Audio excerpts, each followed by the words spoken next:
Chapter 449. At present, Li Sai could be said to be the person with the highest cultivation level at Wang Chong's side.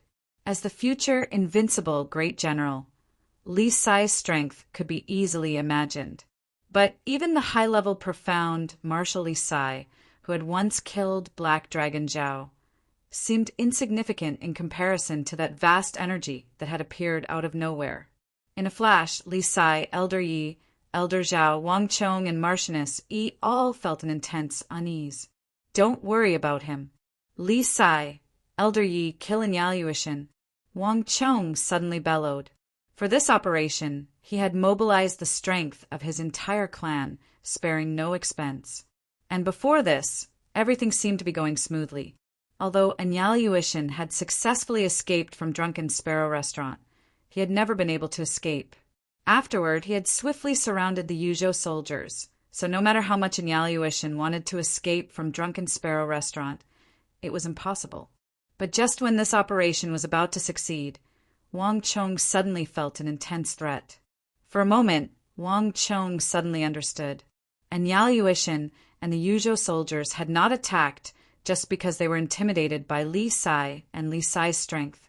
While he was stalling for time to wait for the others, Enyaliuishan and the Yuzhou soldiers were also stalling for time, waiting for something. And now that person had appeared. Whoosh!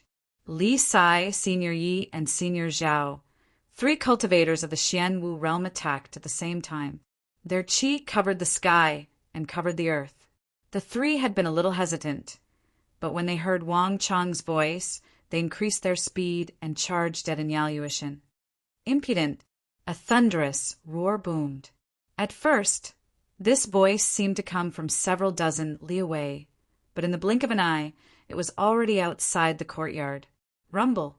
It was like a war boot had stepped on the ground, causing the entire capital to sway and sway. As the crowd watched, a majestic flood of golden stellar energy suddenly rose from Enyaliuishan's feet.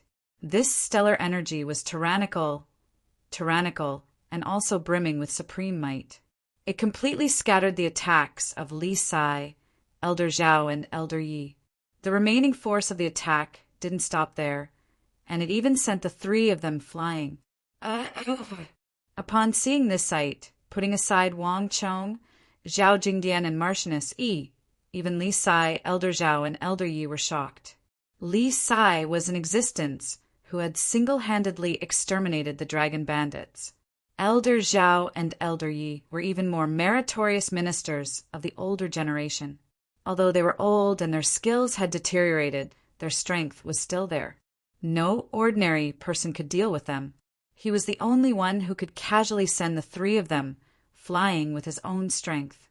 To be able to reach this level, he was definitely not an ordinary person. In a flash, countless thoughts flashed through the minds of the 3 of them. But before they had time to think, rumble, a golden figure descended from the sky, appearing in the courtyard. Seeing the golden figure, all of the underworld continent soldiers roared in excitement. Meanwhile, the people on Wang Chong's side were all stunned. Not good. Wang Chong's complexion suddenly turned extremely unsightly. Although he had never seen this person before, from the cheers of the Yuzhou soldiers, Wang Chong had immediately guessed at this person's identity. It was also at this moment that Wang Chong suddenly realized that he had made a massive mistake. From the moment he had heard of Enyaliuishan's name and learned of his whereabouts, his mind had been set on killing this future calamity that would destroy the Central Plains at any cost. Before he could even mature, he would resolve all dangers. But it was also at this moment that Wang Chong realized that he had overlooked someone. Zhang Shougui, the Anong Protector General, one of the supreme great generals of the empire. The only people in Drunken Sparrow Restaurant were in Wenjin and Xiaojie and the others, so he had always believed that Enyaliuishan had come alone. Even after arriving at this courtyard and seeing Cui Qianyu and Tian Qianjin, Wang Chong's thoughts had not changed. At most, he would add these Yuzhou soldiers to his list of targets. With his own strength and the Wang clans, he could absolutely exterminate them in the capital. But all of this had been wishful thinking on his part. and Yaluishan had not come to the capital alone. As a soldier of Yuzhou, Yaluishan did not have the courage or the ability to leave his camp and run all the way to the capital. There was only one reason why he had appeared here. The one who had come to the capital was not him, but the Anong Protector General Zhang Shogui, and he was just a follower. As for why Zhang Shogui had appeared here, Wang Chong recalled the memories of his last life and suddenly understood. Zhang Shogui had appeared in the capital because of Zhang Jinqiong. As the Anan Protector General, Zhang Jinqiong had entered the court as a soldier for the first time, becoming the Minister of War, his status even above Zhang Shogui's. This accidental success had also attracted Zhang Shogui's attention. As a fellow Protector General and Great General, Zhang Shogui was superior to Zhang Jinqiong in both talent, achievements, and prestige. If Zhang Jinqiong could enter the court as a Minister of War despite his military background, why couldn't he? Zhang Shogui wants to be Prime Minister. In a daze, Wang Chong understood something. Zhang Shogui wanted to be Prime Minister. Wang Chong knew this. The entire world knew it, and even the Holy Emperor knew it. 20 years ago, Zhang Shogui had dealt a major defeat to Uzin and had had a chance to be promoted to Prime Minister. But alas, he had run into his grandfather. In terms of seniority, his grandfather was even more senior than Zhang Shogui, and his prestige in the army was even higher, and his contributions were even greater. At the time, his grandfather had said to the outside world, Zhang Shogui is still very young. He has just dealt a major defeat to Uzin, and His Majesty has already made him Prime Minister. In the future, when he goes to Yuzhou and makes even greater contributions, what will His Majesty reward him with? This conversation had taken place in private in the Four Quarters courtyard, and because it concerned Zhang Shogui, an imperial great general and prime minister, outsiders had learned of it. But Wang Chong knew that this was not the true reason. But Zhang Shogui had also incurred a grudge against the Wang clan. Anan Protector General Zhang Jinqiong entering the Bureau of Military Personnel had also touched Zhang Shogui. Thus, in his last life, not long after Zhang Jinqiong became the Minister of War, Zhang Shogui entered the capital. This had happened in his last life, and in this life it had clearly happened as well. And it had happened right in front of his eyes. And Yaluishan and these Yuzhou soldiers had clearly entered the capital for this reason. As these thoughts flitted through his mind, Wang Chong's mind instantly became clear. But even though he understood these things, Wang Chong did not relax in the slightest. On the contrary, it only grew heavier, because Zhang Shogui had clearly come to stop him. All of you, stop! Anyone who dares to move will die. Zhang Shogui held his hands behind him, his voice booming through the heavens. In a flash, Zhao Yadong, Bai Siling, Su Gan, Qin Burang, Sun Jiming, Fang Xianying, under the pressure of Zhang Shogui, all of them felt stifled, not daring to move. The fierce battle suddenly fell deathly silent. Whether it was the Yuzhou soldiers or the people on Wang Chong's side, no one dared to move. They were all intimidated by the awe-inspiring prestige of the Anan Protector General. A man's shadow, a tree's wind. In the Central Plains in the Tang Dynasty, Zhang Shogui's reputation was second only to the Crown Prince's junior guardian, Wang Zhongxi. He was the cornerstone of the empire and possessed a decisive status. And as Wang Zhongxi withdrew from the palace and gradually left the border, handing over military authority to the Big Dipper, Great General Geshu Han, Zhang Shogui seemed to be on the verge of becoming the #1 person in the military world. Chapter 450. No one had expected things to develop to this point. Zhao Yadong, Bai Siling, and the others had not expected that Wang Chong's operation would involve an imperial protector general, and one that wielded real power and influence like Zhang Shogui. This level had already surpassed the bounds of an ordinary personal grudge. This made all of them rather uneasy. And to Wang Chong, Zhang Shogui's existence was like a mountain weighing down on his heart. so heavy that he found it hard to breathe. Killing Enyalyushin in front of a pillar of the empire like Zhang Shogui was more difficult than ascending to the heavens. Not even Li Sai and the others were confident in their chances, much less Wang Chong himself. And Enyalyushin's next action caused the last sliver of hope in Wang Chong's heart to vanish into thin air. "Foster father, save me." Enyalyushin, who had been preparing to break out of the encirclement, suddenly rushed up to this pillar of the empire and kneeled at his feet. And the two words that came out of his mouth made everyone tremble in fear. It was not "my lord" or "commander," but "foster father." This plump, who had been pursued by Wang Chong from Drunken Sparrow restaurant all the way to this remote courtyard, was actually the foster son of the mighty Anong, Protector General. Bastard! Wang Chong stared ahead, his eyes so bloodshot that they were about to bleed. From his reincarnation until now, this was the closest he had ever been to completing his mission, and it might also be the only time. This chance would never come again.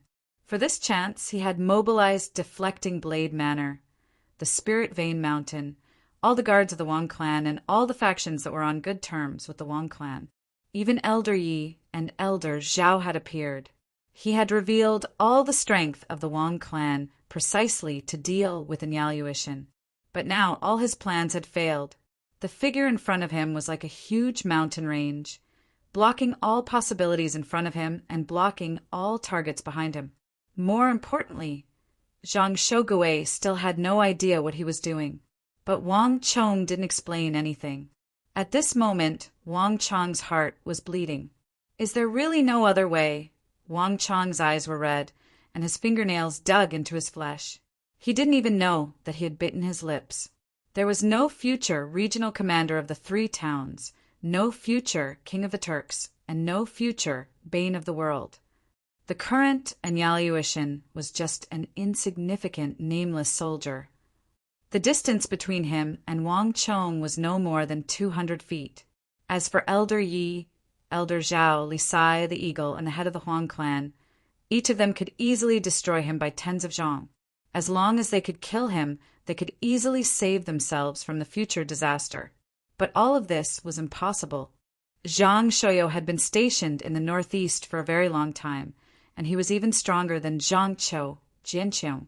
At such a close distance, no one could kill anyone in front of Zhang Shogui, not even if they all attacked together. Brat, just what is your Wang clan planning?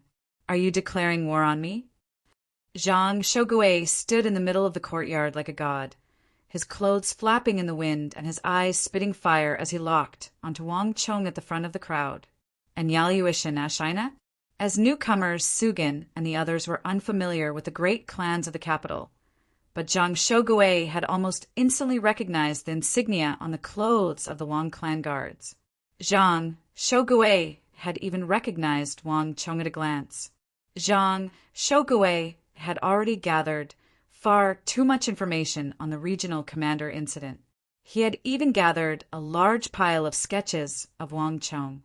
But recognizing Wang Chong only made Zhang Shogui even angrier, and the corpses of the Yuzhou soldiers on the ground made him even angrier.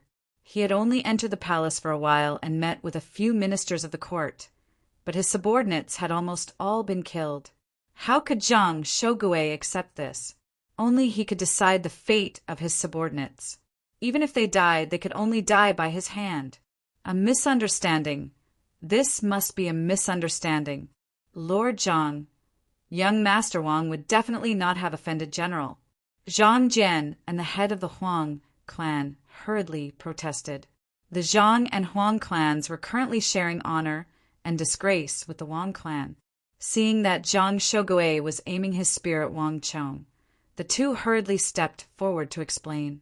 The two had not expected that by following Wang Chong to fight the tiger, a mighty deity like Anong Protector General Zhang Shogui would appear. This matter involved the Anong Protectorate and the Yuzhou soldiers of the empire. This was no small matter. If things were not handled properly, this matter would evolve into a major storm in the imperial court. Silence.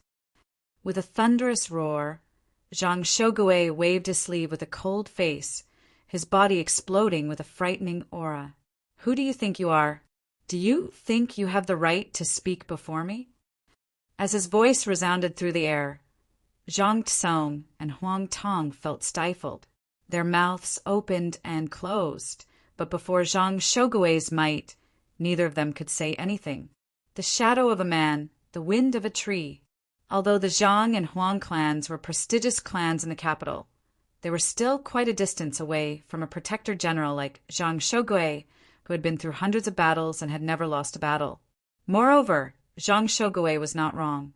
Neither the elders of the Zhang clan nor the head of the Huang clan had the right to speak before him. Second brother Yi, third brother Zhao, is this also the will of that person of yours? Zhang Shogui's expression was icy as he turned his gaze to Elder Yi and Elder Zhao. Elder Yi and Elder Zhao were both subordinates of the Wang clan's old master, and the two of them had once held very high positions in the army. Although the two of them had retired for several decades and few people in the younger generation of the army recognized them, Zhang Shogui was an extremely senior imperial great general who had made a name for himself very early on, so he had interacted with the two of them before. Thus, it was simply impossible for the two of them to conceal their identities in front of them. Lord Zhang, this matter has nothing to do with Old Duke. This is entirely the will of young Master Chong alone. Although we don't know why he does this, based on his past conduct, we believe that he definitely has a reason. Elder Yi and Elder Zhao had long ago retreated to Wang Chong's side, forming a triangle around him. In front of the Anong Protector General Zhang Shogui, the two of them had grave expressions and felt an enormous pressure. Zhang Shogui's reputation and status in the world were inferior to that of Old Duke, but it wasn't too far off, and he was on the verge of catching up. That was, if he could successfully become the Prime Minister of the Empire. The crowd was quiet. The words of Elder Yi and Elder Zhao had placed everyone's attention on Wang Chong. In truth, no one knew why Wang Chong had issued that order. No one knew what sort of grudge Wang Chong had with that who. Humph, brat.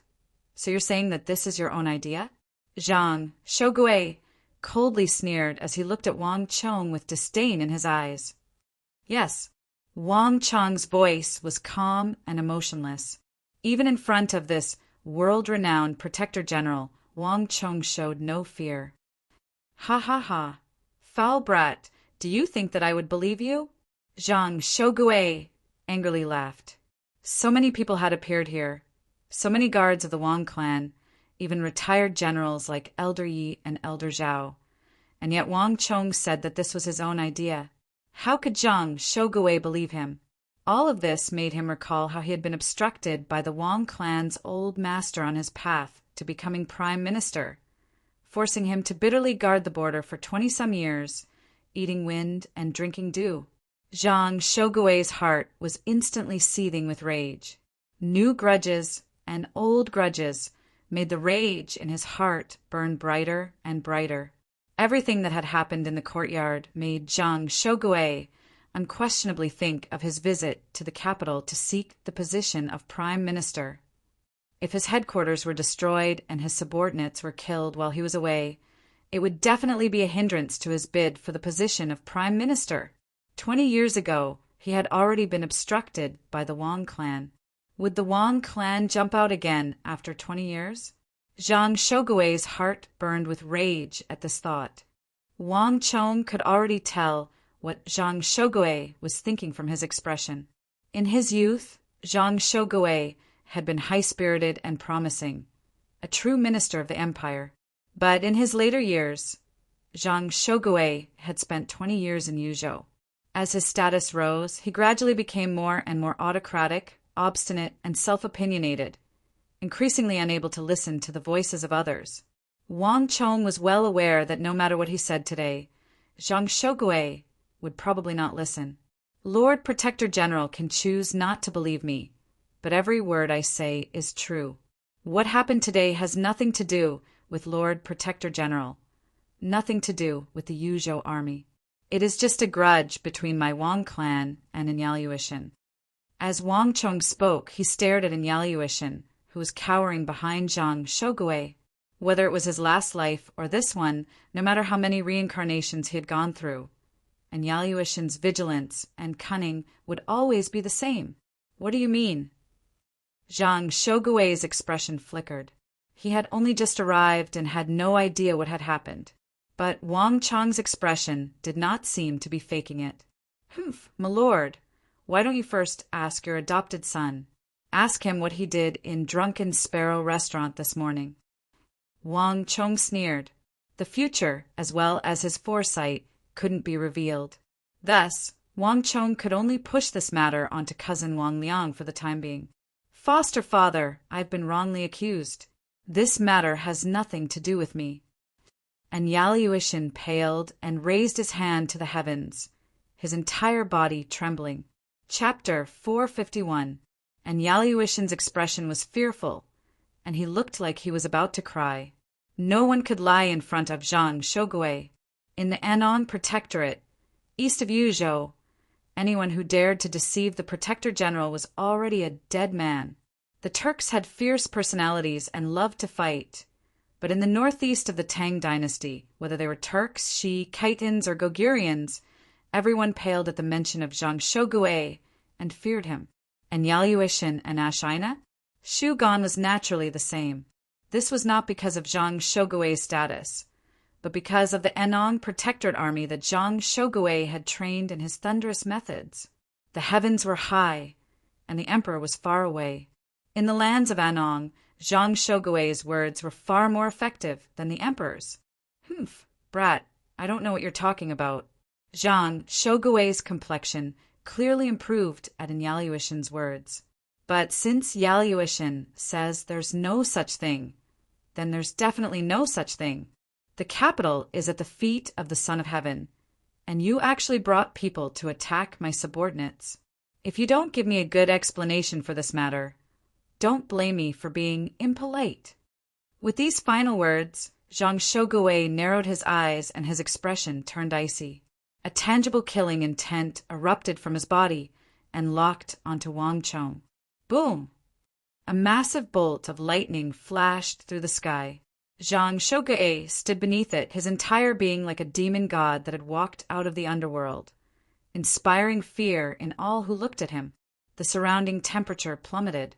In front of the Anong Protector General, everyone felt as if a mountain was pressing down on them. Wang Chong had clearly angered this imperial great general, and everyone could sense that today's matter would be difficult to resolve. Ha ha ha. Just when everyone was quiet out of fear, a burst of laughter broke the silence.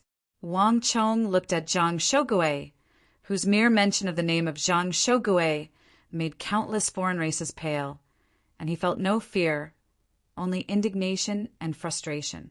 As someone who had lived two lives, Wang Chong had long ago become indifferent to life and death.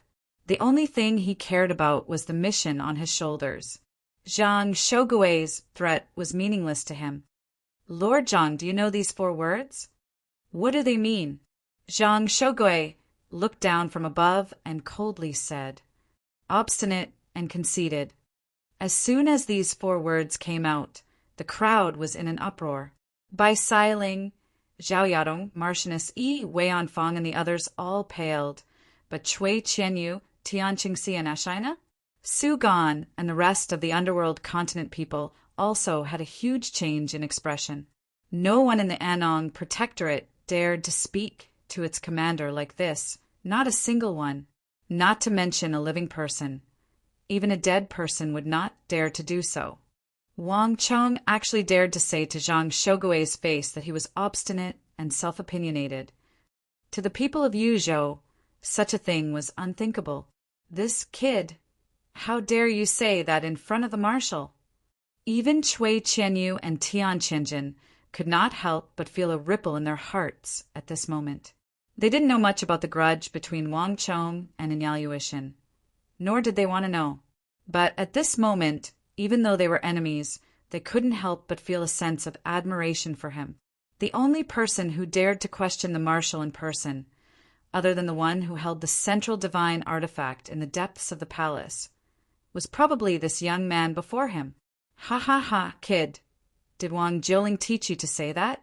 Do you dare to say it in front of me again? Zhang Shougui's eyes flashed with cold light as he laughed in anger.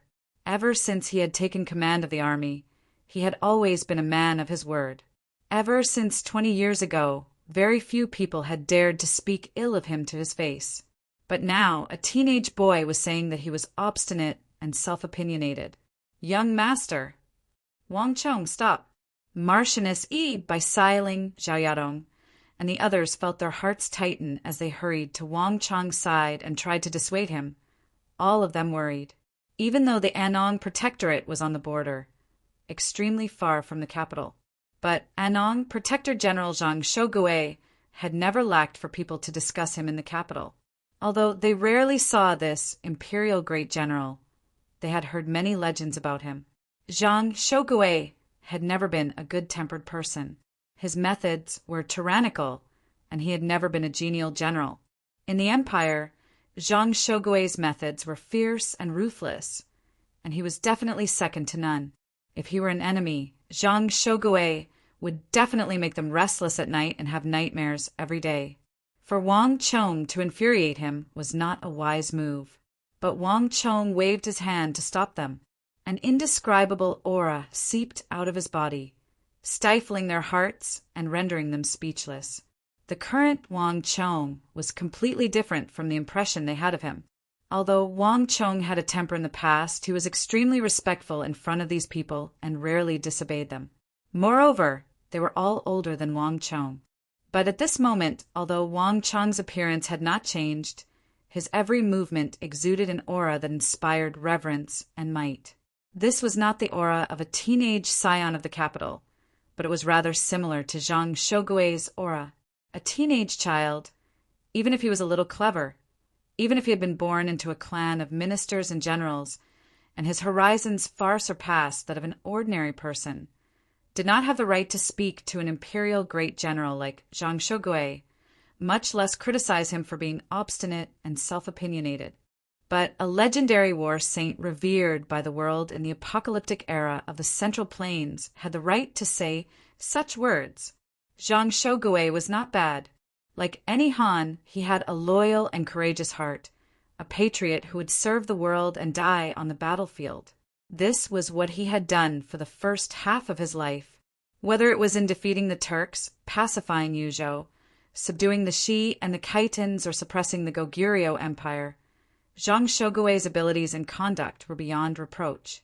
However, people would change. The consecutive victories had changed Zhang Shougui. He had become incredibly conceited, and he would not listen to the words of disobedience of others. When Zhang Shougui was presiding over Anong, not even the people closest to him, the old friends and comrades who had fought alongside him for decades, dared to say a single word that would displease Zhang Shougui.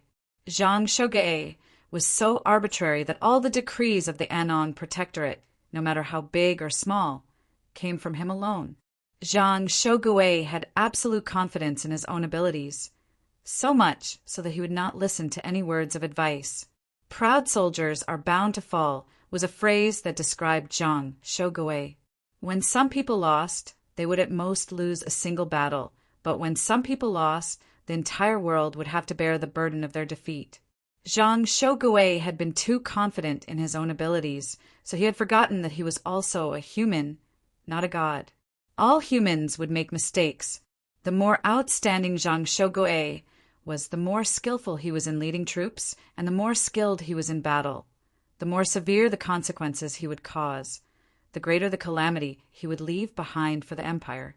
Later on, countless people had analyzed that rebellion of the Tang dynasty, which had affected the entire world. Almost all of the generals of the rebel army had come from Zhang Shougui's army. Tian Qingxi was strict in managing his army, and his skill at leading troops was unparalleled in the world.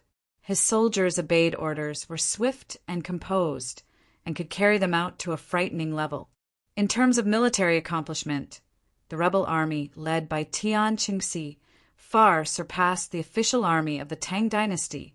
However, even though the Tian clan had been Lulong commandants for generations, they did not have this sort of ability. Tian Qingxi's skill at leading troops had come from Zhang Shogui.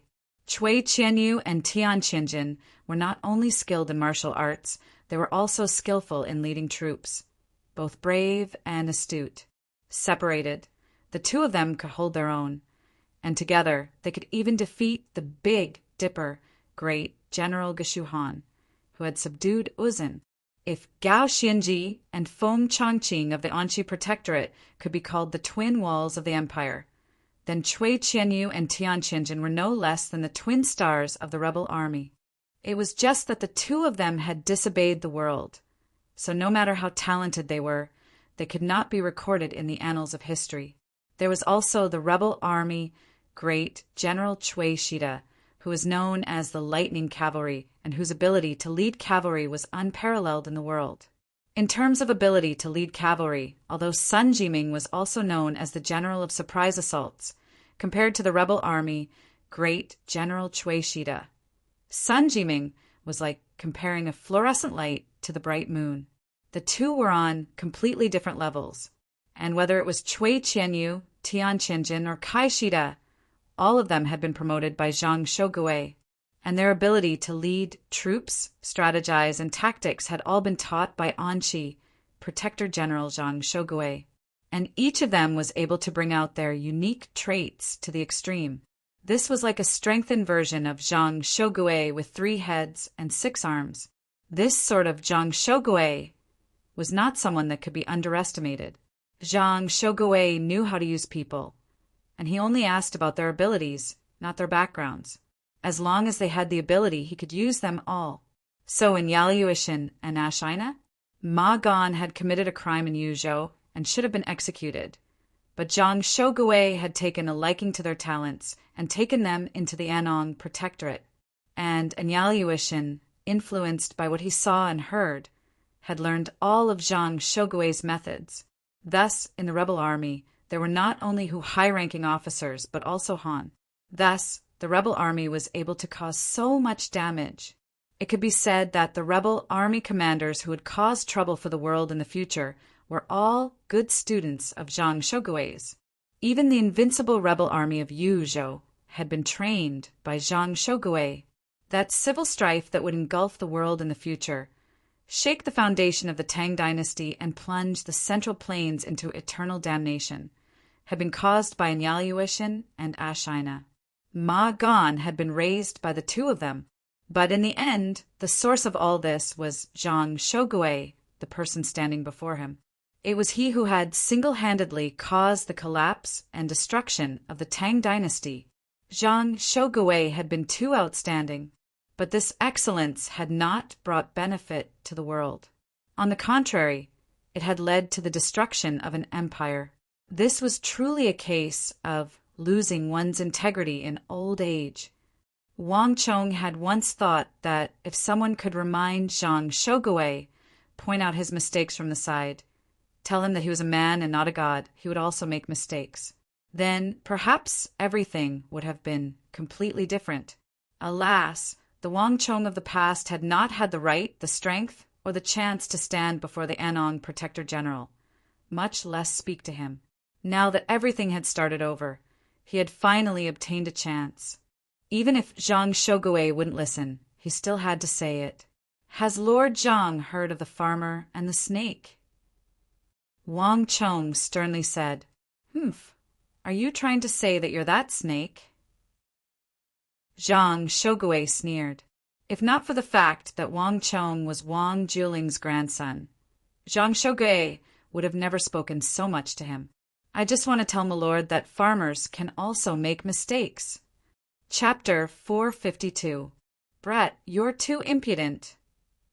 Zhang Shogui's calm eyes suddenly exploded with a cold light. The surrounding Yuzhou soldiers stared at Wang Chong, all of them dumbfounded by his actions. In the northeast, no one dared to speak to their commander in such a manner. Wang Chong seemed to be referring to some farmer, but he was actually referring to their commander. The first time he had accused their commander of being obstinate and self-opinionated, and the second time he had said that even the commander can make mistakes. In the world, there was probably no one else besides this fellow who dared to speak to their commander in such a manner. If he didn't know their commander's identity, his actions would have been understandable. But he clearly knew his commander's identity, and still did so. This was simply audacious. This fellow, he really dares to say anything. At this moment, even Cui Qianyu and Tian Qinjin opened their eyes wide, as if they were seeing this youth for the first time. Originally, out of consideration for your father and grandfather, I didn't want to attack you. But now, it seems that if I don't teach you a lesson, you really won't know the immensity of the heavens and the earth. Zhang Shougui's face was grim. Wang Chang's actions had already violated the taboo in his heart. Boom! With a flick of his sleeve, Zhang Shougui extended a powerful palm covered in veins. His 5 fingers lightly clasped together as he clawed at Wang Chong. Boom! Golden light exploded and fierce winds howled. An enormous attractive force immediately engulfed Wang Chong, and like a paper kite, Wang Chong was instantly pulled into Zhang Shougui's hand. Not good. Wang Chong was alarmed. He had always believed that his foundation was deep and sturdy, and his cultivation was extremely stable. But in front of Zhang Shougui, he was nothing, as lowly as an ant. With a pull of those 5 fingers, Wang Chong felt the air around him turn into a massive wave, sucking him away like a leaf of duckweed. Hurry and save the young master. Not good. On the other side, Elder Yi and Elder Zhao also paled in fright. Zhang Shougui's face was green, a clear sign that he had been angered. The 2 of them had heard rumors of the Anong Protector General's style. If the young master really fell into his hands, he would definitely not have a good ending. Bang! Taking advantage of the powerful distance between them and Wang Chong, Elder Yi and Elder Zhao's broad and powerful palms, one on the left and one on the right, in a flash, the moment Wang Chong was sent flying, they suddenly grabbed his ankle, pulled him back and fixed him in the air. Let him go. Almost at the same time, the sky was filled with dragon roars. Li Sai held the huge Wuzi steel saber on his back, and suddenly a majestic white saber aura soared into the sky. This blade cut through the void, cut through the dark clouds, and cut through the endless starry sky. Rumble! Li Sai's saber was several dozen zhang long, transforming into a massive storm of saber energy that caused the heavens to pale as it slashed down at Zhang Shougui. Good saber technique. Zhang Shougui's eyes flashed. The elegance of Li Sai's saber had even made him raise his eyebrows in surprise. But your cultivation is too low. It's still not enough. Standing still, Zhang Shougui pushed his right hand out. Boom! In a flash of golden light, a massive golden palm, 100 zhang away from Zhang Shougui, loomed over him like a mountain. Rumble! Li Sai's saber chi slashed down from the sky and collided with the huge golden palm that was over 100 meters tall. Instantly, it was as if it had collided with a shapeless mountain, and it suddenly stopped. Not only that, but the rebounding force of the giant golden hand even shattered Li Sai's indestructible saber chi storm. Li Sai's expression froze, his eyes going wide. This attack had gathered all the energy in his body, making it practically his strongest attack. Back then, he had gone alone to the northwest and even killed Black Dragon Zhao. But a casual push from Zhang Shougui had shattered his saber into pieces. However, before Li Sai could think further, in the next moment, the giant golden hand suddenly transformed into a golden storm of stellar energy and bounced back, crashing into Li Sai. Ah! With a scream, Li Sai's body trembled as he was sent flying like a ragged kite. Li Sai was still far from reaching his peak. The future invincible great general was still far from meeting the current titan of the empire. It's your turn now. A callous voice resounded in the ears of the crowd. No one had seen how this protector general had vanished, only that when they next saw him, he was only several zhang away from Elder Yi and Elder Zhao. Boom! The most gentle and genial air instantly transformed into the fiercest storm. Elder Yi and Elder Zhao, one half a step into the imperial martial realm and the other at the peak of the profound martial realm, had been generals who had followed Wang Chang's grandfather on the northern expedition. But in the face of Zhang Shogui, who was at the zenith of his power, they instantly screamed as the powerful streams of air exploded from Zhang Shogui's body, sending them flying along with Wang Chong. During this entire process, Zhang Shogui still had his hands behind his back, making no obvious movements. Every era had its own mark. In the era of Wang Chong's grandfather's fame, Zhang Shogui might have still been an obscure soldier, but now that Duke Ju had retired, it was the era of Wang Zhongxi and Zhang Shogui. On the other hand, Wang Zhongxi was modest and aloof from worldly affairs. As a result, Zhang Shogui, who had to submit to him, became the most influential and authoritative imperial great general of the great Tang Empire's Han generals. Right now, Zhang Shogui possessed a unique weight in the empire. The only thing he lacked was probably the merit of assisting the dragon and the most profound of qualifications. This was also why he had always been lower than Wang Chang's grandfather and the Yao clan's old master in the imperial court. Buzz! Zhang Shogui's expression was cold and callous. With a wave of his hand, he easily sent Elder Yi, Elder Zhao, and the others flying. Then he raised his palm and grabbed at Wang Chong. "Brett, it's your turn." Zhang Shogui's expression was cold as his 5 fingers clenched together. As he sent Elder Yi and Elder Zhao flying, he immediately grabbed at Wang Chong. The path of stellar energy, the path of yin and yang, the body of hard and soft. Great generals like Zhang Shogui had long ago cultivated all of these to perfection, sending Li Sai flying with a wave of his hand and sending Yi and Zhao flying was just a warm-up for him. He didn't use his true abilities at all. Bang! To his surprise, the moment Zhang Shogui's fingers clenched, he grabbed nothing but air. The figure in front of him blurred, and Wang Chong had already disappeared. This is Koi follows the waves. Zhang Shogui's expression flickered as he saw that figure escape the range of his pull. For the first time, a look of surprise appeared in his eyes. Koi follows the waves was not a martial art, but a technique. A martial artist of a lower cultivation would find it very difficult to escape from a martial artist of a higher cultivation. But Koi follows the waves was different. The Koi followed the waves up and down. As long as it followed the direction of the current, it could freely pass through any massive wave. More importantly, the Koi did not follow the waves because it was being pulled by them. It could freely control its movements and not be restrained. It could even follow the waves and jump out of the water, leaping out of the waves and completely escaping the current. Koi follows the waves was precisely this sort of technique.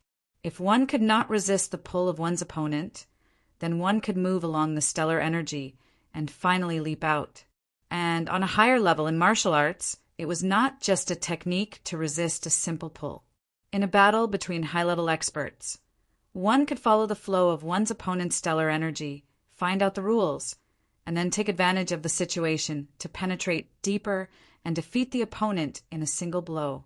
In the world of martial arts, the weak only used this sort of technique to fight against experts of a higher cultivation level. On the contrary, it was used more often against top-class experts of the same cultivation level. But whether it was the former or the latter, this sort of technique required an extremely high level of skill. Not only did one have to understand the flow, nature, and variations of one's opponent's stellar energy, like the back of one's hand, one also had to have a very high cultivation level. If the opponent was of the same cultivation level as him, there was a sliver of a chance, but Wang Chong was only an insignificant true martial realm martial artist, not even at the profound martial realm. It was practically impossible to successfully use Koi follows the waves. And when one considered the gap between the two of them, this sort of situation was simply inconceivable. "Brett, get down here." Zhang Shogui's expression chilled. He was finally enraged. But before he could attack, a roar resounded through the sky. "Everyone, ignore me! Attack and kill Yaluishin!" Zhang Shogui was obstinate and wouldn't listen to anything Wang Chong said. The only person Wang Chong cared about right now was Yaluishin. Zhang Shogui believed that this operation would be over once he was captured, but he was wrong. As long as he could kill Yaluishin, Wang Chong didn't care what price he had to pay. As for himself, Wang Chong no longer cared. No matter who it was that appeared, Wang Chong would not give up this opportunity so easily. "Elder Zhang, Uncle Huang, don't worry about me. Kill him." Wang Chong's voice resounded through the sky. This mournful cry was like a signal, once again rousing the people in all directions. No one wanted to deal with the Empire's Protector General, but there was no doubt that none of them wished for Wang Chong to die here or be taken away by Zhang Shogui. Chapter 453. Boom! In a few short moments, everyone began to move. No one knew what Wang Chong was truly thinking, nor did they know that Wang Chong was truly prepared to die. But everyone had clearly mistaken Wang Chong's order for something else: besiege Wei to rescue Zhao. Twang!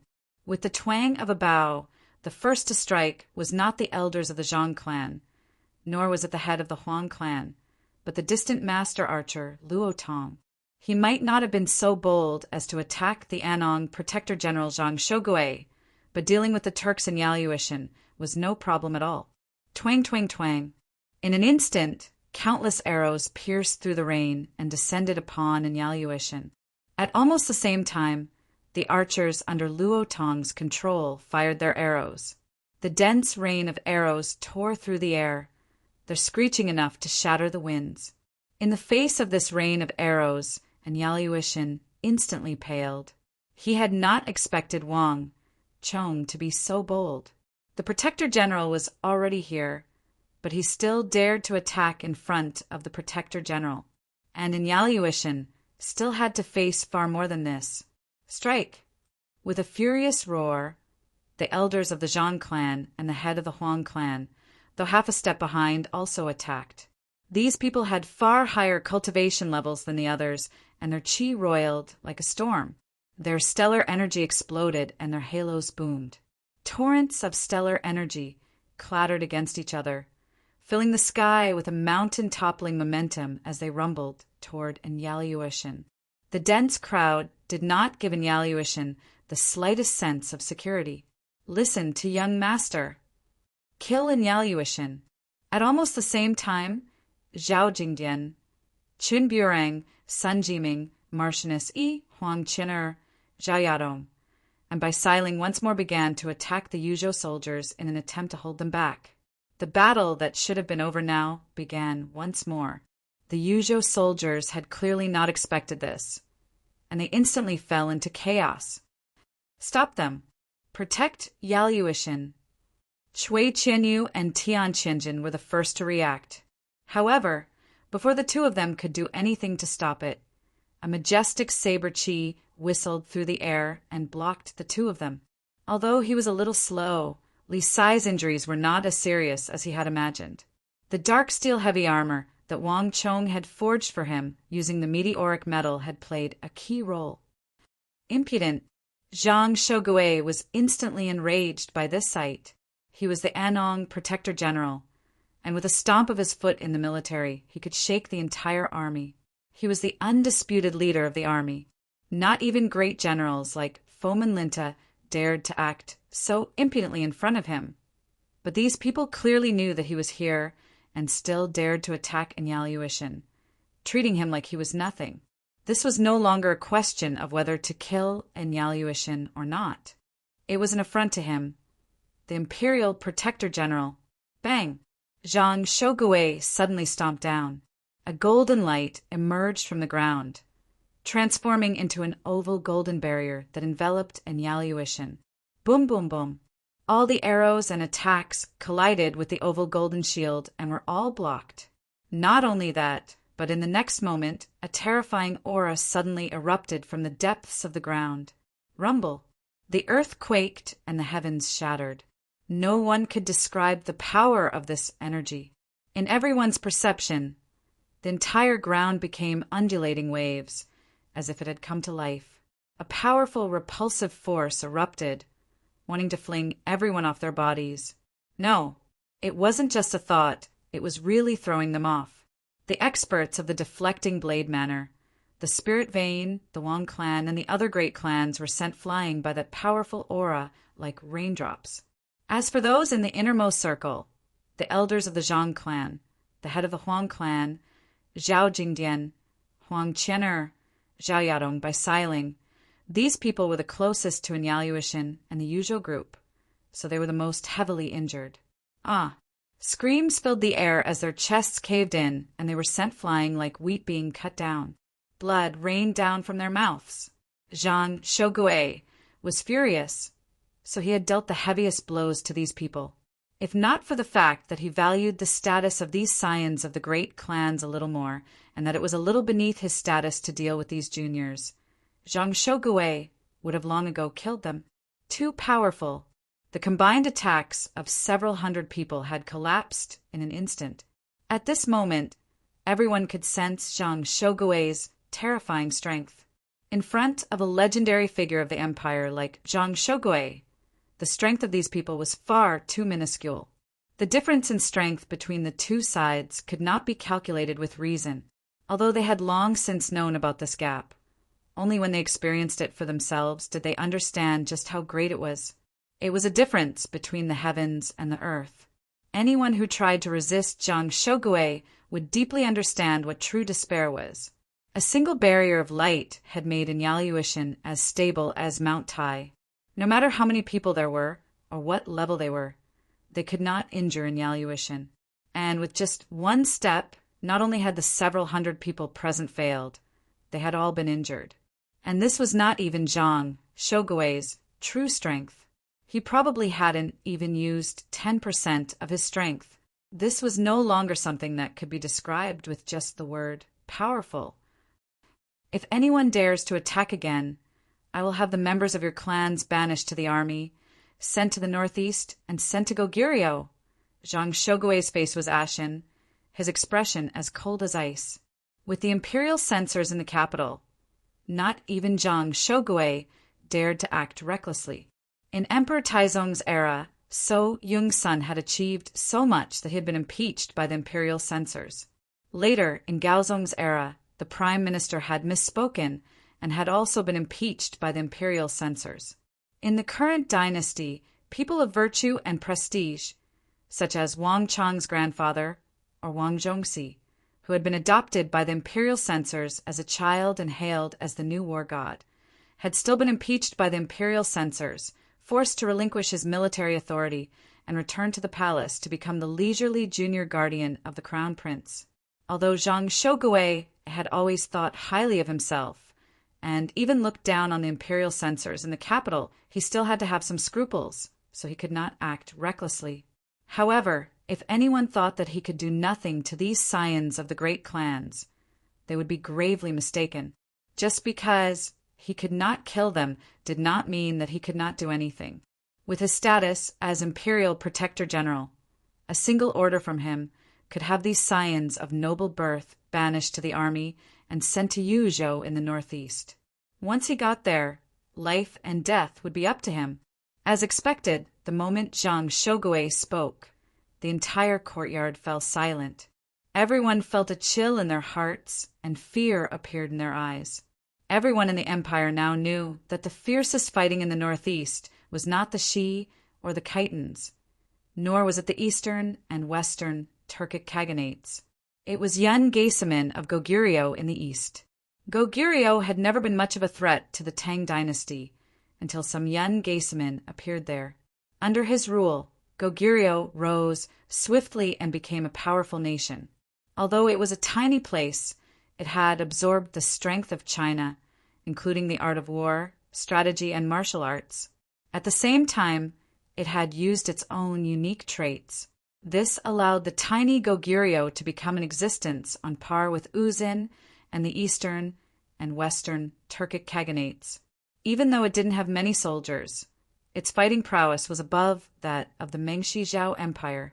Yungai Suin strengthened his defenses and built a large number of fortified cities. Even with Zhang Shogui's abilities, he could only suppress the Goguryeo Empire and make it difficult for them to come out.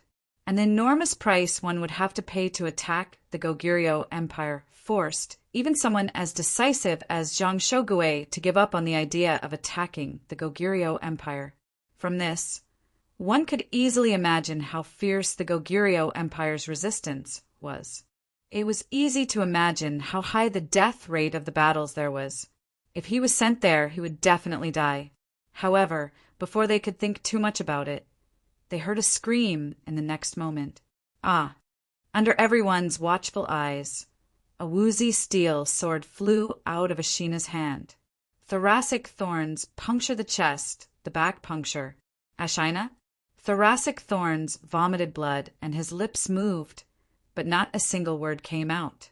His eyes were wide open as he stared in a daze at the eagle. Even in death, he still couldn't understand why the eagle had not gone to deal with Enyaluishin, but had chosen to kill him, a stranger. Impossible, this is impossible, Ashina. Thoracic Thorn's mind was blank. He had come to save Enyaluishin. These people had come to deal with Enyaluishin, not him. Ashina? Thoracic Thorns had always had this impression and thought in his mind.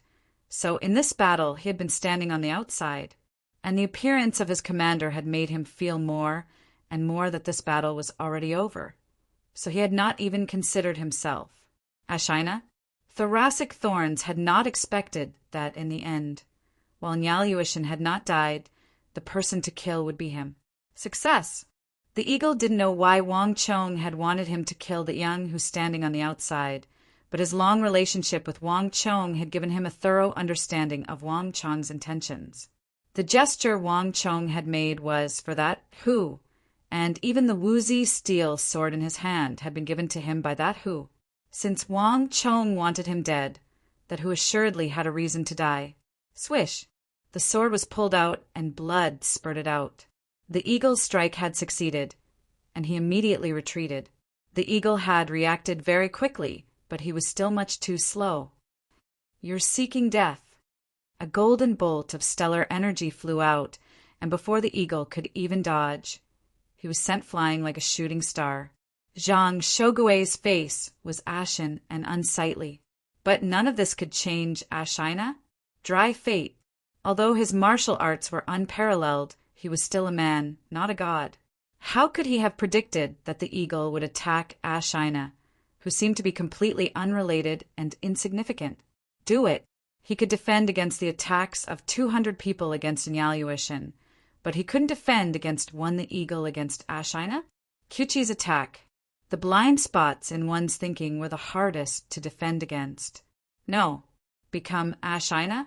The moment Shu Gan's corpse toppled to the ground, Enyaluishin, trapped in the golden barrier, opened his eyes wide and let out a heart-rending howl. His eyes were blood-red like an injured wild beast. From Drunken Sparrow Restaurant to here, Enyaluishin's eyes had never once turned red from the pursuit. But to be Ashina? The moment Sugin collapsed, Enyaluishin seemed to have suffered a heavy blow, his entire body losing control. Congratulations to the host for successfully killing Ashina, for changing a major historical fact. Reward: 200 points of destiny energy. Almost to Ashina. The moment Sugin collapsed, the Stone of Destiny's voice rang out in Wang Chong's mind. Ashina? Shu Gan was dead. The future Sure Siming would no longer exist. At this moment, of the twin pillars of Yozhou's rebel army in the history of the Tang dynasty, only Enyaluishin remained. Chapter 454. In the future rebel army, Sure Siming would play an extremely important role. As Enyaluishin's left and right arms, he had helped resolve many of his problems. Without him, Enyaluishin would never have been able to rise so quickly. Enyaluishin could not be killed, at least not for the time being. As the future leader of the rebel army, Enyaluishin was protected by fate. That inexplicable barrier made of the energy of the world was enough to explain the problem. And Zhang Shogui would never let Wang Chong succeed. Only Ashina? Whether it was Zhang Shogui and Yaluoshan or even the people on his side, if Wang Chong wanted to kill Hasugin, no one would be able to think of it. But in order to avoid the same fate as in Yaluoshan, Wang Chong had borrowed the hand of the eagle to kill Hasugin. Damn it! Zhang Shogui's furious voice resounded in his ears. Without even turning his head, Wang Chong knew that Zhang Shogui's complexion was extremely unsightly. But Wang Chong no longer cared. There would come a day when Zhang Shogui would know that Wang Chong was not humiliating him, but helping him. It's over. Wang Chong raised his head, his gaze sweeping over the dark clouds overhead. The rain was still pouring down, and amidst the dark clouds and lightning, a mass of the eagle unfurled its wings and let out a clear cry as it circled in the sky. A red ribbon of silk fluttered around the eagle's leg, an extremely eye-catching sight. Boom! In a dazzling golden light, a wave of golden stellar energy soared into the sky, grabbing at the crowd. An enormous attractive force pulled at them like invisible threads. Ah! Zhao Jingdian by Siling, Sugan, Huang Qin'er, Zhayadong the Eagle, Wang Chong, Duke of Yi, Elder Zhao, and Li Sai, all 200 people were instantly dragged off the ground by a terrifying energy, flying like rag dolls toward Zhang Shogui. Zhang Shogui was enraged. Ashina? Shu Gan's death had thoroughly aroused the Imperial Protector General's killing intent. In that instant, everyone felt a sense of terror that came from the bottom of their hearts. This was Zhang Shogui's true strength. When he was enraged, whether it was Li Sai, Elder Yi, Elder Zhao, or anyone else, even all of them added together, they were insignificant before him. Reckless fools, you're too presumptuous. Since you want to die, I'll fulfill your wish. Zhang Shogui's cold voice resounded through the heavens. What imperial censor? What dignity? None of that mattered anymore. Become Ashina? The moment Shu Gan was killed in front of him, Zhang Shogui felt an indescribable rage burn in his heart. The imperial censor's impeachment could not be ignored, but in comparison, the anger in his heart needed to be vented even more. There was no longer a need for these people to exist. Buzz! A ball of golden light burned like a raging flame. The terrifying light shot into the sky, illuminating the entire world in a golden color. In front of this storm-like aura, everyone was as insignificant as a speck of dust. Lord Protector General, please stop. Just when Zhang Shogui was prepared to deal the killing blow, a black silhouette shot out like an arrow into the densest part of the golden light. Bang! Bang! 2 massive booms. The black silhouette had left as quickly as it had arrived, retreating from the depths of the golden light in a flash. But on the other side, the golden light that filled the sky with the power of destruction also disappeared without a trace. Plap, plap, plap. Those people that had been pulled up by the golden light and thrown into the air toward Zhang Shogui began to plummet back down into the rain. But the crowd was deathly still, no one saying a word. It's you? Upon seeing that black silhouette, Zhang Shogui took in a deep breath and fell silent. Lord Zhang, it's been a long time. The old steward's hands were hidden in his sleeves, his beard trembling. Although his breathing was in disorder, his feet were firmly planted on the ground. The courtyard was so quiet that one could hear a pin drop. In all directions, the crowd had long been watching. Zhang Shogui was the Protector General of the Empire, so powerful that not even Li Sai, Duke of Yi, Elder Zhao, the elders of the Zhang clan, and the patriarch of the Huang clan combined would be a match for him. But no one had expected that the old butler would be able to force Zhang Shogui to stop after crashing into his protective golden light. Even Wang Chong was a little dazed. He had seen the old steward in action before, and he was also the person who had interacted with him the most. But Wang Chong had not expected the old steward to be able to stop Zhang Shogui in a direct confrontation. I didn't think that he would be this strong. Wang Chong's gaze flickered as he looked at the old steward standing nearby, exuding an unfathomable aura. The old steward was very strong. Wang Chong had known this a long time ago, even when he had been idling and stubborn. Wang Chong had already developed this impression of this old steward who served at the king of Song's side. But Wang Chong had never known just how deep his foundation was. He seemed to be very powerful, but he never revealed his true strength. In his last battle, he had only managed to defeat the fleeing King Sojerim, and it seemed like he hadn't even used his full strength. Thus, it was impossible to determine the strength of an expert. But Wang Chong had not expected the old steward to be so strong that he could fight against Zhang Shogui. This was no longer just strength, but ridiculously strength. Buzz! After a momentary daze, Wang Chong quickly came back to his senses. Of all the people present, he was probably the least surprised by the old steward's appearance. With a wave of his sleeve, Wang Chong quickly turned around and walked to the other side. Since the old steward had appeared, this battle could no longer continue. Everything was over. How is it? Wang Chong walked over and stopped at the eagle's side. The eagle lay motionless in the rain and mud. Hearing Wang Chong's voice, he suddenly tore off his mask, revealing a pale face and a faint trickle of blood at the corner of his lips. "I'm fine. This armor truly is very strong. If you hadn't told me before, and if I hadn't dodged in advance, I would have been dead by now," the eagle said, his elbow propped up on his back as he panted. The meteoric metal was extremely tough, and it was also famous for being difficult to forge. For this reason, Wang Chong had only secretly forged a few sets, one for Li Sai, one for the eagle, and one for Wang Chong. Li Sai was something that Wang Chong had conceived long ago. His strength was of utmost importance to Wang Chong. As for the eagle, his control over the information channels and the ability to quickly communicate with and transmit information were extremely important to Wang Chong. He was essentially a hub for information. The eagle could not die now.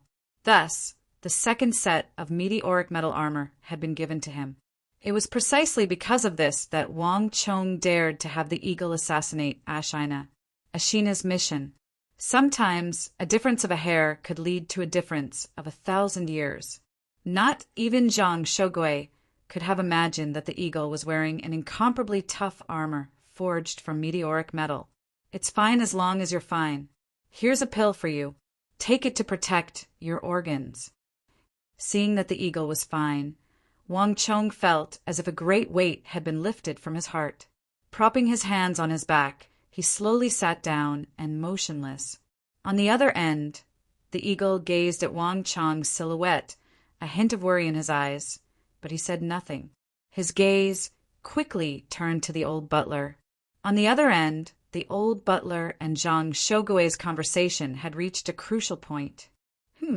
Old butler, do you also want to oppose me?"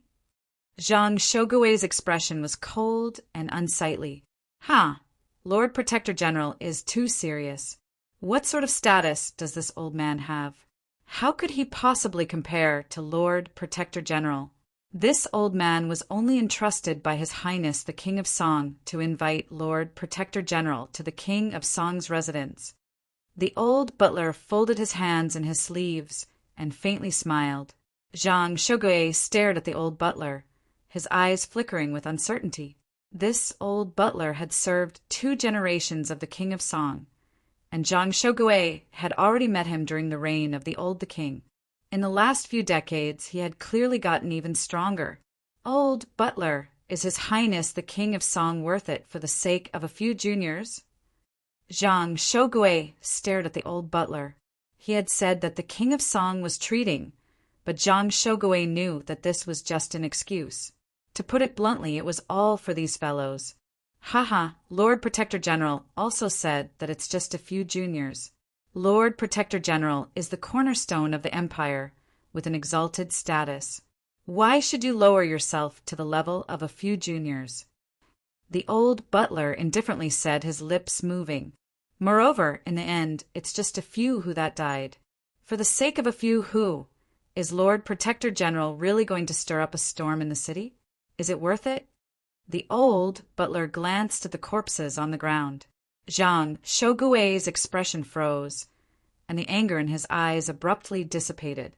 No matter what sort of goal the old butler had, there was one thing he was right about. The people who had died were all insignificant. Yuzhou didn't have much of anything, but it had the most Hu. And while he was presiding over Anong, he had killed a mountain of Hu. In just a few large-scale battles he had dealt with the Hu. Thus, Zhang Shogui cared about the Hu the most, but he also cared about them the least. He cared about the abilities they possessed, but he did not care about their lives. As for Ashina, in the future, the name Shi Siming would resound like thunder through the world, occupying an extremely important position. But at this moment, these 3 words were clearly meaningless to Zhang Shogui. Zhang Shogui had killed countless people, so he naturally wouldn't care about a single Hu. And if I say no? To Zhang Shogui's surprise, Zhang Shogui suddenly sneered and said something completely unexpected. The king of Song was of the imperial clan's bloodline, an imperial prince, and he held an extremely important position in the army. Zhang Shogui had to give him some face, but if he were to admit defeat like this, he would be showing off too much of a weakness. Zhang Shogui's current status had already surpassed the so-called bloodline shackles. Although he was still not on the level of the king of Song, he wasn't too far off. Zhang Yuanbao, are you still brooding over the matters of the past? Suddenly, an elderly voice, mellow and dignified and wise, resounded in everyone's mind. This voice was neither loud nor soft, like the ravings of a listener. But when Zhang Shogui heard this voice, his body trembled and his face paled. Yuanbao was his courtesy name. In this era where everyone called him Protector General, Milord, Commander, very few people knew of his courtesy name, and almost no one had the right to call him Zhang Yuanbao. Courtesy name was not something that could be casually called. Only a senior could call a junior by his courtesy name. But Zhang Shogui was already in his 50s, and he had a high status and authority. Zhang Yuanbao was not something that just anyone could casually call him. But Zhang Shogui knew that there was one person in the capital who just so happened to be called by this title. Wang Juling, the previous virtuous minister of the Tang dynasty, revered by everyone in the world. Chapter 455. The current Zhang Shogui was no longer the same as before, and Wang Juling had long ago withdrawn from the position of prime minister and the imperial court. He was no longer that lofty, bright minister of the Tang dynasty, second only to one and above all. In terms of authority and status, Zhang Shogui was no longer inferior to Wang Juling. At the very least, he no longer needed to look up to him. But even so, Zhang Shogui did not dare to be careless. Zhang Juling, I'm not making things difficult for your grandson. It's your Wang clan that has repaid kindness with enmity and made an enemy of me. See for yourself what he's done. Your good grandson took advantage of my absence to attack my subordinates. You're also a soldier, so you should know what the consequences are for taking people to attack active soldiers, right? Zhang Shogui coldly said. Although his expression was cold, there was a tinge of fear in his expression, completely different from how he treated his old butler. This was not just because Wang Juling was unwilling to retreat. Although he had resigned from the position of prime minister, he had still been invited into the Four Quarters Embassy by the Holy Emperor, so he still possessed enormous influence in the court. It was also because Zhang Shogui knew that Wang Juling was an extremely powerful scholar. Wang Juling was not famed for his literary prowess, but his cultivation on the literary path had been acknowledged by the literary world several decades ago. If not for the fact that Wang Juling's ambitions lay elsewhere, he might have already become the leader of the literary path. Wang Juling was getting older, and the wounds he had sustained on the battlefield had caused his cultivation on the martial path to decline by the day. He was no longer as formidable as he had been in the past, but his cultivation in the literary path would definitely not be affected by this kind of thing. On the contrary, As he grew older, his psychic energy would only get stronger and stronger, and his attainments on the literary path would be even higher than his attainments on the martial path. Back when he was still the bright minister of the Tang dynasty and presiding over the court, Wang Juling's psychic energy had already reached a terrifying level. After so many years, not even Zhang Shogui knew what level his cultivation had reached. Those on the literary path were skilled in mental attacks that could pierce through stellar energy to attack the soul. This was completely different from the martial path. In front of the leader of the literary path, not even the strongest martial artist dared to be careless. Wang Juling was in the Four Quarters Embassy, but he could still sense what was going on. Moreover, his thoughts were transmitted to everyone's minds. One could well imagine his strength, although I don't know what's going on. However, I will give you an explanation for this matter sooner or later. That old voice was mellow and heavy, resounding in everyone's mind once again. Grandfather. On the other side, Wang Chong was sitting on the ground with his eyes narrowed. But at this moment his eyes widened. If the first time was an illusion, then at this moment Wang Chong was sure that the voice belonged to his grandfather. I didn't think that even Grandpa would come. Wang Chong's heart was in turmoil, but he soon calmed down. He had mobilized all of the Wang family's guards in the capital, as well as the forces that were on good terms with the Wang family. Even Elder Yi and Elder Zhao had come. It would be strange if his grandfather didn't know about it. Wang Juling, I'll wait for your explanation. On the other side, Zhang Shogui was not thinking so much. Wang Juling had already appeared, and with the addition of the King of Song, someone of Zhang Shogui's status would not be able to intervene. Let's go. With a cold face, Zhang Shogui turned and left with a wave of his sleeve. Behind him, although the Yuzhou soldiers were unwilling, they could only follow. Wait a moment. Just when Zhang Shogui was about to leave, a voice came from behind him.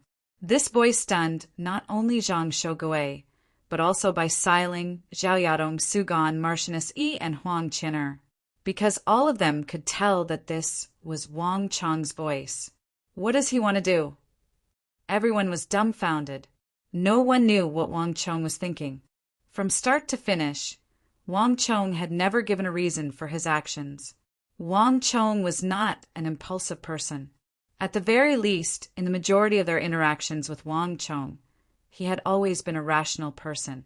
Thus, his sudden impulsiveness was even more perplexing. Lord Zhang, please wait. Wang Chong pushed himself up with his right palm and stood up. Step by step, he began to walk toward Zhang Shogui.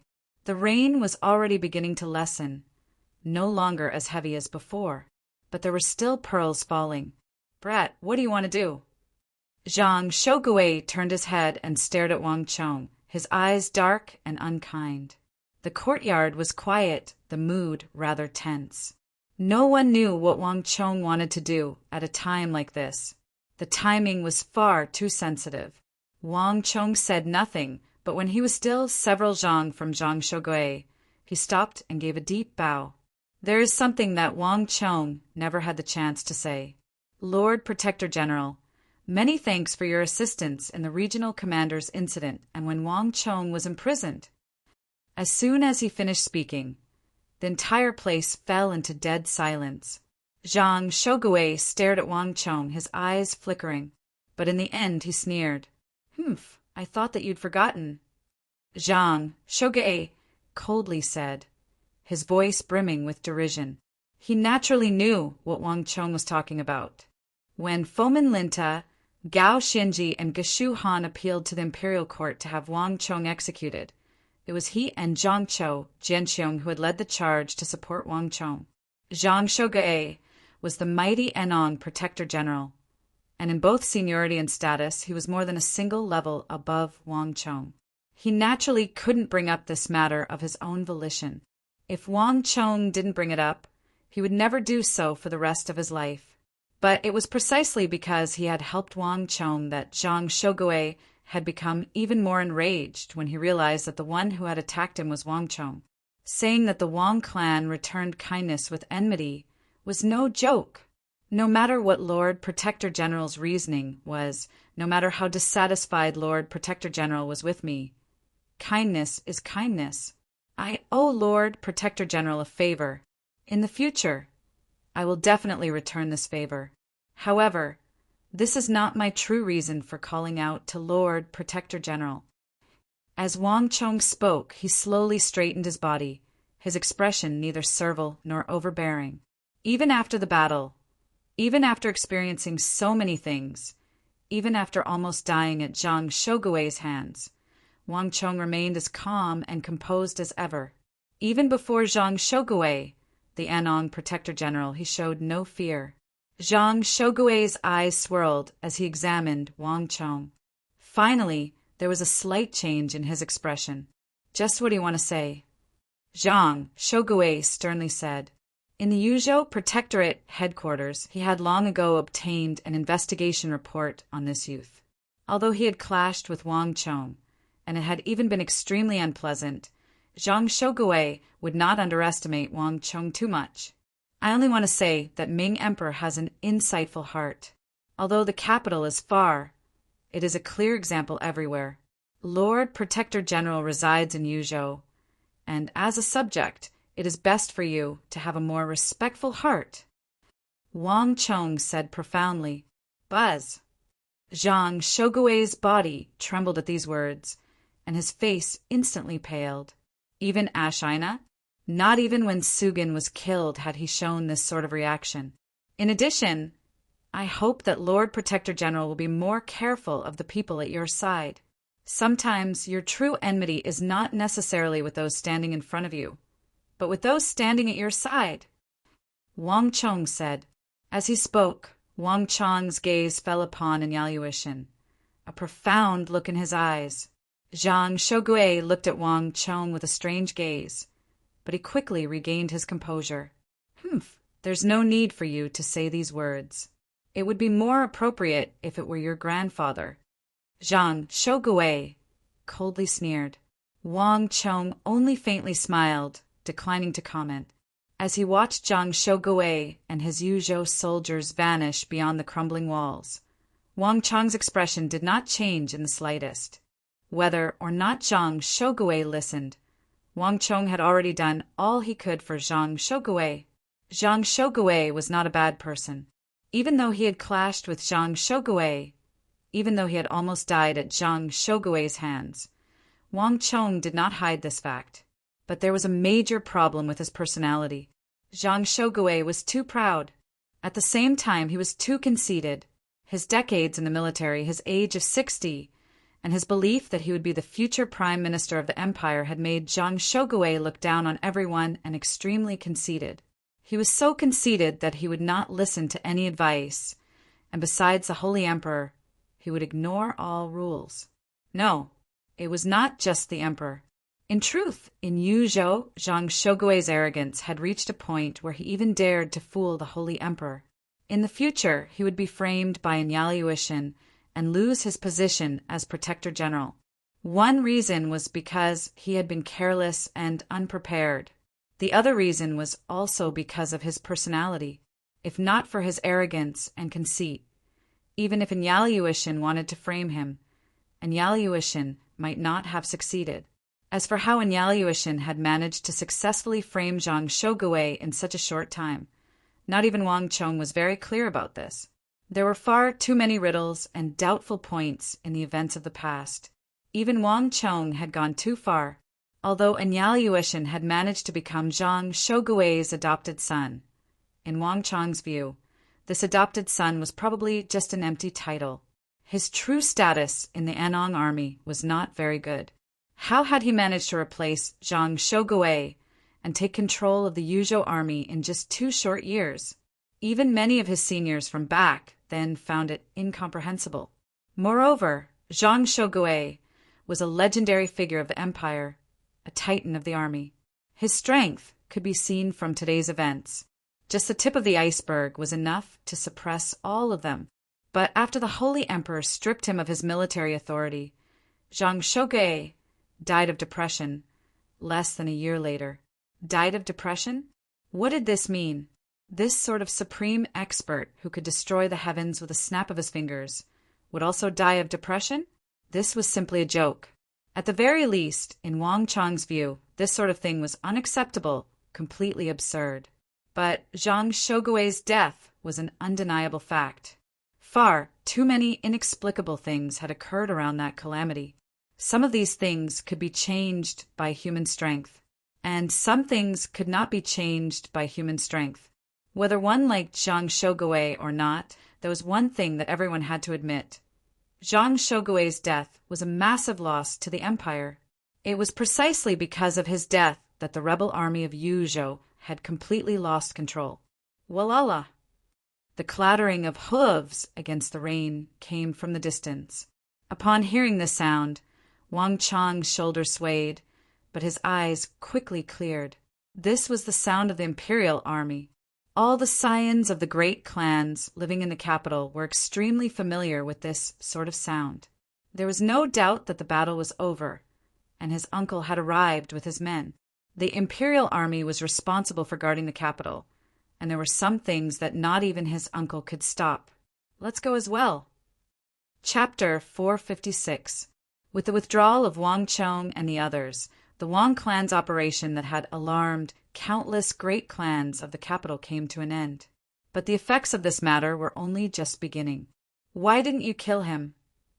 A furious, whose voice suddenly broke the silence in the rain. In the darkness, the orderly advance of the troops suddenly came to a halt. All was quiet in the darkness, all sound vanishing without a trace. Even the sound of the rain had become indistinct. An uneasy aura began to spread through the air.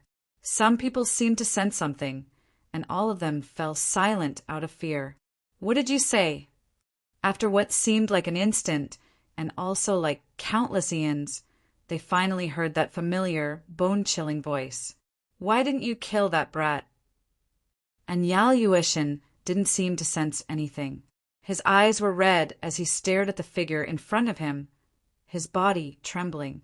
Yao Yuishin, you're crazy. Is this how you speak to Commander? Shut your mouth. Hurry and apologize to Commander. Cui Qianyu and Tian Qianjin paled as they hurriedly said. The other Yuzhou soldiers were also stunned. No one dared to speak to Commander like this. No one. In Yuzhou, anyone who dared to defy Commander was already buried in the ground. For in Yao Yuishin to dare speak to Commander like this, he was simply insane. Slap. Before anyone could react, a powerful palm slapped Yao Yuishin across the face. The slap sent Yao Yuishin flying through the air. Spinning like a paper kite, he crashed into the wall of the alley 7 or 8 zhang away. The wall, more than 2 zhang tall and covered in moss, was as sturdy as rock, but now it was smashed to pieces, sending bricks and sand flying everywhere. And Yao Yuishin sat up after crashing to the ground and vomited a mouthful of blood, his face as white as a sheet of paper. The surrounding crowd lowered their heads, not even daring to breathe too loudly. And Yao Yuishin had been too impudent. No one was surprised that he would end up like this. Are you sure that you're talking to me? Zhang Shougui coldly said, his hands behind his back. His face was expressionless, but his body emitted a chilling and dangerous aura. To the people of the underworld continent, the dangerous aura was too familiar. Every time this sort of energy appeared on the commander's body, several corpses would appear beneath the ground of the Anong Protectorate. Don't forget who you are. You and Ashina? Shu Gan is just 2 insignificant slave catchers under my command. There are as many slave catchers as Ningguan on the prairie as you want. I can promote you and let you live, but I can also destroy you and let you die. Think carefully before you talk to me properly. The surroundings were quiet. Even Cui Qianyu and Tian Qianjin lowered their heads, not daring to breathe too loudly. They didn't even dare to take a look. The capital is too far, but the commander is very close. In Yuzhou, the commander's orders were far more effective than those of the Holy Emperor. There he had absolute authority. Yes, Yao Yuishin was wrong. Please forgive me, Marshal. After some time, and Yaluishin's voice finally rang out in everyone's ears. His head was lowered, his hair draped over his shoulders, and he remained motionless. Around him, Cui Qianyu and the others breathed a sigh of relief. They had truly been afraid that Yaluishin would be impulsive enough to argue with the commander. Fortunately, Yaluishin had finally come to his senses. I'll treat it as a moment of confusion and spare you this time. But if there's a next time, you know the result. Zhang Shogui coldly said. After saying those words, Zhang Xian turned around and walked away with large strides. The others did not dare to be slow and hurriedly followed. A gentle breeze blew the rain against their faces. But no one saw that after Zhang Shogui left, Yaluishin slowly raised his head from a kneeling position. Beneath his disheveled hair, his eyes were not the humble and fearful look that everyone imagined, but a blood-red and venomous red. One day, I will make you pay the price. That voice echoed in his mind, and then Yaluishin swayed as he struggled to his feet and began to walk forward. Putting aside Zhang Shogui and the Yuzhou soldiers, the moment the battle in the courtyard concluded, the news seemed to spread wings, flying to every corner of the capital and into the hands of the various clan heads. The sky had darkened, but this time it was not because of the dark clouds, but because it was already nightfall. But in the capital, there were far more people who were not sleepy. From the moment Wang Chong had issued his order, countless great clans had been keeping a close eye on this place. Just what is this fellow doing?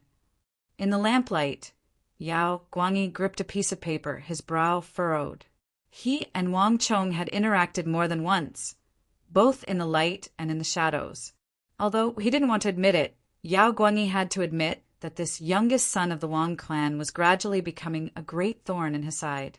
But even someone of Yao Guangyi's intelligence couldn't understand why the brat from the Wang clan had put on such a muddle-headed show. Several hours had passed since he had received the news, but even after thinking for a long time, Yao Guangyi still couldn't understand Wang Chong's intentions. In the past, Yao Guangyi had at least been able to see what Wang Chong wanted to do and what his goal was. But this time he truly couldn't understand. Had they mobilized such a large force just to kill an insignificant Turkic who? How could this be? Yao Guangyi didn't even remember his name. If the Wang clan thought that he would believe them, they were insulting Yao Guangyi's intelligence. It shouldn't be. Yao Guangyi's brow rose, his mind in a panic. This feeling of not being able to understand the other party's intentions made him feel extremely uncomfortable. And he also felt a deep sense of defeat. Father Wang Chong's level of ability is still far from reaching that level. Could all of this be the will of that person in the Wang clan? But isn't this method a little too direct, a little too childish? No matter how I think about it, it doesn't make sense. Father, please enlighten me. Yao Guangyi sighed deeply. He suddenly turned to look at his father, who was seated peacefully in the room, and bowed deeply. His father resided in the Four Quarters Embassy, and he had passed down an order that no one in the Yao clan was to enter the Four Quarters Embassy to visit him unless there was an important matter. Furthermore, the older he got, the less time his father had to show his face. Yao Guangyi was still able to meet his father a few times as his biological son. But as for the other members of the Yao clan, in the past he could still meet them 3 to 4 times a year. But now he probably wouldn't be able to meet them for several years at a time.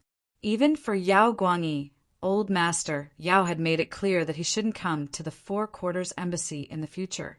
The more one used authority, the less effective it would be. The less one used it, the more one would be respected. The more mysterious something was, the more one would revere it. Yao Guangyi knew that this was the old master's way of survival. However, this matter was out of the ordinary, so he had no choice but to come. The room was silent.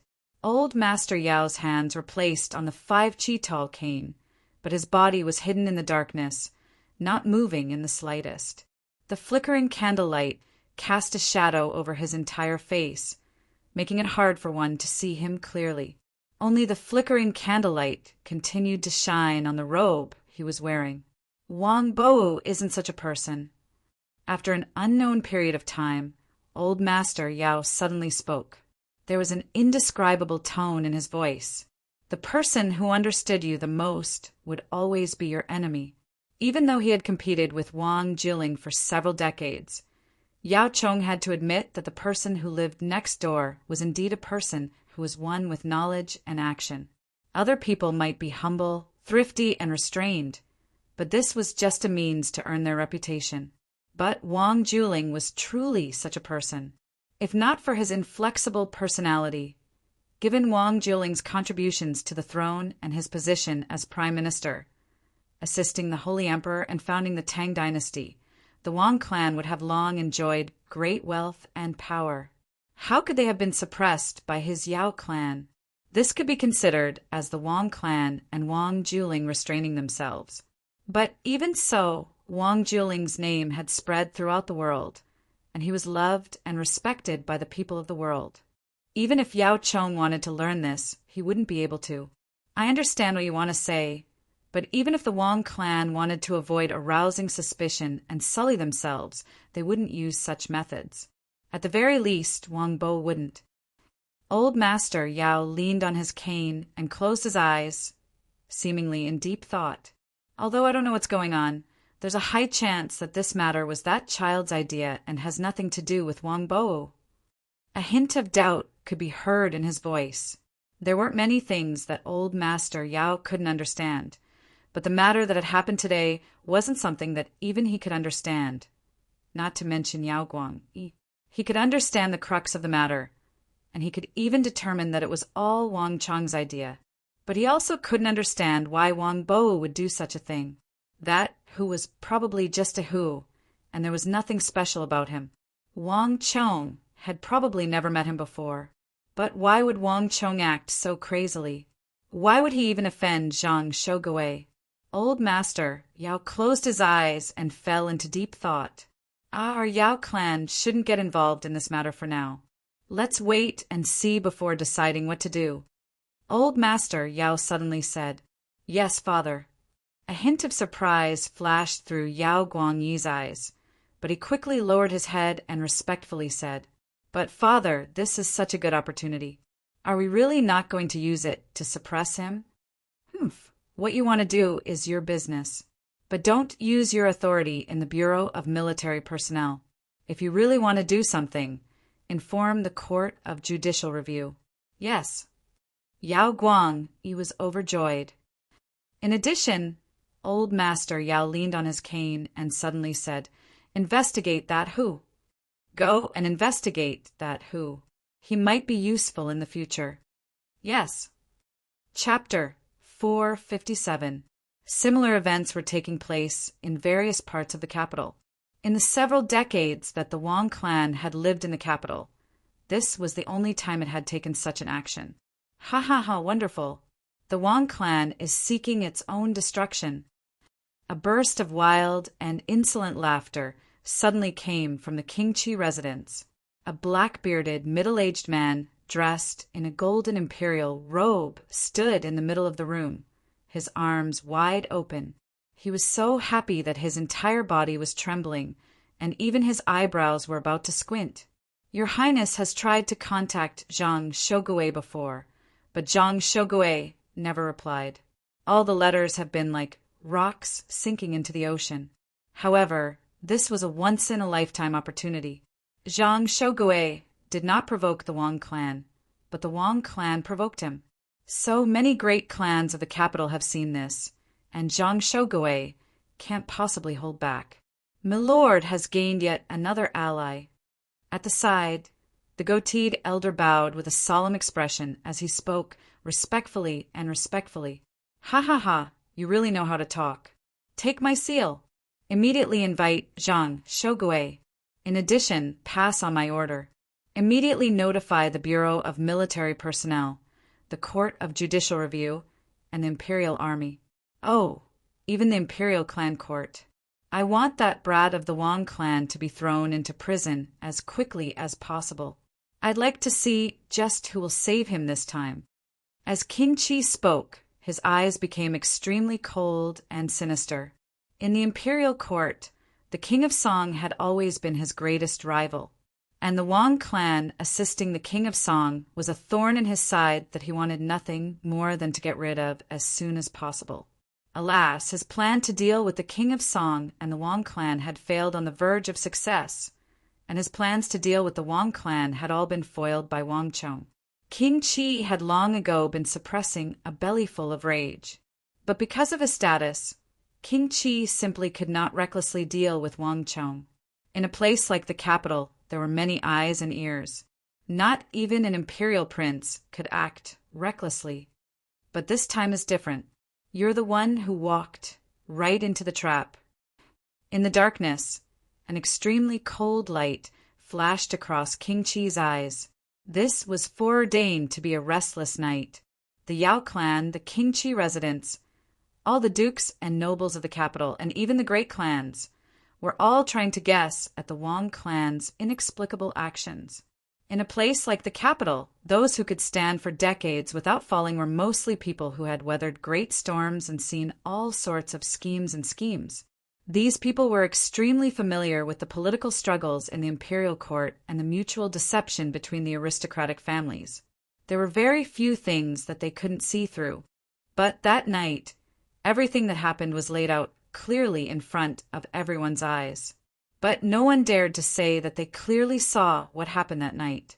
This had never happened before. Grandfather, in Four Quarters Embassy, Wang Chong called out and then kneeled in front of his grandfather. The atmosphere in the room was solemn. Wang Chong's grandfather, the Duke Jiao that everyone in the world revered, sat at the head, while Wang Chong's big uncle stood on his right and his uncle Li Lin stood on his left. On this occasion, even Duke Yi and Elder Zhao had been sent outside to stand guard. Other than members of the Wang clan, no one else could enter the room. All eyes were on Wang Chong. There were all sorts of guesses about today's events, but only they knew that this operation actually had nothing to do with them. In truth, everything had been Wang Chong's idea, the result of his own actions. But not even the members of the Wang clan knew why Wang Chong had done this. Chonghar, it's no problem for you to mobilize the guards of my residence. Even the matter that happened tonight, including the matter that happened in the Drunken Sparrow restaurant, I'll deal with it for you. None of this is a problem. After all, we're one family. But can you tell me why all of this is happening? Wang Zhen spread out his sleeves, his expression grave. That's right, Chonghar, there are no outsiders here. Just why did you do this? Can you tell me now? Wang Chong's uncle Li Lin said. Only he knew how much pressure he had been under tonight, how many favors he had owed, and the matter with the imperial army was far from over. One could already imagine the many troubles that awaited him in the future. But Li Lin didn't care. Although he didn't know the specifics, he had complete trust in Wang Chong. However, Li Lin had never imagined that this matter would involve a personage on the level of the Dong, and Protector General Zhang Shogui. Everyone was waiting for Wang Chong's explanation. Warning: user is attempting to reveal information that should not have been revealed. This information will severely affect the fate of the world and the course of events, resulting in an exponential attack and rejection by the power of the world. User does not have the strength to protect himself and will instantly die. In order to protect user, all attempts by user to reveal the secrets of heaven will be silenced. Once a third attempt is made, all destiny energy will be deducted and user will die. Wang Chong's lips moved, and just when he was about to speak, a cold and emotionless voice rang out at his ear. In a flash, all words became nothingness. You still can't say it? Wang Chong quietly said to himself. Although he had long ago expected this result, Wang Chong still felt incredibly bitter. Today's events were bound to be seen as crazy and incomprehensible by many, but he couldn't even reveal it to his closest kin? At this moment, Wang Chong felt an indescribable loneliness in his heart. He finally had no companions on his path, and the mission he shouldered was something that no one else knew about. This loneliness was too unbearable. For a moment, Wang Chong really wanted to disregard everything and speak the truth, especially after his mission failed. But Wang Chong knew that this was impossible. Even if he wanted to speak, his grandfather, big uncle, and uncle-in-law probably wouldn't be able to hear him. Grandfather, big uncle, uncle-in-law, do you believe me? Wang Chong thought for a long time, then raised his head and bitterly asked, Chonga! Wang Zhen was just about to speak when a thin and withered hand reached out and interrupted him. Child, speak. No matter what you say, grandfather will believe you. Wang Juling sat on the highest seat, looking down at Wang Chong, said with a wise gaze that could see through the affairs of the world. His eyes were affectionate and full of tolerance. After all that had happened, Wang Chong saw no hint of blame in his eyes. In this hall, there was no Duke Jiu whose name had spread throughout the world and was revered by all, nor were there any important or old officials of the court that deeply loved the Holy Emperor. Standing in front of Wang Chong was an ordinary grandfather, an ordinary old man. This was a grandfather speaking to his grandson. For a moment, Wang Chong felt like crying. Although he had said nothing about annihilation, for some reason, Wang Chong felt that his grandfather seemed to understand something. These emotions flew through his mind, but Wang Chong quickly regained his composure. Grandfather, big uncle, uncle-in-law, I cannot tell you the exact reason for today's matter. Wang Chong kneeled on the ground, his eyes red. But there is one thing that I ask of you. No matter what, you must believe me. Annihilation, that Hu must die. Otherwise, he will become a great calamity for the empire. Buzz! The moment Wang Chong spoke, the other three people in the room trembled. Wang Chong's big uncle Wang Zhen and uncle-in-law Li Lin looked at each other in dismay. Even Wang Chong's grandfather revealed a look of surprise. Chonga, you're not joking, right? Wang Zhen said. He knew that Wang Chong had his reasons for doing this, but Wang Zhen had never expected Wang Chong to bring up a calamity for the empire. It wasn't that he didn't trust his nephew, but this sort of thing was far too unreliable. He had long ago gathered a great deal of information on that Hu. He was just an extremely ordinary Hu under Zhang Shougui's command. Who knew how many Hu like this Zhang Shougui had in the Anong Protectorate of the Northeast? The only people that Wang Zhen truly paid attention to were the foreign brothers. But the foreign brothers were only a recent matter. The truly special ones with extraordinary backgrounds were the other three. As for this Annihilation, he was a nameless nobody. He had only run into him by sheer luck. Moreover, it was common for Hu to get along with each other. After drinking a bowl of wine, they would immediately become sworn brothers. But that was just a name. The Hu did not have any culture of swearing brotherhood. This so-called swearing brotherhood was the culture of the Han. When it came to the Hu, they were just monkeys in disguise, and the feeling of swearing brotherhood became much weaker. Chonger, Yuzhou is Zhang Shougui's territory. His methods are fierce, and he never shows mercy when suppressing the Hu. Thus, even though he has both Hu and Han, he has never caused any trouble. Under his command, it is impossible for any of the Hu people to be respected. Even if we take 10,000 steps back, even if a formidable Hu does appear, he'll just be a minor character. There are plenty of people in the capital who can deal with him. How could he possibly become a calamity for the empire? Li Lin said from the side. Although he didn't say it explicitly, his meaning was clear. It was clear that he didn't agree with Wang Chong's reasoning. It was truly lacking in persuasion. Big uncle, uncle-in-law, I know that you don't believe me, but that Hu must die. But that Hu must die. I'm not joking. I'm serious about every word I say. Wang Chong sternly said. The Tang dynasty had not yet fallen. The setting sun still shone on it. This massive empire was still bloated and heavy, but it still had figures in the prime of their lives. The war machines of its prime were still operating. Although they were not at their peak, they still had 70 to 80% of their strength. Although a befuddled life had weakened the fighting spirit of the empire, it had the backing of a huge amount of economic support. Although it was on the path of decline, this empire still had a chance to regrow its broken limbs and rise to the peak.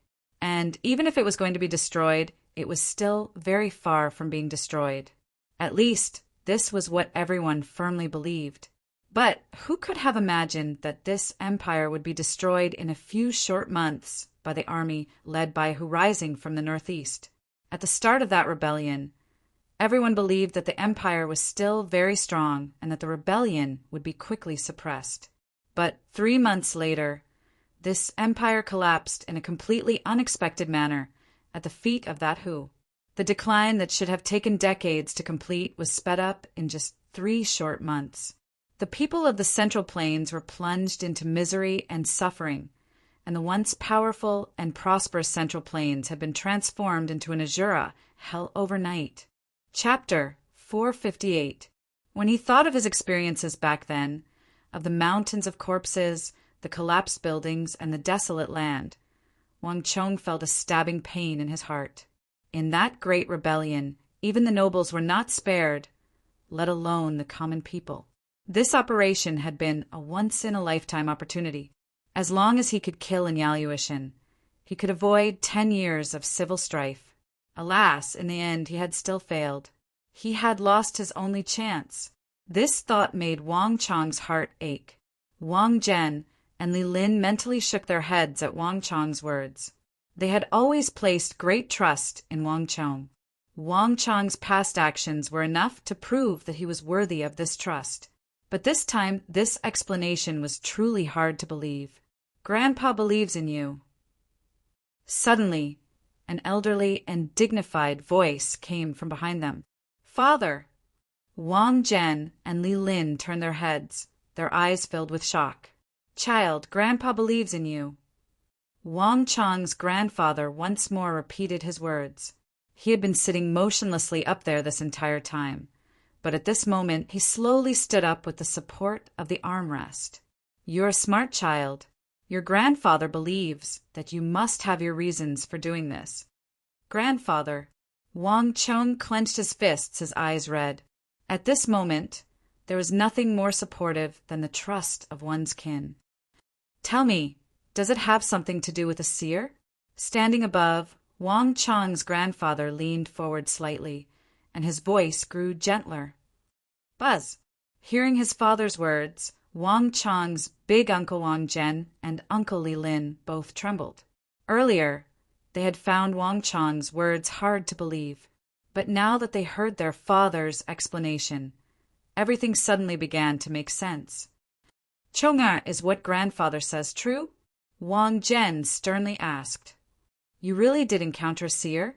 Li Lin chimed in. Wang Chong's actions did not make sense, but if he had encountered some mysterious divination, everything would not be difficult to understand. This could also explain why Wang Chong hated that Hu so much, even though he had never met him, that he was willing to offend Anong Protector General Zhang Shogui. This, Wang Chong was also stunned. His grandfather's words were truly out of his expectations. Even Wang Chong himself was stunned by the words astrologer. Of course, it was impossible for him to have seen any seer, but from a certain perspective, his grandfather's guess was not wrong. Although he had never seen a seer before, he himself was the strongest seer in the world. As a person who had lived 2 lives, there was no one in this world who was clearer than him about the future development of this world. As these thoughts flashed through his mind, Wang Chong quickly regained his composure. "Yes." Wang Chong nodded. "Chong-er, can you tell us the name of that astrologer?" Wang Zhen asked. This time, Wang Chong shook his head. "He's not willing to let you speak." Wang Zhen frowned. "Yes." After a moment of hesitation, Wang Chong clenched his teeth and spoke once more. Although he was unwilling to do this, it seemed that even knowing the future would be greatly limited. In a situation where he couldn't speak the truth, this was probably the best and most acceptable method. Wang Zhen and Li Lin glanced at each other, their brows furrowed. If that astrologer didn't appear, there was no way to get to the bottom of why Wang Chong trusted him so much. However, Astrologists had always had a transcendent status. Whether it was among the people or in the palace, they were highly respected. But it was precisely for this reason that the majority of astrologists had strange temperaments. They had always kept a low profile and had eccentric personalities. They were unwilling to interact with outsiders, and they were even more unwilling to have their names known. In the end, they lived the life of a hermit. Wang Chong said that the astrologer didn't want to meet others, and this sort of personality wasn't rare among astrologists. Child, since he isn't willing to meet others, let's forget about it. What do you want grandfather to do for you? Wang Chong's grandfather asked. That's right. No matter what you want to do, you won't be able to do it alone. Grandfather, big uncle, and even your uncle are all here today. How do you want us to help you? Wang Zhen also spoke up with a serious expression. Although he still found it hard to accept Wang Chong's words of calamity to the empire, if Wang Chong only wanted to kill an insignificant Hu, then regardless of the reason, Wang Zhen wouldn't hesitate to help him. By the side, Li Lin also nodded. Blood was thicker than water. Although his surname wasn't Wang, he was already a member of the Wang clan. If Wang Chong wanted to kill someone, he wouldn't hesitate to help him, just as he had always done. Wang Chong said nothing, but his heart was filled with warmth. In this life, the people he treasured the most were his family members. Grandfather, big uncle, uncle-in-law, thank you. For a moment, Wang Chong's heart was truly moved and he wanted to begin another operation. But Wang Chong quickly dismissed the idea, and Yaluishen's strength had never been crucial. He had far too many people at his side who could kill him. But in the end, all his operations had failed. The first failure had been inexplicable, with even Li Sai being struck by lightning. The second time, a bunch of Yuzhou soldiers had appeared, and in the end, even a supreme figure of the empire like Zhang Shogui had appeared. Just like the Stone of Destiny had always reminded him, it was never easy to change one's fate. When Yaluishen was at his weakest and most defenseless, he had still failed. Wang Chong was worried that if he continued, some other variable would appear. Moreover, Yaluishen was now on guard and would definitely be extremely careful. And with the protection of a supreme expert like Zhang Shogui, there was no chance for him to strike. Although the Wang clan was a clan of ministers and generals, it was still powerless against an important minister of the empire like Zhang Shogui, a high official on the border. Perhaps this is fate. I'm still too weak right now and can't kill him. At least before the Yuzhou rebellion, no one will be able to kill him. I can only wait for the future. Wang Chong quietly said to himself. From the end of the battle until now, he had gradually come to understand many things. And Yaluishen was no minor character. In this world, he occupied an extremely important place. The Yuzhou rebellion he had started was an important part of this world. If he killed Yaluishen, it would be a completely different world. Thus, Yaluishen could not die, at least not until he had started the Yuzhou rebellion and completed his mission in this world. He could not die so easily. Thus, even though he had gathered so much strength, he had still not been able to kill him. Thus, the Stone of Destiny had warned him not to meet with him too early. Any chance encounter ahead of time would only cause Yaluishen's strength to increase, and the world energy protecting him would only grow stronger and stronger, because no matter how evil Yaluishen was, he was still a part of this world, and Wang Chong was not. Defeating a person was easy, but defeating a world was not. Grandfather, big uncle, uncle-in-law, I need you to help me find someone. Wang Chong raised his head and suddenly said. Wang Chong quickly left the Four Quarters Embassy, as did Wang Chong's big uncle and uncle-in-law. Not long after Wang Chong left the Four Quarters Embassy, a series of light, cat-like footsteps came from the back of the hall. The curtain was raised, and an old granny with a kind face and a head of silver hair walked out, carrying a tray of tea. On the tray, the tea in the 4 porcelain teacups had gone cold long ago. This child seems to have a lot on his mind, As the Wang clan's old madam watched Wang Chong leave, her eyes were filled with worry. If he doesn't say it, there's nothing we can do. The Wang clan's old master sighed. If Wang Zhen and Li Lin were here, they would assuredly be flabbergasted, because the old master's current attitude was completely different from before. It was obvious that his talk about astrologer had been completely random. But whether it was Wang Zhen, Li Lin, or Wang Chong, they had all been fooled. This child must have his own difficulties. Otherwise, he would never hide it from even his own family. The Wang clan's old madam sighed. After experiencing so many trials and tribulations in their lives, how could the two of them not see through Wang Chong's thoughts? Tonight, Wang Chong had been far too abnormal, but he also seemed to have some difficulties that he couldn't speak of. The two of them had experienced so many ups and downs. So how could they be willing to put the juniors of their clan in a difficult position? This was why the Wang clan's old master had said those words. The Wang clan's old master said nothing, but a long sigh came from the hall.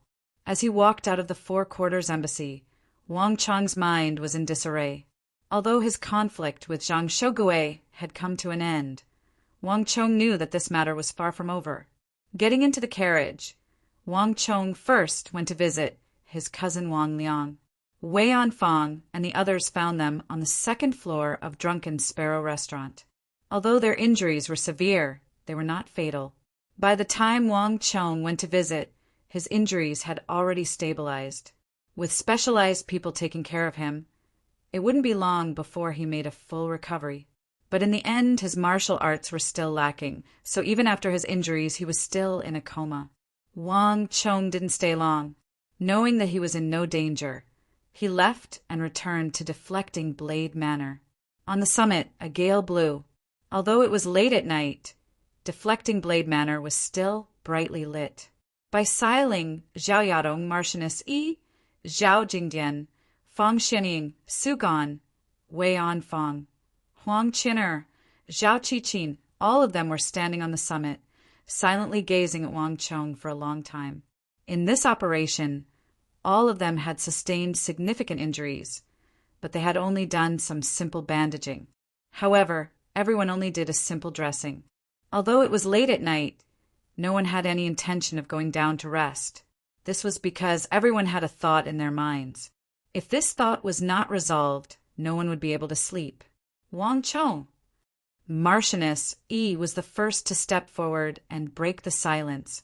Her expression was solemn, and the others didn't look any better. After the battle in the courtyard was over, everyone had followed Wang Chong's orders and returned to Deflecting Blade Manor. Just like Marchioness Yi, everyone was waiting for an explanation. There were far too many inexplicable and incomprehensible aspects of today's operation. The sudden target, the sudden appearance of a group of Hu, and then the relentless pursuit of a seemingly unimportant Hu. But in the end, no one had expected that the one who had appeared behind these people was Zhang Shougue. They did not care about what they did for Wang Chong. Even if they died in battle, they had nothing to complain about. After all, this was their own choice. But they needed an explanation. At the very least, they needed to know why they had done what they had done. In the quiet night, countless pairs of eyes turned to Wang Chong as if waiting for something. No one spoke. There was nothing but the howling of the wind on the summit. Wang Chong slowly raised his head, countless thoughts flitting through his mind like lightning bolts. I can't tell any of you too much. Wang Chong's voice drifted through the night. As he met everyone's gaze, Wang Chong's eyes slowly hardened. But there is one thing I can tell all of you. None of you will regret today's events. All was quiet on the summit. The crowd stared at Wang Chong, and Wang Chong stared back, but no one spoke. An uneasy atmosphere hung in the air. Time seemed to have stopped at this moment. Every second seemed to be stretched to infinity. I believe in you. Bai Siling suddenly walked out of the crowd, the first to break the silence. Although I don't know why, it's enough for me to hear your words. I believe in you.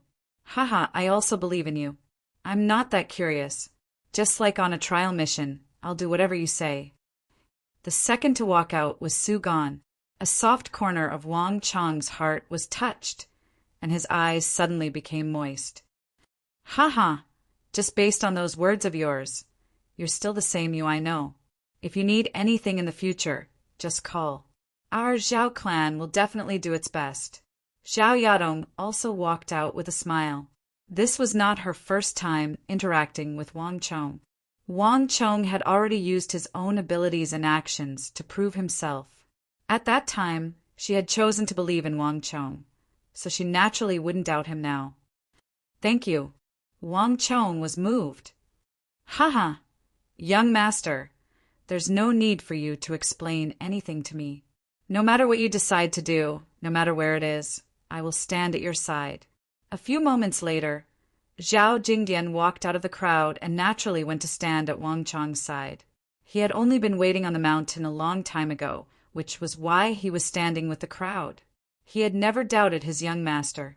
If not for the fact that he wanted to avoid a misunderstanding, he wouldn't have even stepped forward, wouldn't have even said these words. With Bai Xiling, Zhao Yadong, Su Gan, and Zhao Jingdian stepping forward, more and more people stepped forward. I believe in you. I believe in you. I believe in you. I believe in you. Marchioness Yi, Chen Bureng, Sun Jiming, Zhuang Jingping, Qi Weisi, Marchioness Yi, one figure after another stepped forward. Each of them spoke the simplest of words and used the simplest of actions to express their support for Wang Chong. 1, 2, 3, countless of them. In the cold night, Wang Chong felt a warmth in his heart as he gazed at those familiar eyes, the firm conviction and support in them. A pine tree that did not experience wind and rain could not grow its strength of character, and a jade that did not experience carving would never become great. This operation had not defeated the crowd. On the contrary, it had brought them closer together. In a daze, Wang Chong seemed to see a pair of invisible wings slowly unfurling. Chapter 459. Bai Xiling, Zhao Yadong, Su Gan, and the others quickly left. Zhao Qiqin, Huang Qin'er, and Wei Anfang and the other members of Deflecting Blade Manor also left. On this night, many people descended from the mountain. Just like Wang Chong, many of them needed to go back and give an explanation to their families after all that had happened. The densely packed Deflecting Blade Manor abruptly fell silent, leaving only a few lanterns swaying in the cold wind. Cuckoo!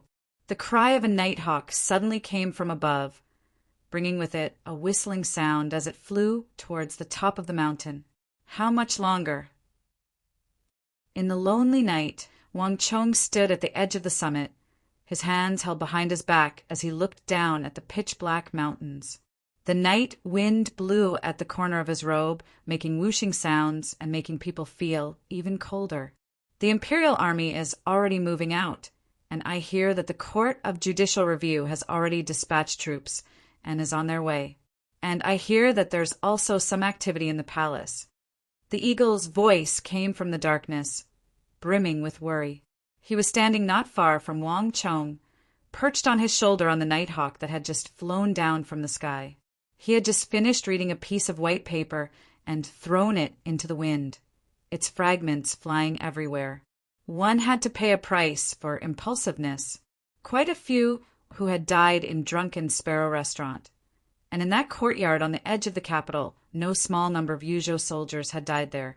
Such a major incident had taken place at the foot of the Son of Heaven, involving an armed melee, and an important minister on the border of the empire like Zhang Shogui.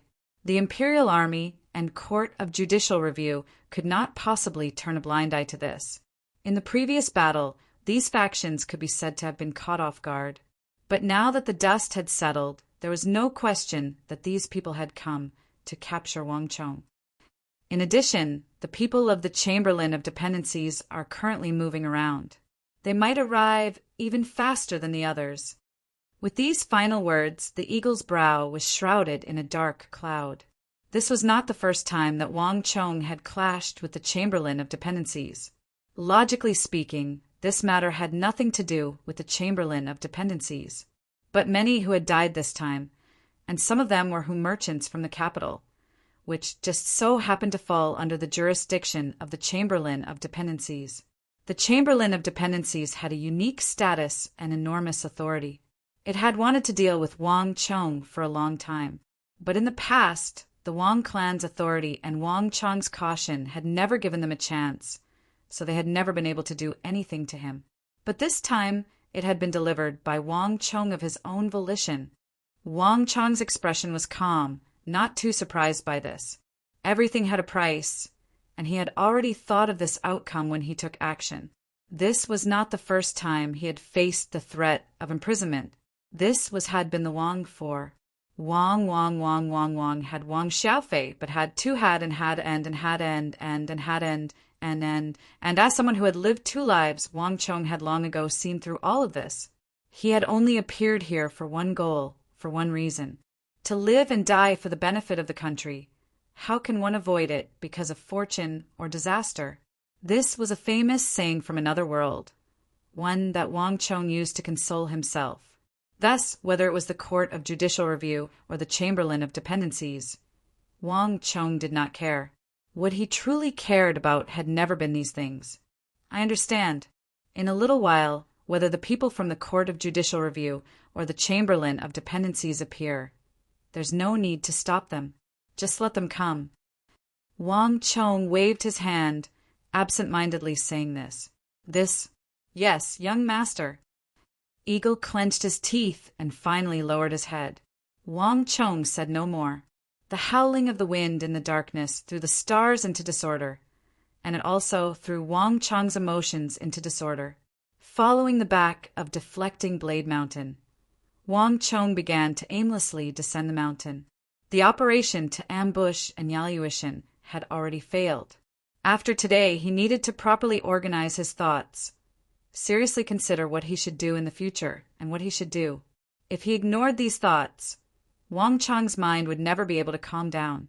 Time slowly passed. Wang Chong strolled alone through the mountains, not allowing anyone to follow him. At some point, the eastern sky was gradually beginning to brighten. Wang Chong believed that he would continue like this, but the development of the situation was far different from what he had imagined. Cuckoo! The strange cry of a bird suddenly rang out in his ears. This cry was completely different from the other cries in the mountains, shattering the silence of the forest and also shattering Wang Chong's thoughts. Wang Chong frowned and subconsciously raised his head. Through the dim light of the hazy sky, Wang Chong could see that in the southwest sky, a massive bird was flying toward him like a bolt of lightning. This bird was neither an eagle nor a sparrow. Its body was massive, and its entire body was suffused with a golden sheen. It was at least twice the size of a normal eagle, but the most eye-catching of all were the two flame-like red rings on its legs. Buzz! When he saw the red ring on the bird's leg, Wang Chong's dazed eyes seemed to have been set aflame, and he suddenly became clear-headed. An extremely bad feeling welled up in his heart, and Wang Chong's entire body shivered.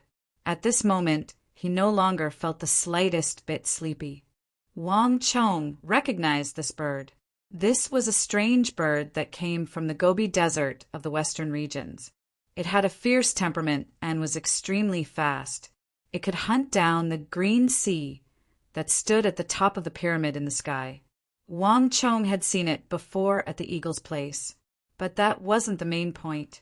The main point was that this Eagle King, which had been trained with great effort and energy after his demotion, had been given to Lone Wolf by Wang Chong more than half a year ago and brought to the southwest of the empire. This Eagle King was ferocious and extremely powerful. It could break through the encirclement of birds in the sky like the green sea. So when Wang Chong gave it to Lone Wolf, he had made it very clear. This Eagle King was not to be used unless it was absolutely necessary, or if there was an extremely dangerous situation or an extremely important matter to report. So even though Lone Wolf had brought this Eagle King with him, he had never used it. Their usual exchange of information was done through ordinary means. The sudden appearance of this Eagle King could only mean one thing: The southwest of the empire had undergone a drastic change, and an extremely important one at that. How could this be? I clearly told him to use this bird. Wang Chang's brows twitched as he suddenly had an extremely bad feeling. Whoosh! Just as Wang Chong was deep in thought, the wind whistled. The Eagle King's eyes were sharp and bright. It flapped its two giant golden wings and slowed down as it descended toward Wang Chong. Wang Chong subconsciously stretched out his arm. Boom! The heavens and earth shook. At almost the same time, an ice-cold voice that made one shudder suddenly rang out in Wang Chong's mind. Host has lived for a year and accumulated more than 400 points of destiny energy. The Trial of Destiny mission has officially been activated. Upon completion of the mission, Host will receive a new title, Controller of Destiny. Host's survivability will be greatly strengthened, and Host's ability to resist the restraints of the world will be strengthened, as well as the ability to dominate destiny. At the same time, new rewards will be unlocked. Mission failed. Host will die. New host will be found. Boom! Hearing the warning voice in his mind, Wang Chong's mind shook violently. But before he had time to think, an endless stream of bloody light surged forth. In front of Wang Chong's eyes, the entire world seemed to be covered in a layer of bloody gauze. Everything exuded a dense, blood-red color. Chapter 460. Trial of Destiny Mission Details. Xuan Zhu assassinates Wang Liao. A comet attacks the moon. Nia Zheng assassinates Han En. A white rainbow pierces the sun. The collapse of the empire will not happen overnight. Boom! In a flash, the bloody light in front of Wang Chong flourished as countless illusions rushed at him. Rumble! Rumble! A massive continent appeared in front of Wang Chong. The Central Plains. Although this was the first time he had seen it, Wang Chong was absolutely certain. But in the next moment, rumble. The sky collapsed in the southeast. The earth sank in the northwest. As Wang Chong watched, the land of the southwest collapsed. A bloody light soared into the sky, transforming into a roaring flame that engulfed the entire divine continent. In just a few moments, the entire continent was engulfed in a sea of fire. The earth sank, and a wretched scream suddenly reached Wang Chong's ears, threatening to tear apart his eardrums.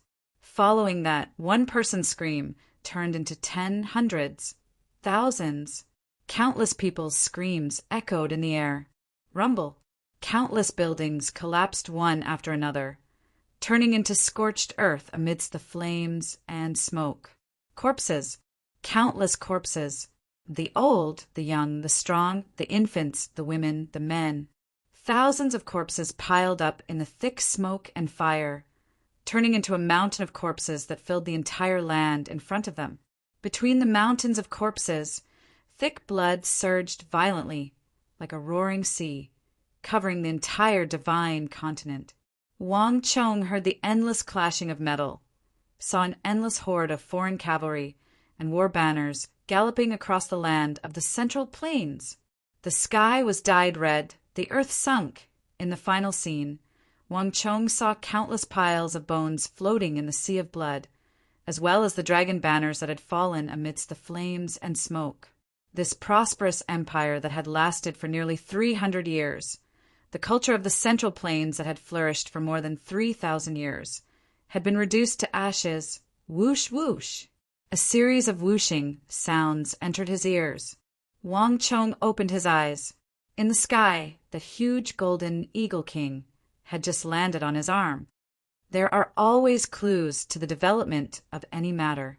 Rise and fall, birth and death, the replacement of any empire, the birth and death of a civilization all have their own sequence. When the Southwest collapsed, the earth collapsed.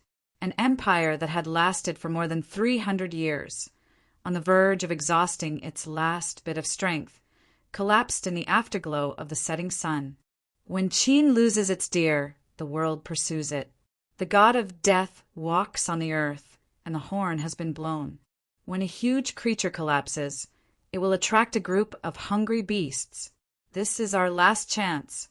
Either we save this war, or we slide further and further into the abyss of death until we are destroyed. The trial of destiny, Empire's elegy officially begins.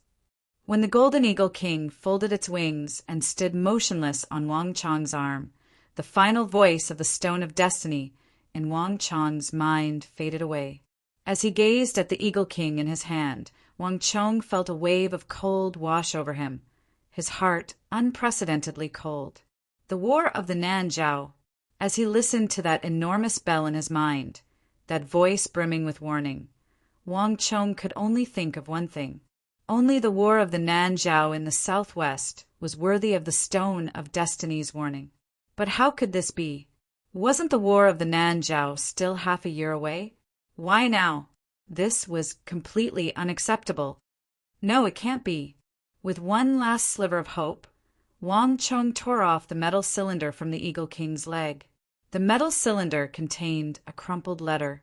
The handwriting on the letter was extremely sloppy. It was clear that it had been hastily written under extremely urgent circumstances. There were even specks of blood on the letter. But Wang Chong could recognize the handwriting on the letter at a glance.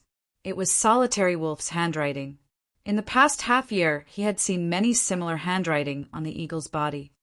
To young Master Chong, to Solitary Wolf. According to young Master's orders, after entering the southwest, this subordinate has been in constant contact with Governor Zhang Wen-Tuo of the Sword Pavilion. The southwest is in great danger. What followed was a series of sloppy scribbles. Traces of black ash could be seen on the letter, as if it had been written by the stove of some commoner's home. The wife and daughter of the king of the Mengshi Zhao Empire, Jelifeng, entered the Sword Pavilion. According to young Master's orders, young Master Zhang Wen-Tuo was closely monitored, but young Master Zhang Wen-Tuo was not suspicious. Jelifeng's wife and daughter stayed for 15 days. Everything was normal. This subordinate did not discover anything. On the 15th day, this subordinate entered the governor's residence and paid a visit to Zhang Wen-Tuo. Zhang Wen-Tuo was not around. The maids were killed, and his corpse was strewn all over the residence. Jelifeng's wife and daughter were killed, and his guard's throat was crushed. Shock! It was too sudden. How could this be? The governor's residence was on fire. After leaving the governor's residence, I discovered unfamiliar black-clothed men. They were extremely powerful, and this subordinate was not a match for them. Mengshi Zhao attacked the city, and the city was breached. According to young Master's orders, this subordinate rushed to the city, lord residence. Zhang Wen-Tuo returned to the residence and drew his sword, preparing to commit suicide.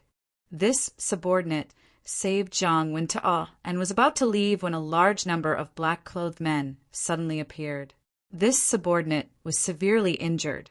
The further he went, the more sloppy the words became. Many of them were indistinguishable. Lone Wolf seemed to be affected by the injuries on his body as he wrote whatever came to his mind. It's Solitary Wolf's blood. Wang Chong suddenly realized that the blood on the letter was Solitary Wolf's blood. The affairs of the Southwest had always been Wang Chong's focus. Thus, before Solitary Wolf left, Wang Chong had instructed him to report everything regarding Zhang Wen-Tuo, regardless of whether it was important or not. Solitary Wolf was injured, but too many things had happened in a hurry, so it was impossible to write everything down. Thus, he wrote whatever came to his mind in this manner. Other than the Tang dynasty and Mengshi Zhao, there is a third faction in the city. This subordinate saw them slaughter Mengshi Zhao's cavalry with my own eyes. The city is on fire and corpses are everywhere. The black-clothed men are searching for Zhang Wen-Tuo. They haven't said a word, completely disregarding me. All of their attacks are directed at Zhang Wen-Tuo, as if they must obtain Zhang Wen-Tuo's corpse. I don't understand.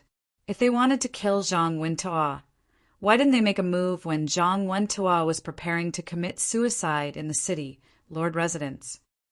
Zhang Wentuo is still unconscious, and he has already consumed young master's medicine. There are too many confusing things. This morning, the messenger pigeon was captured and all news in the city has been suppressed. It's the black-clothed men. The situation is urgent, and the city is filled with Meng Shijiao's cavalry. Fortunately, we have prepared a secret passage according to young master's instructions. Those people are relentless in their pursuit, and there is the danger of being discovered at any moment. There is no chance to send a message. There is no chance to send a message. Tomorrow will be the last attempt. Rest assured, young master, this subordinate will not let you down and send Governor Zhang out. The letter didn't continue after that. Everything had been confirmed. The Battle of Nanjiao. It really was the Battle of Nanjiao. The last shred of hope in Wang Chong's heart was extinguished at this point, and his heart turned cold. And after the coldness, there was an unprecedented wave of chaos, anxiety, and unease. There was nothing in front of him, but Wang Chong could hear the rumbling of something. Faintly, Wang Chong seemed to see the southwest of the empire collapsing, and flames soaring into the sky. An intense sense of danger assaulted him, almost suffocating him. Why is it like this? Why is it like this? Wang Chong muttered to himself, his mind in chaos. As the sun began to rise, Wang Chong felt like he could hear the gates of the empire slowly opening. The capital was still filled with song and dance, but no one besides him understood what the empire was facing. Chapter 461. With the combined forces of Meng Shijiao and Uzin, the 180,000 elites of the Anong Protectorate were completely wiped out. The gates of the south were wide open, and the people were plunged into misery and suffering. But this was not the worst of it. When a tiger showed its age, even a monkey would dare to ride on its back. Pandora's box had been opened, and what awaited this empire was an unprecedented disaster. In a flash, countless thoughts flashed through Wang Chong's mind. He felt a chill run down his spine. No, none of this has happened, and the imperial court has not made a decision. As long as I avoid mobilizing the 180,000 Anon elites and infiltrating alone, there is still a chance. Wang Chong's mind spun. In his previous life, the Wang clan had already declined, and he was just an insignificant descendant of a declining clan. It was impossible for him to participate in a war of that scale. But things were different now. The Wang clan had not fallen, and their alliance with the King of Song was as solid as a rock. As long as he could convince Big Uncle and the King of Song, there was still a chance. No, I have to meet Big Uncle and the King of Song right now. Wang Chong abruptly turned around, and without any hesitation, he headed down the mountain. Big Uncle and the King of Song possessed immense influence in the Bureau of Military Personnel. As long as he could borrow their help to stop the imperial court from sending troops, there was still a chance to salvage the situation. The war of Nanjiao might not happen. At the very least, if the 180,000 elites were not completely wiped out, everything would be different. Wang Chong, where do you think you're going? Just as Wang Chong turned around, there was a flash of light, and a cold bellow suddenly echoed through the air. A figure, like a large bird, suddenly soared into the sky from the dense forest halfway up the mountain. With a boom, it landed heavily in front of Wang Chong. The Chamberlain of Dependencies is handling a case. Please come with us. That person had a cold expression, and his white robes fluttered in the wind. He exuded an aura as heavy as a mountain. Seeing the emblem of the Chamberlain of Dependencies on this white-robed man, Wang Chong's expression immediately changed. Buzz! Wang Chong didn't even think about it. He leaped forward and suddenly leaped in another direction. He had never feared the people of the Chamberlain of Dependencies. Even if he was imprisoned, he did not care. But definitely not now. Definitely not now. Boom! However, almost at the same time that Wang Chong leapt out, there was a rumble. Another white figure fell from the sky like a wooden stake, blocking Wang Chong's path. This person had an icy expression, and the symbol of the Chamberlain of Dependencies on his chest was extremely eye-catching. "Wang Gongzi, please. You can't escape. A country has its laws and a family has its rules. If the emperor breaks the law, he will be punished the same as the common people. Do you still want to run?" A series of ice-cold voices reverberated in the sky like a great bell. Along with these voices, one figure after another fell from the sky. 2, 3, 4. In a few short moments, 6 callous figures had descended from the sky, surrounding Wang Chong like some mighty god, cutting off all his escape routes. These people were all profound martial realm experts, at the very least. A light breeze blew past, and the forest was packed with people. In the first light of dawn, Wang Chong could see the imperial army of the imperial court, the prison guards of the court of judicial review, the experts of the imperial clan court. All of them had surrounded this place and were currently making their way to the summit. After a night, they had finally arrived at Deflecting Blade Manor. Wang Chong's heart chilled, and he immediately stopped. Boom! When the news that Wang Chong had been imprisoned spread, the entire capital was thrown into an uproar. Any influential faction in the capital knew of last night's turmoil. Everyone was paying close attention to the development of this matter, and in the imperial court, this matter had become a major event. With such a large weakness in their hands, the Yao clan and King Qi were truly adding fuel to the fire, doing their utmost to exaggerate the matter. But the most astonishing thing was that the imperial army, court of judicial review, and Chamberlain of Dependencies were fighting over the right to imprison Wang Chong. This had never happened before. As this matter spread, even the common people of the capital began to discuss it. But as more details began to spread from the imperial court, even the common people began to clamor. In the imperial city, at the feet of the Son of Heaven, Wang Chong had led several hundred experts into Drunken Sparrow restaurant in broad daylight, and without a word he had begun to kill. Even in the 300 years of the imperial city, this sort of thing was rarely seen. And the many great clans and nobles involved in this matter, as well as the students from the Kunwa training camp, Longwei training camp, and Shinwei training camp, made the common people of the capital feel like they had been injected with chicken blood. There were far too many riddles in this matter. It could be said that Wang Chong had started a fight in Drunken Sparrow restaurant for his cousin, but later on he had abandoned all the other people in the restaurant to pursue a Yuzhou who under the command of Anong Protector General Zhang Shogui. This was a godlike turn of events. And this wasn't even mentioning that Wang Chong had killed another who under Zhang Shogui's command in front of him, and the latter had never even met Wang Chong.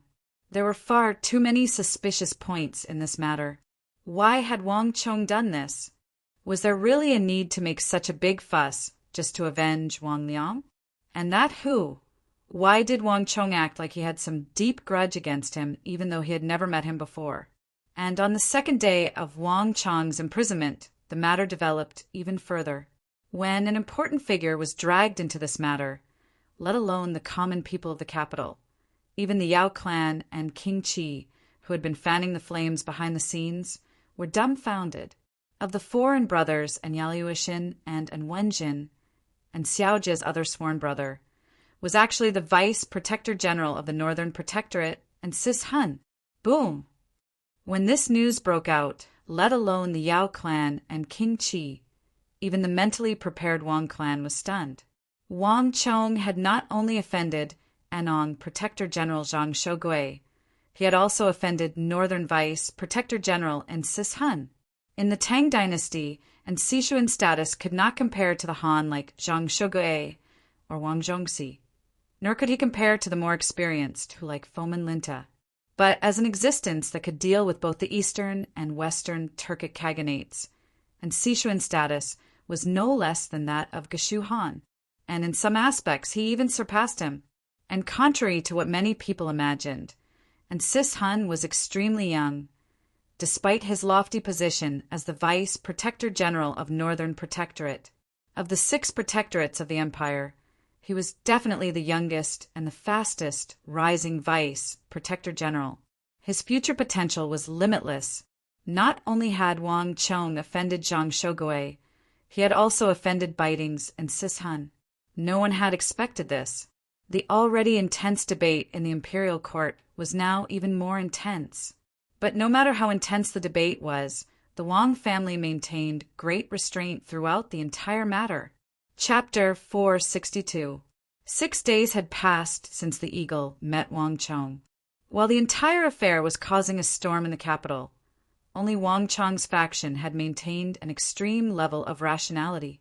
It wasn't because Wang Chong had told them, but because they still had enormous confidence and faith in Wang Chong. This was a powerful cohesiveness. "Come in." A voice rang out. An expert of the Court of Judicial Review coldly stared at the eagle and finally gave the signal for him to pass. "Many thanks." Old Eagle gave a long sigh, raised his sleeve, cupped his hands, and gave his thanks before striding into the courtyard. And this was already 4 hours after the eagle had handed over the token from the Bureau of Military Personnel. Before entering, Old Eagle took one last look around. This was a building built in the style of a government office, its roof covered in green tiles. The surroundings were lush and filled with tall trees, giving it a serene appearance. But in reality, this was an out-and-out prison. This was not the Court of Judicial Review, not the Chamberlain of Dependencies, and certainly not the territory of the Imperial Army. It was the place where Wang Chong was being imprisoned.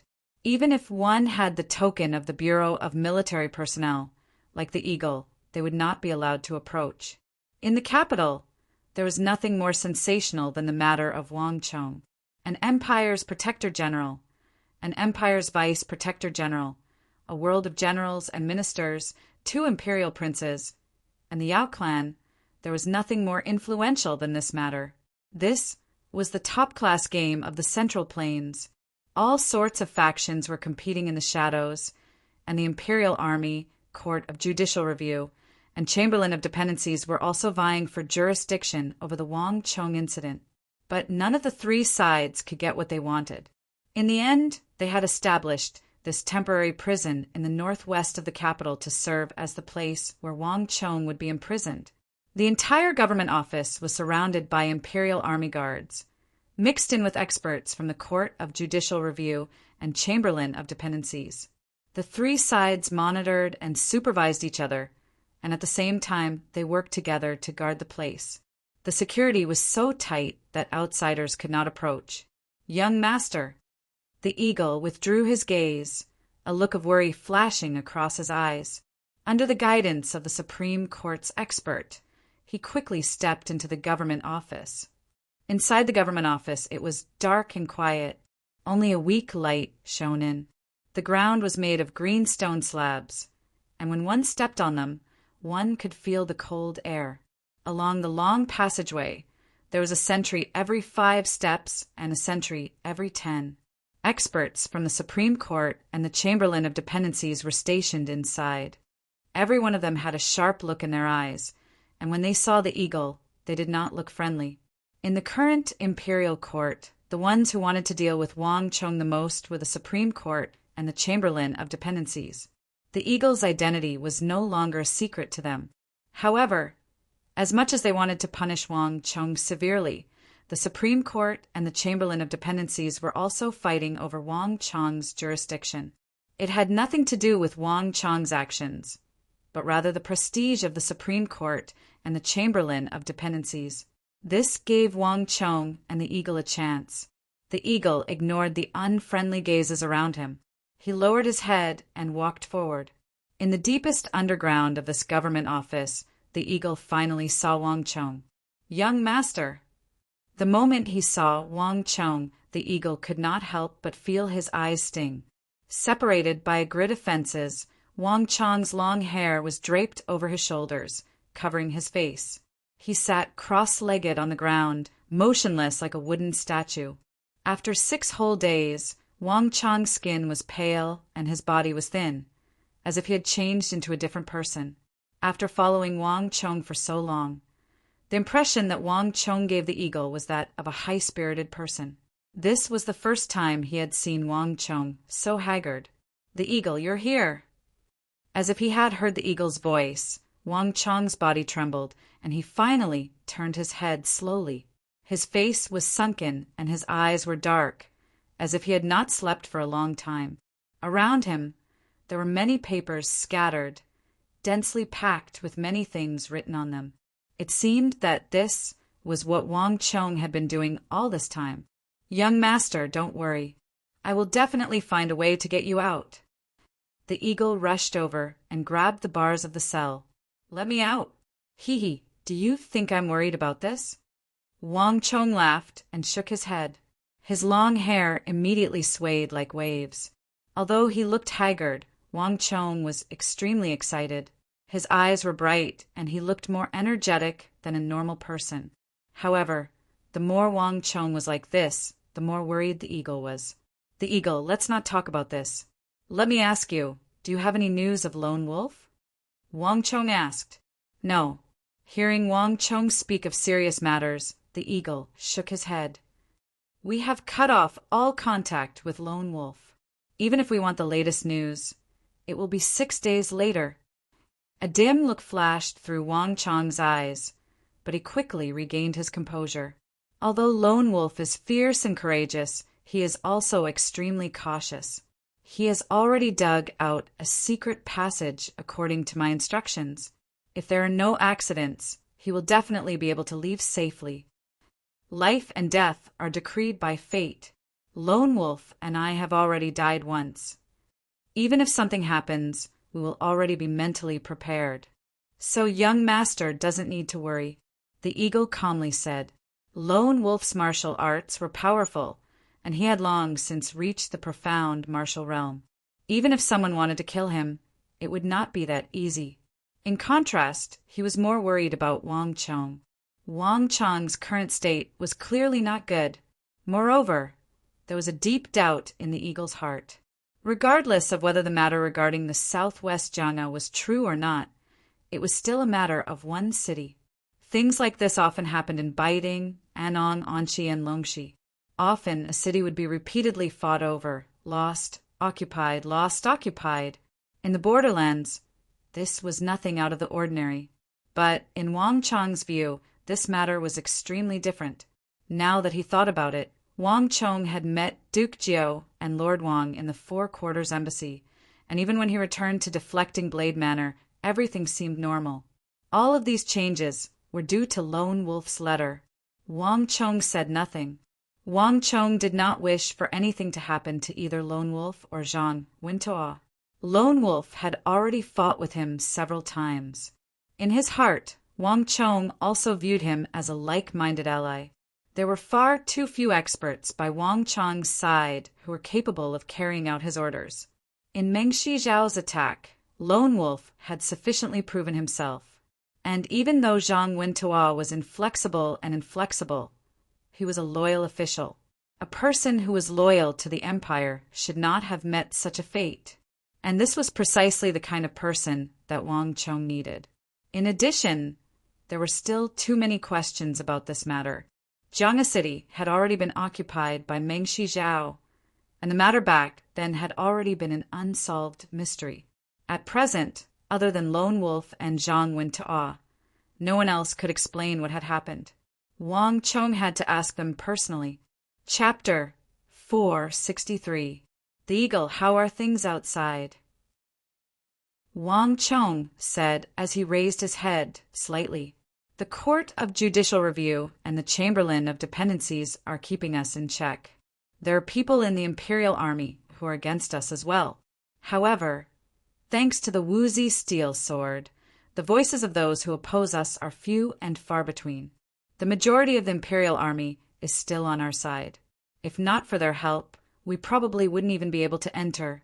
The Court of Judicial Review and the Chamberlain of Dependencies have already dragged Gongzi into their private prison. The eagle said discontentedly. Wang Chong smiled. Previously, he had been selling the Wuzi steel sword to the Imperial Army without restraint. At this moment, it had turned into his greatest advantage. Just like what the eagle said, even the two opposing factions in the Imperial Army didn't wish for him to die. Instead, they were doing their best to protect him. After all, The secret of the woozy steel sword was in his hands. "How are things with Big Uncle?" Wang Chong asked. "No."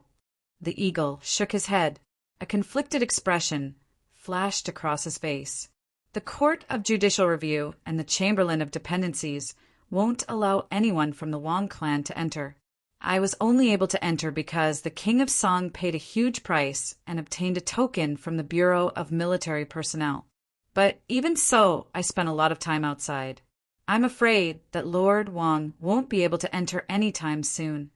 Tell him that no matter what, he has to come in," Wang Chong suddenly said seriously. "In addition, tell my big uncle that no matter what happens next, no matter what he hears before seeing me, he and His Highness King Song must not express their opinions. Any opinions at all. This is very important, the eagle. Do you understand?" "Ah," the eagle exclaimed in surprise. Wang Chong's expression was extremely solemn when he said those words. Even the eagle rarely saw him like this. "Gongzi, is something going to happen?"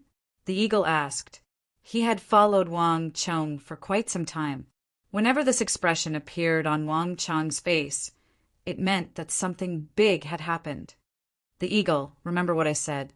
Remember to tell him everything." Wang Chong shook his head and said with unprecedented seriousness, "Also, I have an important task for you. I want you to complete it in the shortest time possible. Young master, please speak. This subordinate will definitely do his best," the eagle also said seriously. "Very good." Wang Chong flicked out his right index finger, his fingertip pointing downwards, and pressed against a narrow piece of paper on the ground. With a light stroke, that piece of paper immediately flew out like an arrow and floated into the eagle's hand. "This is the map I've drawn up. The eagle, I need you to help me sell the spirit veins during this time." The calm expression on the eagle's face instantly vanished upon hearing these words. "Gongzi!" The eagle was taken aback. He stared at Wang Chong in shock. "Gongzi, why do you want to sell the spirit veins?" This news was so sudden that the eagle's first reaction was to wonder if he had heard wrongly. Wang Chong had a large amount of capital in his hands. The Hyderabad ores, a huge fortune, the deflecting blade manor, the spirit vein, and so on. But the most unique and important thing wasn't Wang Chong's Hyderabad ores, but the spirit vein several dozen li away from the capital. The Hyderabad ores would eventually be used up, but the spirit vein could be passed down from generation to generation. It could help Wang Chong and the Wang clan gather talents and win over the hearts of the people. As long as the Wang clan had the spirit vein, regardless of the ups and downs of the dynasty, the Wang clan would be able to rely on the spirit vein to maintain its status. The Wang clan might not have had much of a foundation in the past, but ever since Wang Chong discovered the spirit vein, it had unquestionably become the foundation of the Wang clan. Only a madman would think of selling the spirit vein. If only Wang Chong had known this would happen, he wouldn't have offended the first prince in the first place. "The eagle, listen to me. I know what you're thinking. I'm not crazy, nor have I lost my rationality. As for the spirit vein, just do as I say. This matter has to be done," Wang Chong said. His expression was calm and his eyes were bright. He didn't seem crazy at all. How could he not know what the eagle was thinking? Under normal circumstances, he would never have made such a decision. But after being imprisoned for 6 days, selling the spirit vein was the result of his careful consideration. The Wang clan couldn't possibly continue for 100 generations. The eagle would never know that a massive calamity was about to strike.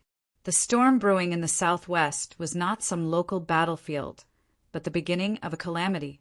When this calamity struck, no one would be able to remain unscathed.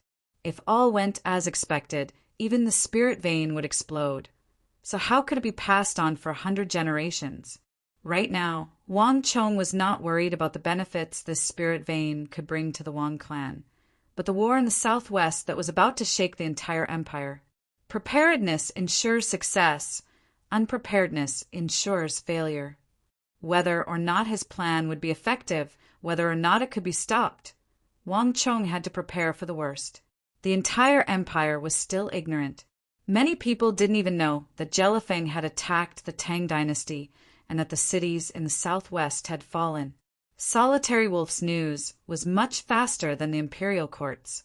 The chess piece that Wang Chong had planted was finally showing its effects. Compared to the ministers of the court, Wang Chong had known what was happening in the southwest even earlier, and he had also known what he was about to face. But Wang Chong had no way of warning those ministers of the court. This was a matter of national importance, and it was impossible to be biased based on Lone Wolf's letter.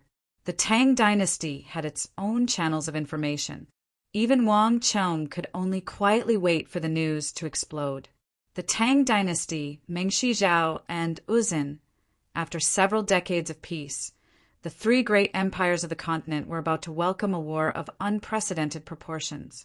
This war involved more than 500,000 opponents and 180,000 Tang dynasty elites, totaling nearly 700,000 soldiers. Whether it was in Yuzhou, biting Anqi, or Longxi, a war of this scale had never occurred before. Even in the history of the Tang dynasty, the number of times a war involving nearly 700,000 soldiers had occurred could be counted on one's fingers. The Tang dynasty had already slipped into the abyss of decline. What Wang Chong needed to do now was to avoid this war as much as possible. And once war became unavoidable, Wang Chong needed to prepare for the worst. A war of unprecedented magnitude, a war involving 700,000 professional soldiers, was not something that any single person or faction could easily contend against. If he wanted to change this war, to change the fate of the Tang dynasty, he needed one thing: money. A vast amount of money.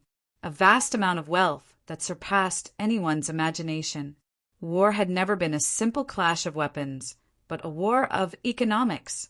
In order to wage a war, one needed an enormous economy and a reserve of resources. Similarly, in order to intervene in a war, one needed sufficient wealth, an unimaginably vast amount of wealth. The greater the wealth, the greater the aptitude to intervene in a war. In normal circumstances, let alone someone of Wang Chong's wealth, even if any of the great clans of the capital poured out all their resources, they still wouldn't be able to reach this level of wealth. This was no longer something that a single clan or even several clans could do. For Wang Chong, only by selling the spirit vein could he gather this sum of money. The news of Jelifeng's attack on the Tang dynasty and the fall of the southwest was still on its way, but it wouldn't be long before it reached the capital. Thus, Wang Chong didn't have much time. Wang Chong had to complete the sale of the spirit vein before the news reached the capital. Otherwise, the war in the southwest would dilute any activity in the capital. Chapter 464. In addition, there's one more important matter. Wang Chong indifferently said, his expression turning grim. Gather all the wealth we have and send it all to the capital's Zhang clan. In addition, tell the head of the Zhang clan that the Wuzi steel weapons and the meteoric metal can all be started. Clap, clap. Wang Chong swiped his index and middle fingers on the ground, and with a flick of his fingers, 2 pieces of paper flew out from the ground nearby and into the eagle's hands. Without my orders, they won't start working.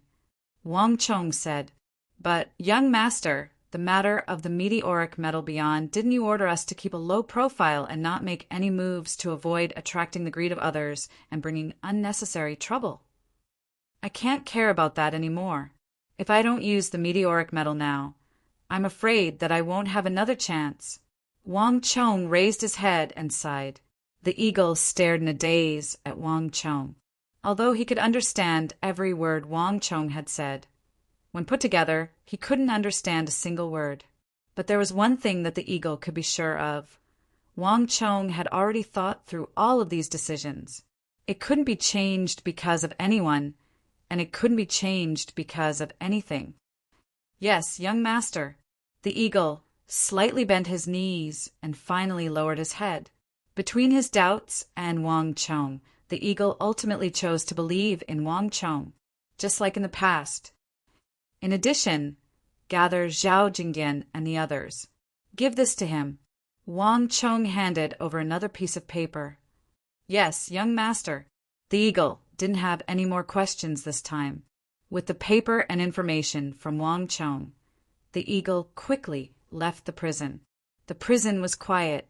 After the eagle left, Wang Chong lowered his head once more. His eyes were fixed on the ground, and he did not move.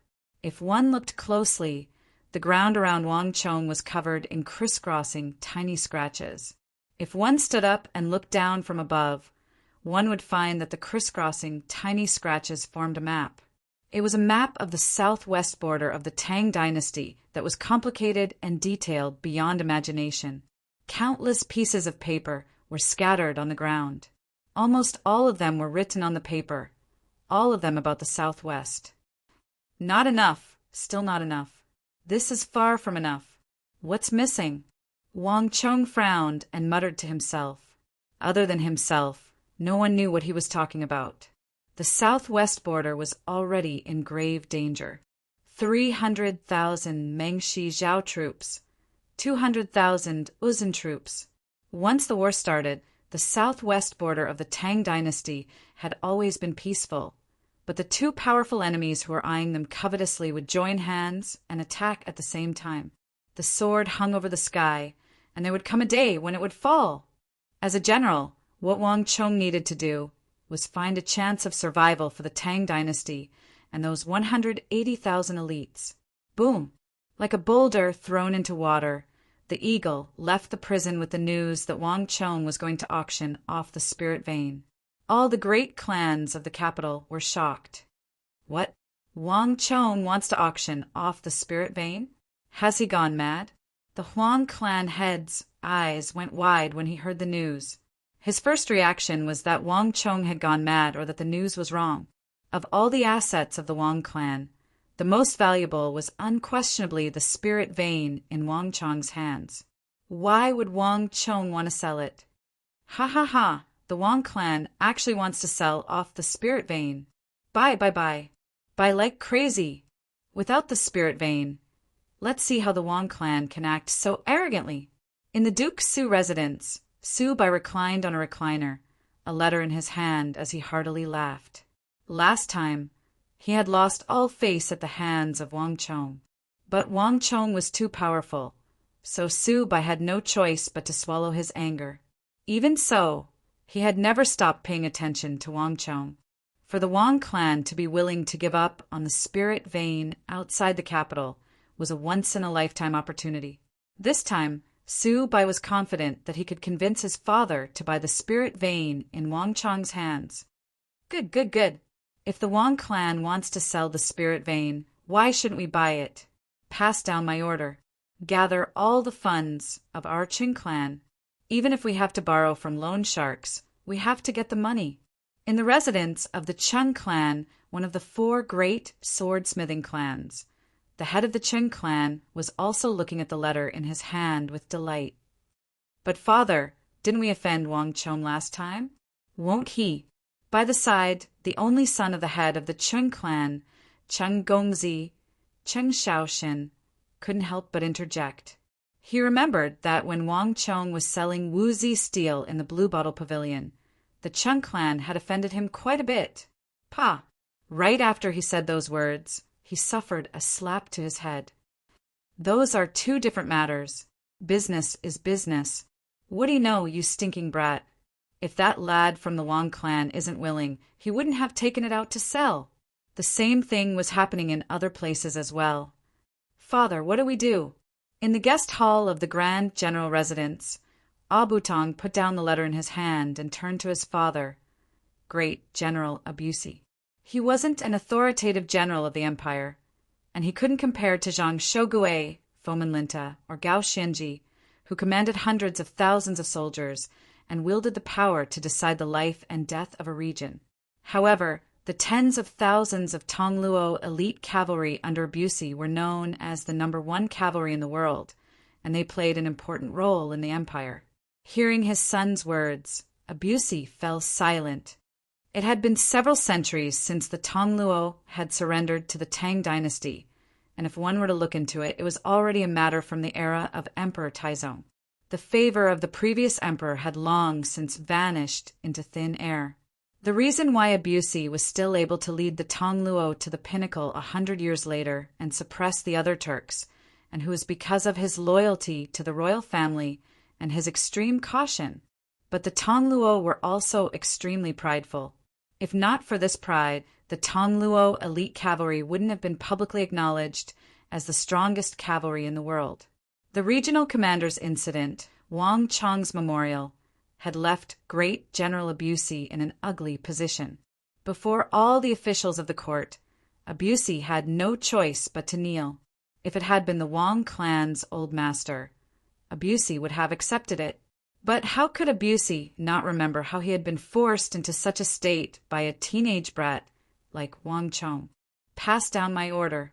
Collect the treasures of our Tongluo tribe and exchange them for gold.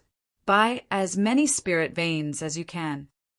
Abusi sternly said, "Yes, father." Abusi was overjoyed. Understanding his father's intentions, he immediately turned around and flew away. Spirit veins were priceless treasures, and it was only a matter of time before the Wang clan regretted selling them. The reason why his father had agreed to buy them was because he had a grudge against Wang Chong and wanted to teach him a lesson. As for wealth, the Tongluo had never cared about gold and silver. Wang Chong, you'll regret it when the time comes." Abusi laughed heartily in his heart as he flew away. The Yao clan and Qingqi residents, the two sworn enemies of the Wang clan, were also perplexed. "Father, what is that lad up to?" In the Yao clan residence, Yao Feng frowned in confusion. Even though he had been overshadowed by Wang Chong, he was no fool. The Wang clan's actions were extremely suspicious. If we want to know what they are up to, we have to know what they are trying to achieve by doing this. Without a doubt, the Wang clan is trying to exchange the spirit vein for money, and a large amount of money at that. Yao Guang lowered his head as a contemplative gleam flashed across his eyes. But what does the Wang clan need so much money for?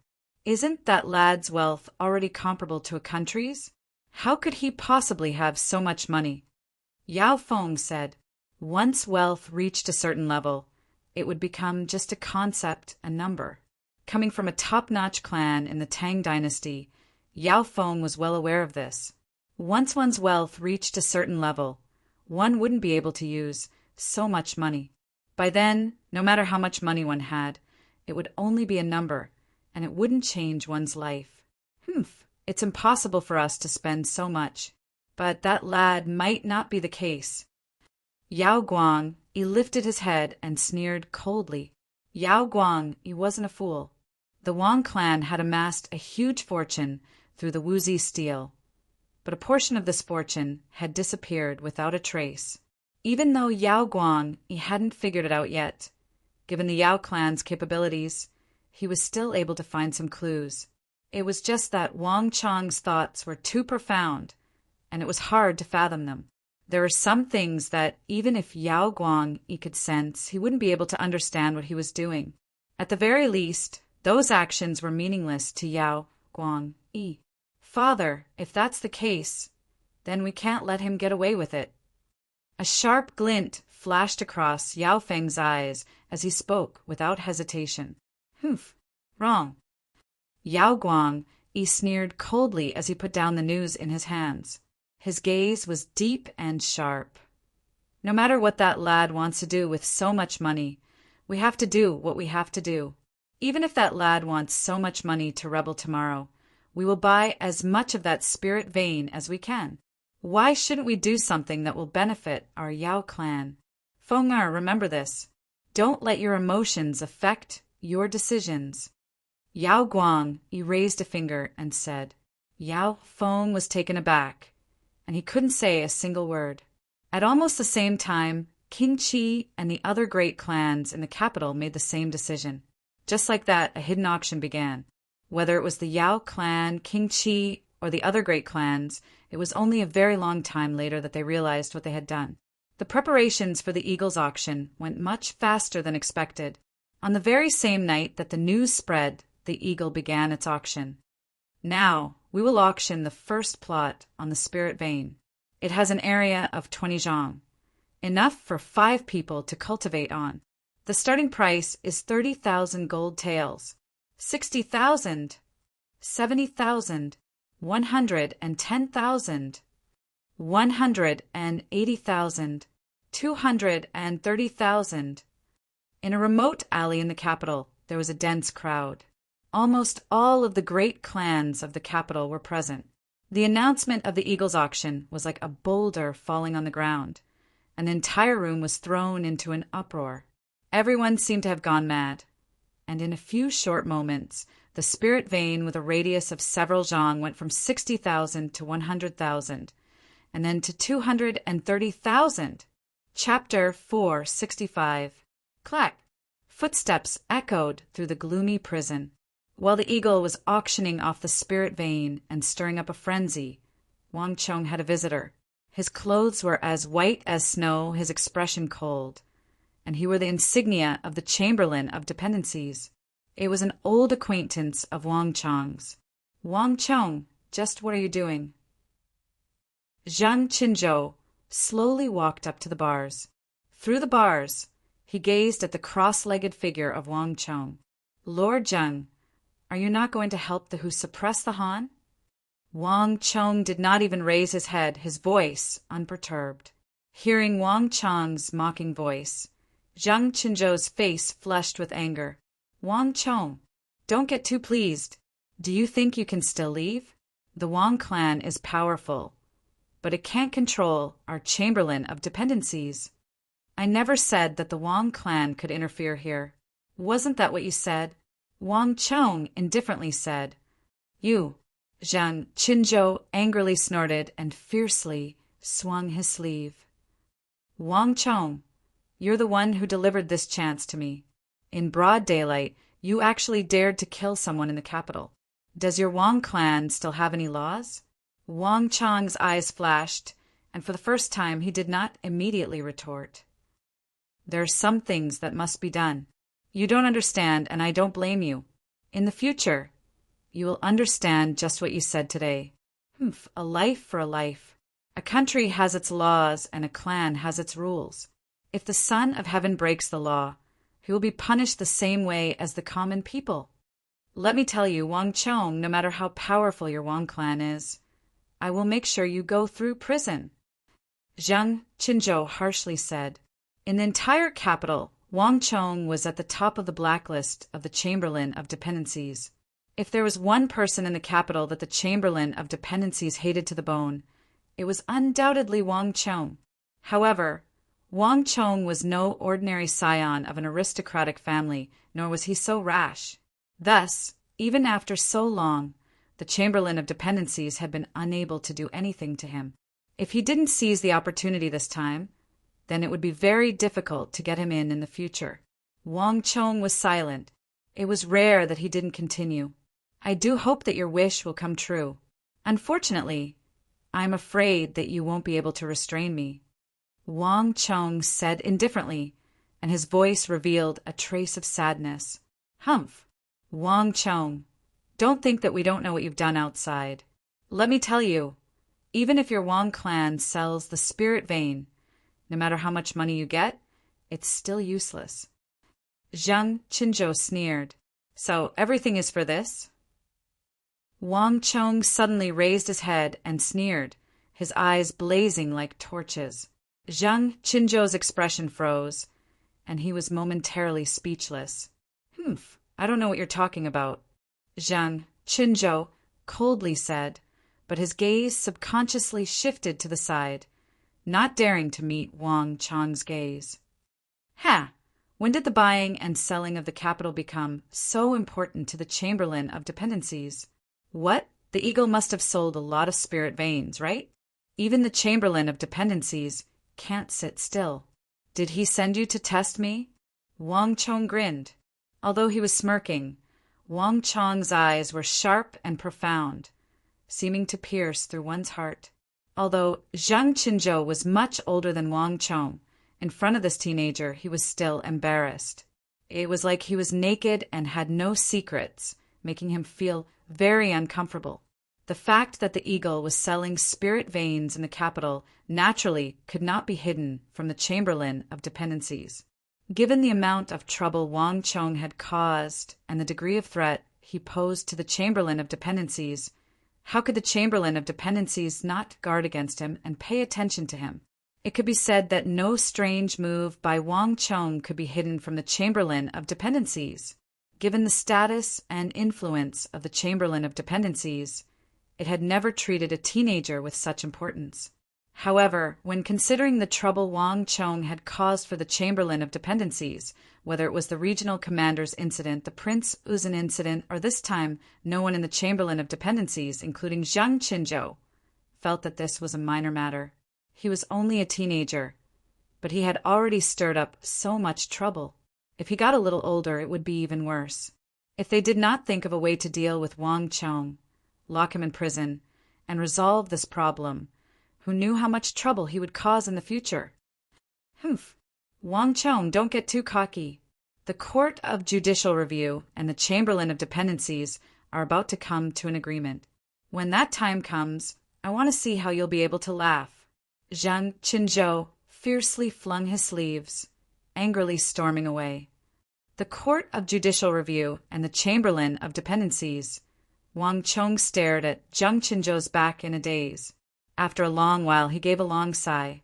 No matter how the Court of Judicial Review and the Chamberlain of Dependencies planned to deal with him, it was no longer important, because a massive storm was about to sweep through the empire. Boom! The news from the southwest came much faster than Wang Chong had imagined. On the second day after Zhang Qinzhou left his prison, a piece of news shook the empire. In the southwest, the king of the Mengshi-Zhao Empire, Jelifeng, had personally attacked Taish City on the southwest border.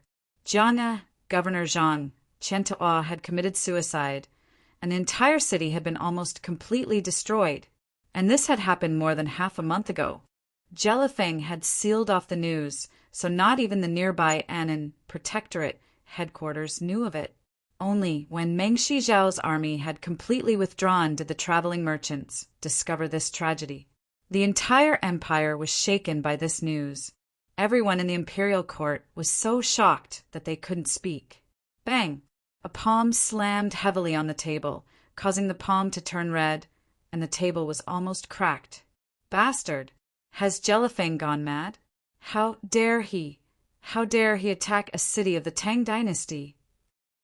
The person who said this was not someone from the Ministry of War, but an imperial censor of the court. Zhang Fei's hair and beard stood on end, his face bristling with rage. Absurd! What has the Annan Protectorate headquarters been doing? The imperial court hasn't lacked silver or grain for so many years, but they were told to do something like this? In the entirety of the southwest, at such a close distance, they didn't even know that a city had been breached. Is Jelifeng rebelling? The Tang dynasty has treated him well, but he dares to bite the hand that fed him and attack the Tang dynasty. Immediately send out the army and exterminate Jelifeng. Mengshi Zhao's people are too impudent. Whether civil or military officials, the Bureau of Revenue, the Bureau of Personnel, or even a few offices that normally had nothing to do with the military, all of them were enraged by Jelifeng.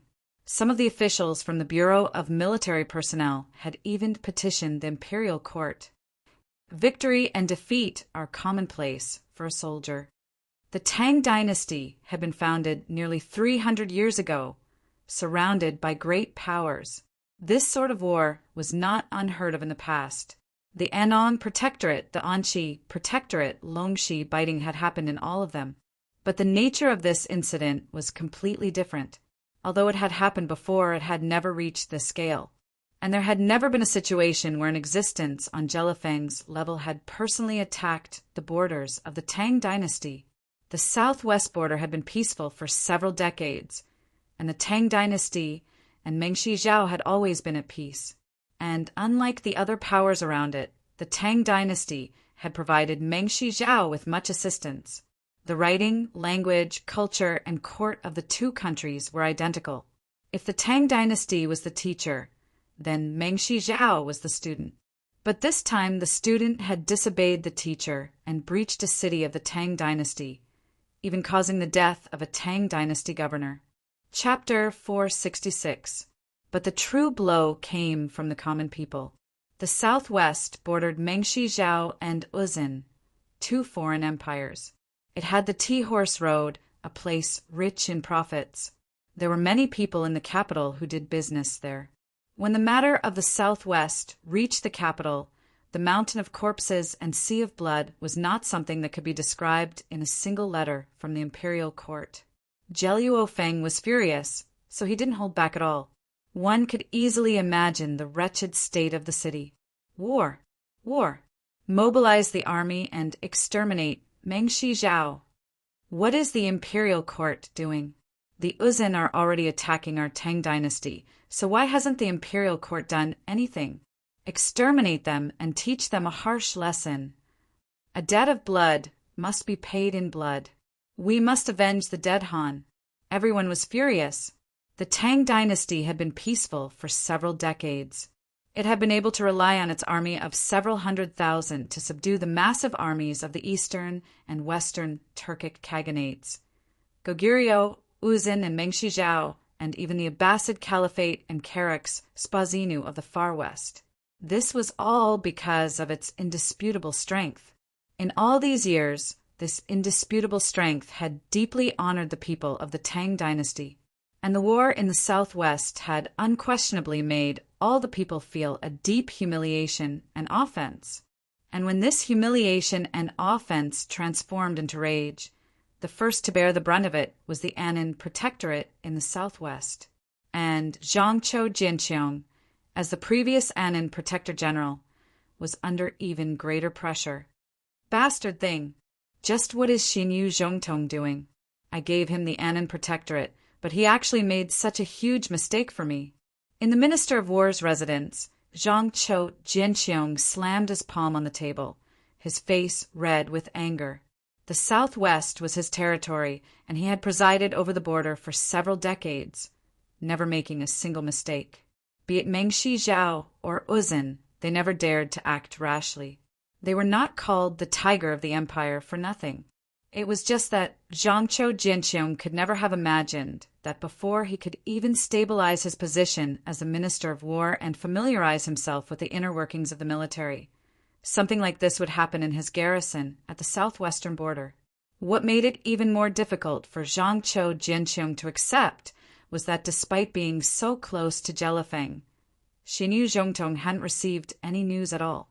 It was not until Jelifeng had retreated that Xinyu Zhongtong sent a message to ask him what he should do. Everyone in the capital was criticizing the royal court, and the royal court was shifting this pressure onto him. Zhangqiu Jinqiang felt like he was sitting on a bed of needles. During this period of time, the number of civil and military officials who came to visit him almost broke his doorstep.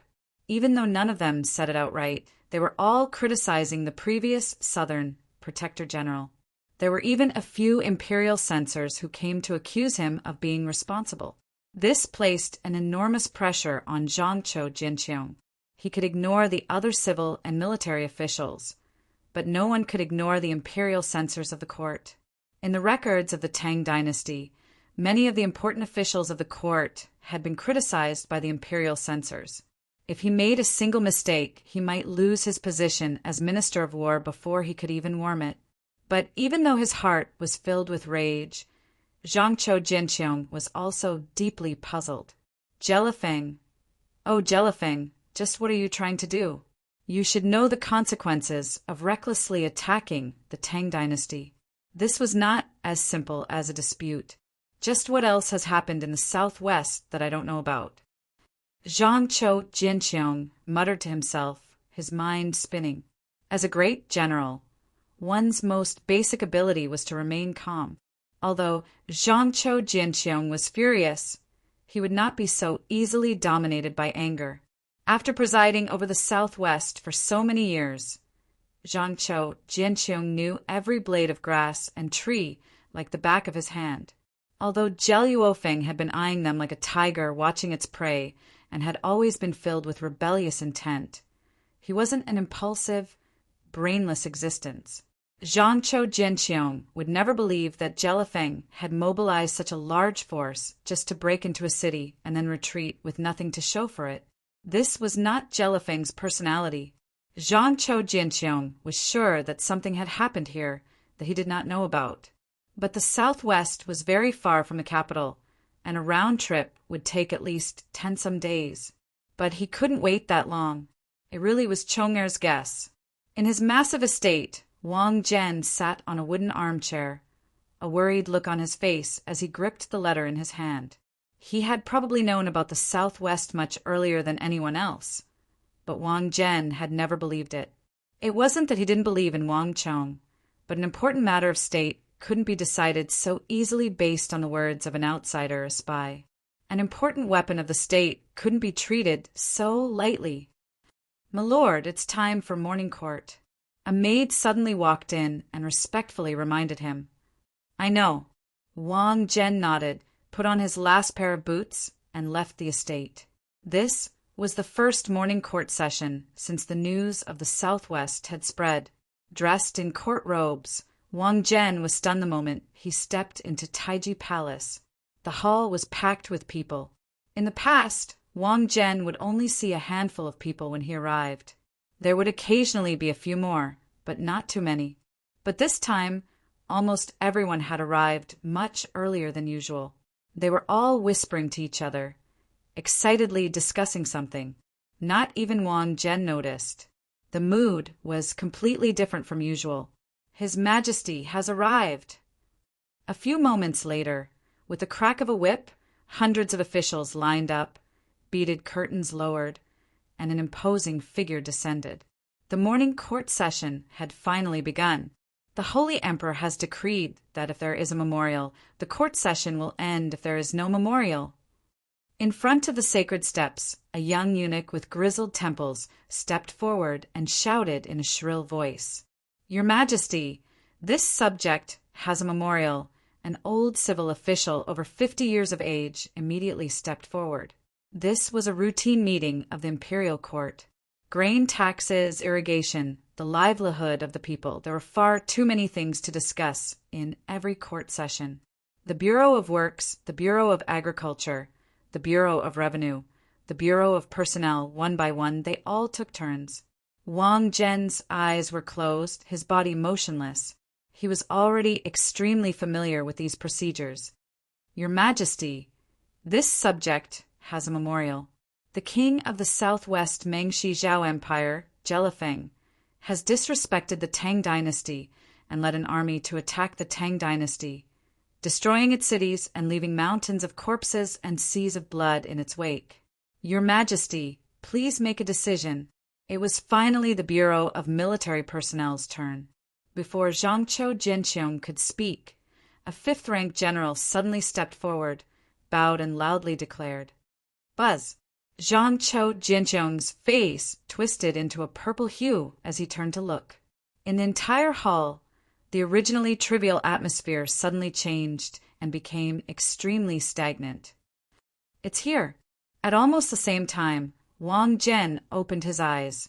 The previous court session was only the foreplay. The real highlight was the war in the southwest. "Your Majesty, Jelifeng has offended the Tang dynasty. We cannot let them off so easily. They must be taught a lesson for being so ungrateful. This subject suggests that we immediately attack Mengshi Zhao and make them pay the price." Another general spoke up, his voice impassioned. Wang Zhen recognized Wu Zhengpeng of the Bureau of Military Personnel, a fourth-rank general. He was an old general in the Bureau of Military Personnel and did not belong to any faction. Both the King of Song and King Qi had tried to rope him in, but they had both failed. He was a staunch supporter of the war.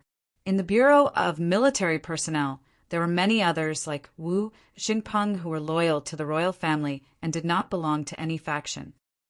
"Your Majesty, this subject agrees. May the Holy Emperor dispatch troops to punish Mengshi Zhao. Let Jelifeng understand the relationship between a ruler and a subject. This subject agrees. This subject agrees. This subject agrees." In the hall, all the pro-war officials stepped forward to express their support. This subject objects. Just when the crowd was in an uproar, a resounding voice suddenly resounded. A white-bearded civil official with an extraordinary demeanor and the air of a Confucian scholar glared angrily at the crowd. The military is a major affair of the state. It cannot be ignored. Mengshi Zhao and the Tang dynasty have always been at peace. Why would Jelifeng suddenly lead troops to attack the Tang dynasty? There must be something fishy about this. Does Lord Feng mean to say that what happened on the southwest border is fake? So many civilians and Governor Zhang, Qiantua died in battle. Did they die in vain? A general immediately glared at him. Lord Li did not say that. All of you keep talking about war. Do you know how many people die in a single war? So many people have already died. Do you want even more to die? This is a major affair of the state. We cannot act so rashly. Another official stepped forward and bluntly retorted. If there were pro-war factions, there would be pro-peace factions. This had been the case in every dynasty, and it was the same in this one. Rashly? You civil officials actually call this rashly? If Mengshi Zhao does not learn his lesson, he will become even worse. If they become even bolder in the future and more people die at the border, are you going to take responsibility? The generals of the pro-war faction, who were rebuked, flushed with anger. The atmosphere in the hall became tense in a short period of time. The civil officials and the military officials, the pro-war faction and the pro-peace faction, had always been at odds with each other, but this time was especially different. Soon, the controversy became an argument, and the argument became a quarrel. In the end, everyone joined in, and the entire hall was in chaos. Lord Wang! Lord Wang!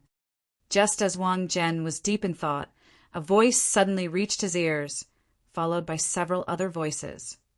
Ah! Wang Zhen's expression froze for a moment before he regained his composure. It was also at this moment that Wang Zhen realized that the debate in the hall had stopped. Everyone looked at him with a strange gaze. Lord Wang! What does Lord Wang think of Mengshi Zhao's attack on the Tang dynasty this time?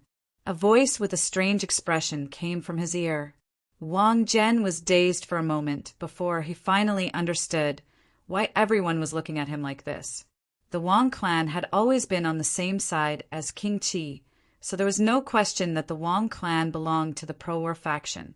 Chapter 467.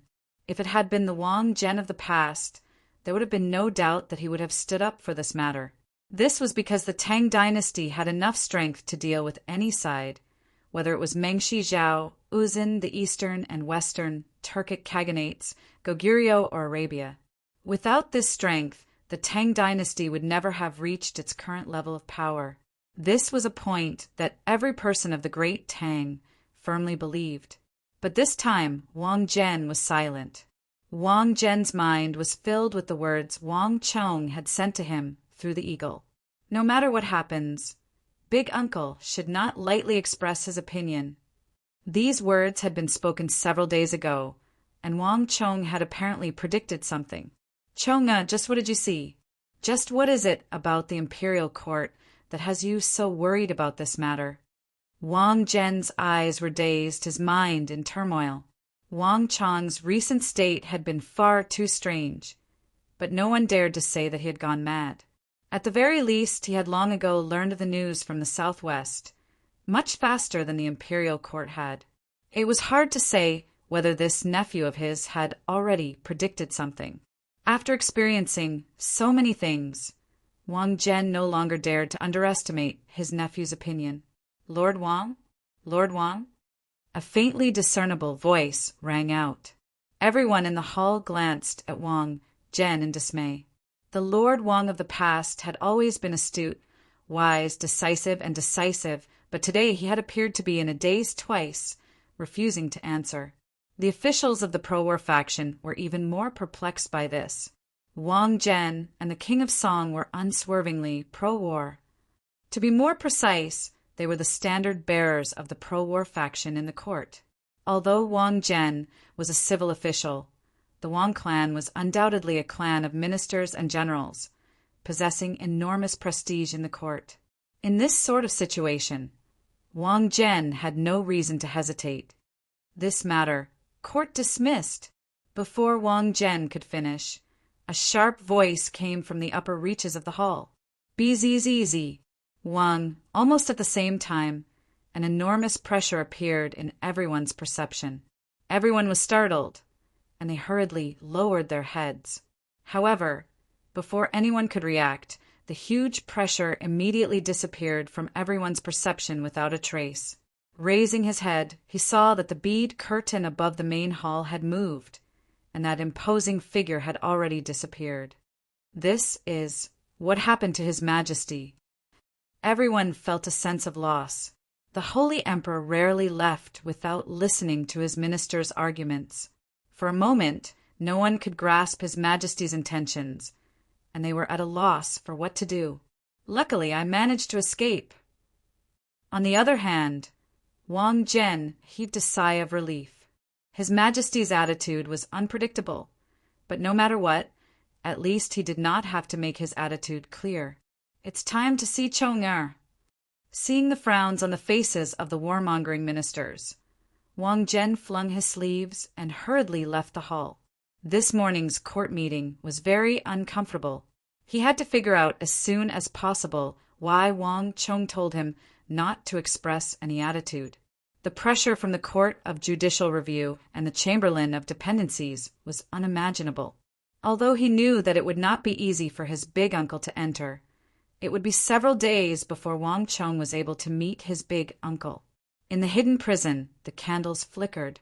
Wang Zhen was dressed in casual black clothes, his bearing calm and composed, but the worry on his brow could not be concealed. Big uncle! Upon seeing his big uncle, Wang Chong's eyes lit up and he hurriedly stood up. After so many days, this was his first time seeing his big uncle. Chong'er. Wang Zhen nodded. As his gaze swept over Wang Chong's gaunt figure, a hint of heartache flitted across his brow. Of the descendants of the Wang clan, the one that Wang Zhen cared the most about was not his own son, nor was it Wang Chong's two brothers. Rather, it was this nephew that he had disliked the most in the past, Wang Chong. Seeing his haggard appearance, Wang Zhen found it very hard to bear, but he clenched his teeth and hardened his heart, quickly regaining his composure. The matter of Wang Chong killing a large number of who in Drunken Sparrow restaurant, attacking the Yuzhou soldiers and killing Zhang Shogui's subordinates in front of him had caused far too much of a ruckus. Even Biting Vice, Protector General, and Sis Hun had been dragged in. Although Sis Hun was Vice Protector General, the Protector General of Biting had always been an empty position. It had always been held by members of the royal family. In other words, Sis Hun was already the most authoritative figure in Biting. Although Wang Chong had stirred up trouble in the past, none of it had been as big as this. The old master had already sent word that no one was allowed to interfere in this matter. Wang Chong had done something wrong, so he had to be punished. If not for this, Wang Chong would not still be imprisoned in the Imperial Army, Chamberlain of Dependencies, and Court of Judicial Review. Relax. After a while, when this storm has passed, no matter what the old master says, I will think of a way to get you out. My words are useless in front of your grandfather, but the words of the King of Song won't go unheeded. In the end, Wang Chong was still his nephew, and he couldn't help but feel a little sorry for him. Big uncle, I know that you want to help me, but I've never been worried about that. Big uncle, I know that you want to help me, but that has never been what I'm worried about. Wang Chong shook his head, a surge of warmth surging through his heart. Everything had a price, and when he had decided to deal with Anyaluishin, Wang Chong had already known what sort of price he would have to pay. Wang Chong had never regretted his decision. Wang Chong was now worried about something else. Big uncle, tell me, is the situation in the imperial court very bad? There's no need to hide it from me. I can guess. Wang Chong said, a hint of worry in his voice. In this period of time, he had been looking forward to news from his big uncle. The tragedy of his last life was repeating itself in this one. Wang Chong could smell the thick scent of a storm in the wind. Huh. Wang Chong sighed and nodded. Right now, the imperial court is full of voices calling for war. The voices coming from the imperial court and the people are too loud. Even many of the old officials who support peace can't withstand the pressure and have changed their stance. I can't last for much longer. Chong'er, you have to tell me. Just why are you doing this? The clouds of war were thick over the capital, and in the few days that they had been preparing to meet with Wang Chong, countless officials had come knocking on the gates of the Wang residence to seek an audience with Wang Chong. All of them wanted Wang Chong to make his stance clear, but only Wang Chong himself knew just how much pressure he had been under in this period of time. Wang Chong had always doted on this nephew of his, but this was no trifling matter. Bang! Wang Chong had barely finished speaking when he heard a massive bang. Under Wang Chong's flabbergasted gaze, Wang Chong's eyes reddened as he suddenly bent his knees and kneeled in front of Wang Chong. Chong'er, what are you doing? Wang Chong's eyes went wide in shock. There was no doubt that Wang Chong's performance had completely surpassed his expectations. Big uncle, I know that you have many questions in your heart and that you are in a very difficult position, but only you can help me with this matter. Wang Chong's eyes were red and his expression was solemn as he heavily kneeled on the ground. From the memories of his last life, there was no question that this matter had already reached its most critical juncture. In his last life, the Wang clan had long since declined and was powerless to intervene in this war. But this time was different. If they wanted to avoid a repeat of the tragedy of his last life, they had to make a decision right now. They could not afford to make the slightest mistake. Chong'er, just what are you planning? Looking at his kneeling nephew, Wang Zhen said grimly. His intuition, honed over several decades in the court, had allowed Wang Chong to sense that Wang Chong was plotting something. Big uncle, when the time comes for the final decision, no matter what, you must oppose this war with the King of Song. The war with Mengshi Zhao cannot be carried out at this time. Wang Chong sternly said, his head deeply bowing. What? For the first time, shock appeared on Wang Zhen's face. Chong'er, do you know what you're saying? Jiang'a City has been reduced to rubble, and many civilians have died. This was not a simple resolution. If our Wang clan opposes the attack at this time, we will be condemned by the entire world. Wang Zhen was truly stunned by Wang Chong's request. He had always believed that Wang Chong had kept him from expressing his stance because he had something important to tell him. But this was definitely not the case. Abstaining, remaining silent, and not expressing one's stance, these were two completely different concepts from opposing the war. Moreover, our Wang clan and the King of Song have always been the banner of the pro-war faction in the court, and everyone follows our lead. It is precisely because of this that we have been able to accumulate so many connections in the court. The Wang clan can remain silent, can abstain, but we cannot side with Jelifeng and oppose the war.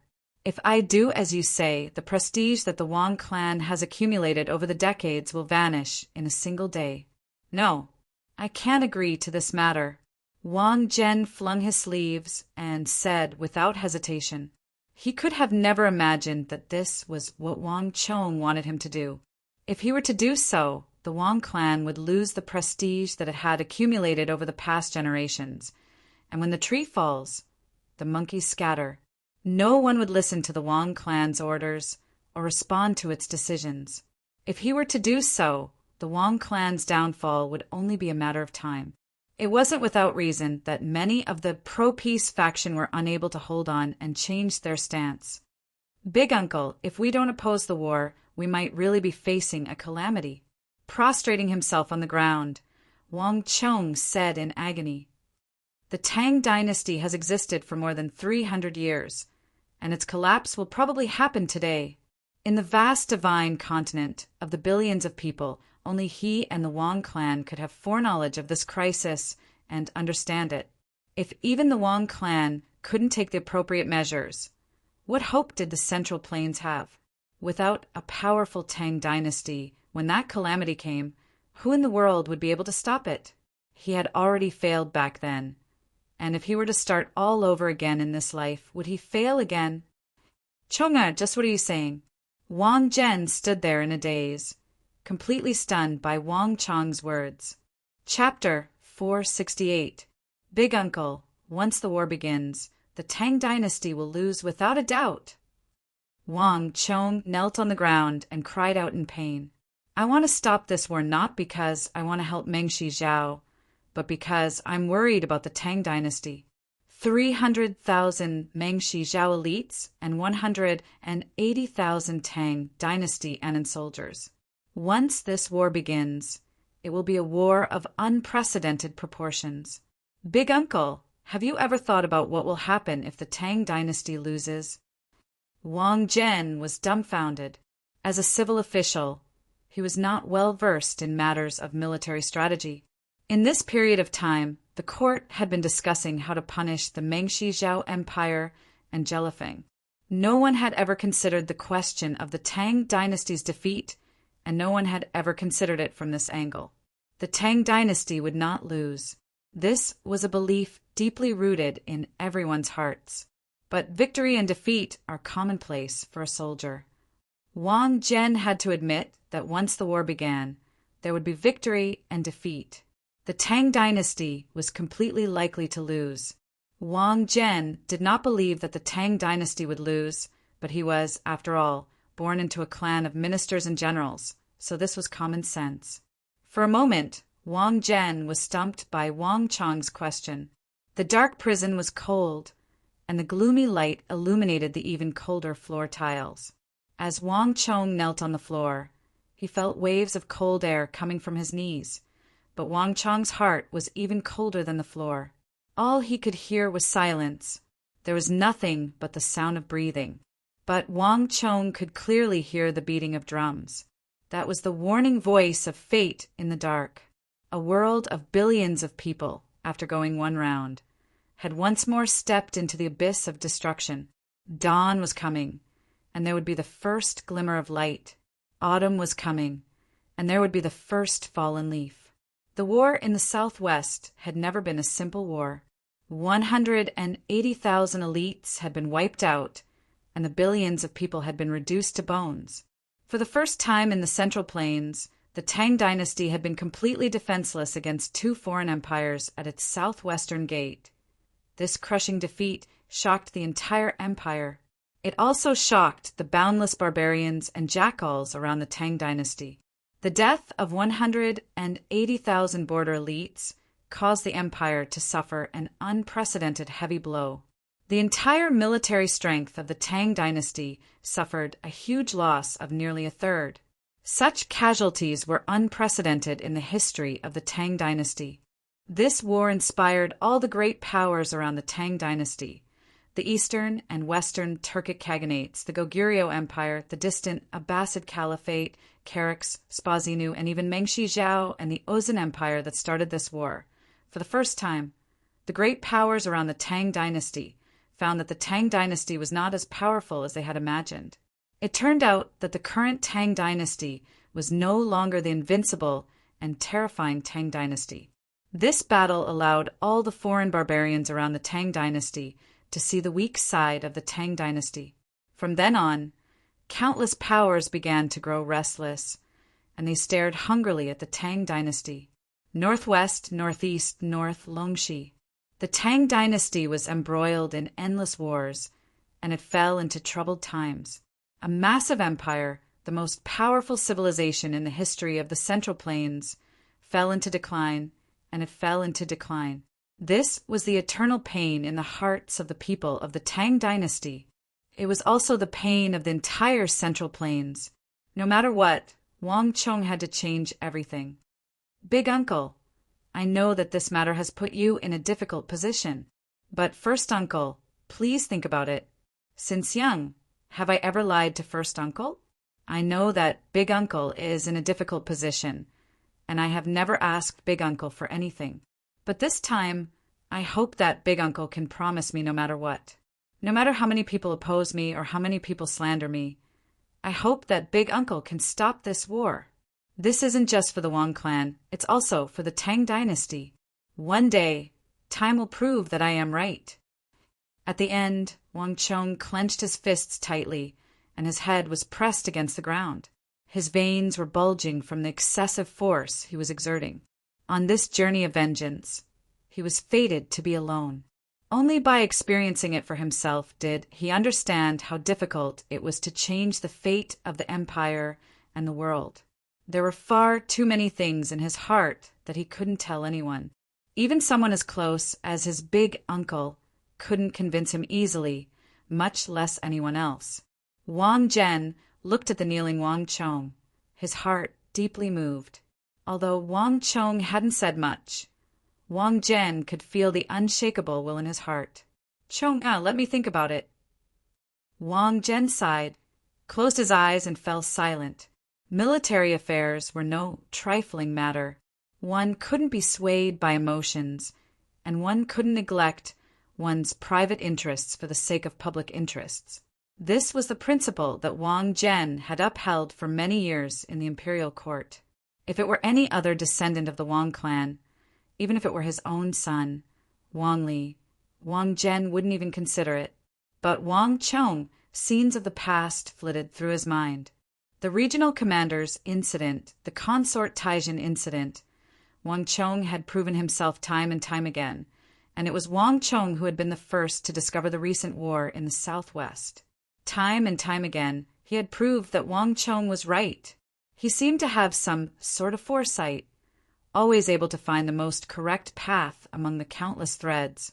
Chong-er, tell me that you won't regret today's decision. Wang Zhen suddenly said. Big Uncle won't regret it. Wang Chong was overjoyed. His big uncle's words clearly indicated that he was agreeing. Wang Zhen suddenly gave a long sigh. Chong-er, I can agree to your request this time. This is the first time I've abandoned public interests for the sake of private interests, but it will also be the last time. Do you understand? Wang Zhen opened his eyes. Your nephew understands. Wang Chong sternly said. If he didn't know his big uncle's personality, Wang Chong wouldn't have let his big uncle off during the regional commander's incident and only tried to persuade the King of Song. Speak. What else do you need me to do next? Wang Zhen said, his expression much more relaxed. Wang Chong nodded. Big Uncle, after we return, please tell the King of Song that no matter what, he must personally make an appearance. In addition, I have a letter here that Big Uncle should give to Yang Zhao. If we want to change the decision of the imperial court, we need Big Uncle, the King of Song, and Consort Taijin. In addition, Big Uncle, please tell the King of Song that we aren't helping Meng Shizhao. Jelifeng's ambitions are too obvious, and she must be punished, but not now. Ask him to stall for time and only act when he is fully prepared. So, from now on, Big Uncle and the King of Song should mobilize the army from the Bureau of Military Personnel to the southwest. Just the 180,000 soldiers in the southwest are far from enough to deal with Jelifeng. Only an army of 300,000 or more can deal with Jelifeng. That's impossible. Mobilizing an army is no small matter. Even the King of Song can't make such a decision on his own. He needs the approval of the other officials. Wang Zhen shook his head. The King of Song was an authoritative figure in the Bureau of Military Personnel, but he wasn't so powerful that he could blot out the sky with one hand. At the very least, King Qi's faction also wielded great authority in the Bureau of Military Personnel. Moreover, the Tang dynasty had always fought with the few against the many. The Tang dynasty had always walked the path of elite soldiers, and their soldiers were well equipped from head to toe. In terms of equipment, they were superior to all other powers. If they really mobilized 300,000 soldiers, they could easily crush Meng Shizhao. That would be a war that could wipe out a country. Moreover, the Tang dynasty only had so many soldiers. If they mobilized 300,000 soldiers, the defense in other areas would become weaker, and that might cause even more trouble. Then we'll use the reserve army, the prefectural armies. This is the best source of soldiers, and we can bypass the Bureau of Military Personnel to minimize any resistance.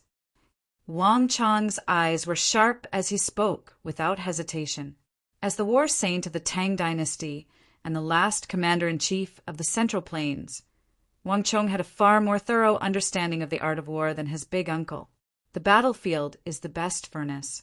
3 months is enough to train a regular army that would take several years to reach the standard.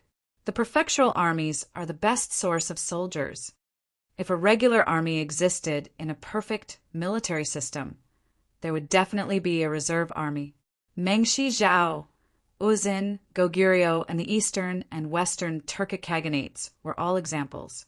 Although the Tang dynasty did not have many soldiers, they had always maintained a large reserve army. The number of reserve soldiers was not large, but there were at least 200,000 of them. Moreover, the training of the Tang dynasty was far more rigorous than that of other armies. It was a complete system. An army that had undergone such rigorous training could enter the battlefield at any time. This was also the reason why the Tang dynasty was able to maintain a stable number of soldiers despite fighting 1 against 6 and suffering many casualties every year.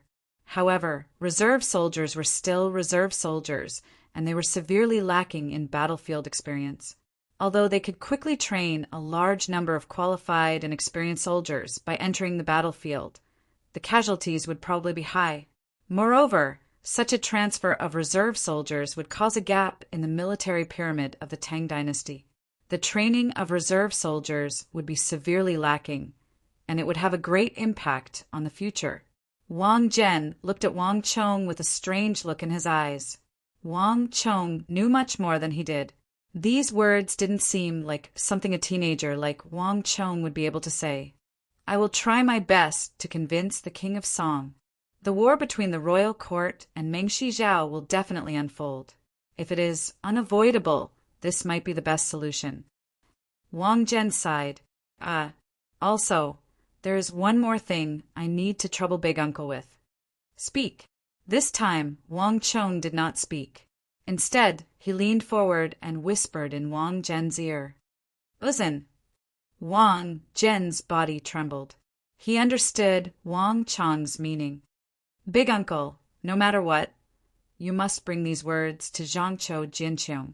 The southwest is not our territory. Only Zhangqiu Jinqiong's words will be listened to by Xinyu Zhongtong. Wang Chong said, Mengshi Zhao had never been a thorn in the heart of the Tang dynasty. The true thorn was Uzin. No matter what, they had to keep tabs on Uzin's movements. If they did not understand this, the tragedy of their previous life would only repeat itself. I understand. Leave this matter to me. In the end, Wang Zhen still left. With Wang Zhen gone, the dungeon became deathly silent. Come out. After his big uncle left, Wang Chong suddenly spoke without raising his head.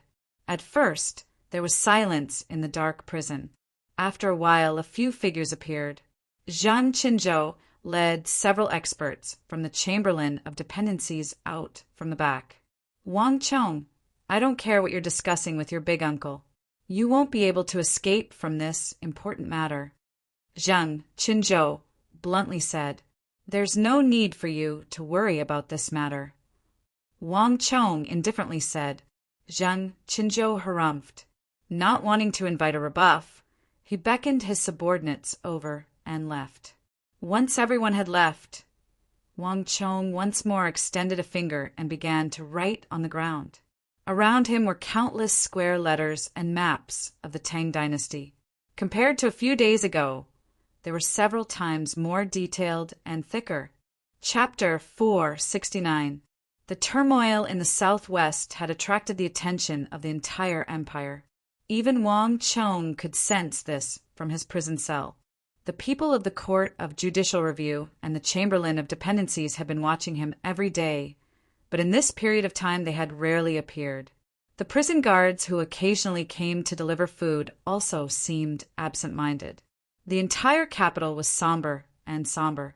It seems like it's almost time to make a decision, Wang Chong quietly said to himself. Although he was anxious, There was nothing Wang Chong could do in his prison cell. He could only silently wait. Chong-ah. The next time he saw his big uncle was 10 days later. His big uncle was dressed in the robes of an official, his expression stern and inflexible. Upon seeing his big uncle, Wang Chong's eyes widened and he suddenly had an extremely ill foreboding.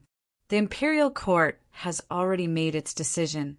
It has ordered Xinyu Zhongtong to lead 18 elites of the Annan Protectorate and immediately set out to attack the Mengshi Zhao Empire in the southwest to punish Jelifeng's invasion of the Tang dynasty. What? Upon hearing this news, Wang Chong's heart chilled, and he felt a chill run down his spine. He suddenly remembered something and rushed to the bars of the cell. Big uncle, how could it be like this? Haven't you, the King of Song and Consort Taijin, all intervened? Don't tell me the three of you have no way to stop it? The King of Song, the Wang clan, and the Consort Taijin behind Yang Zhao were undoubtedly the three major factions of the Tang dynasty, 3 titans. The combined strength of these 3 factions was enough to influence the decisions of the imperial court. Wang Zhen sighed. He did not hide anything and gave a detailed account of what had happened. After meeting Wang Chong in the hidden prison, Wang Zhen immediately went to meet the King of Song. Furthermore, Yang Zhao was Wang Chong's sworn brother. These 3 forces were more than enough to change the entire royal court. However, both Wang Zhen and Wang Chong had underestimated one person. Is it the Yao family? A cold light flashed in Wang Chong's eyes as he suddenly interrupted. It would be fine if it's just the Yao clan and King Qi. Wang Zhen sighed and shook his head. Only those who had been involved in the court debate that day knew just how intense it had been. When Wang Zhen and the King of Song, who had always advocated war, stood out to oppose attacking Mengshi Zhao, the entire court was shocked. For a long time, there was a deathly silence in the hall. No one spoke. Even more surprising were the Yao clan and King Qi. These 2 clans had always been keeping an eye on the Wang clan and the King of Song, but when Wang Zhen and the King of Song stood out to oppose the war, the Yao clan and King Qi, who had always advocated for a retreat, suddenly stood out to criticize the Wang clan and the King of Song. They said that the 2 clans had colluded with one another, accepted Jelifeng's bribe, and strongly advocated for a war against Mengshi Zhao. But it would have been fine if things had ended there. After all, the Yao clan and King Qi were still inferior to the alliance of the Wang clan, the King of Song and Consort Taijin. But in the end, no one could have expected the most illustrious and low-profile person to suddenly stand out and change the outcome of the court debate. Who? Wang Chong's heart tightened. It's the Prime Minister. Wang Zhen sighed deeply as he revealed the answer. Wang. The moment Wang Zhen said those words, the dark prison suddenly fell silent. Wang Chong's mouth was agape and his pupils constricted. He was unable to say a single word. Li Zhenu! This name was like a bolt of lightning, rumbling through Wang Chong's mind, echoing endlessly. In that instant, thousands of thoughts flashed through his mind like snowflakes in the Tang dynasty. There was no position higher than the Prime Minister. It was truly a position that stood above all but one. Both the Wang clan and the Yao clan were inextricably linked to this position. This was also the reason why the Wang clan was known as a clan of ministers and generals. However, both the Wang clan's old master Jiao and the Yao clan's old master Yao Chong had already retired from the position of Prime Minister. The current Prime Minister of the Tang dynasty had long since changed. Li Zhenu was that person's son. In the Tang dynasty, this person was abnormally low profile. There was no one else in the illustrious position of Prime Minister who could keep such a low profile. Many people had even forgotten about his existence. But Wang Chong had never dared to underestimate him. I didn't think that it would be him. A sharp light flashed through Wang Chong's eyes. In the entire Tang dynasty, the one that Wang Chong feared the most was not the Yao clan or King Qi, but this illustrious Prime Minister who always made people forget about him. In the entire great Tang Empire, apart from himself, perhaps even his uncle did not know how terrifying the Prime Minister, who was usually as amiable as a spring breeze, was. Everyone had greatly underestimated this Lord Prime Minister. Wang Chong had not expected this Lord Prime Minister to uncharacteristically join the War of the Southwest. The Yao clan, King Qi, and this Lord Prime Minister of the Tang Dynasty were a force that could completely neutralize the power of the Wang clan, the King of Song and Consort Taizhen. In addition, there's one more thing.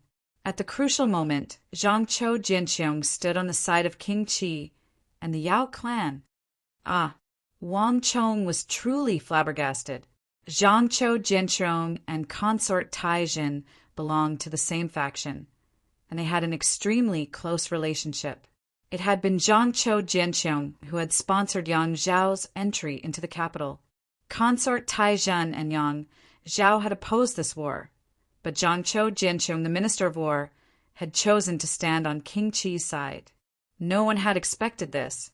One Lord Prime Minister was one thing, but now Minister of War Zhangqiu Jianxiong. The outcome of this court war was basically decided. Wang Chong fell silent.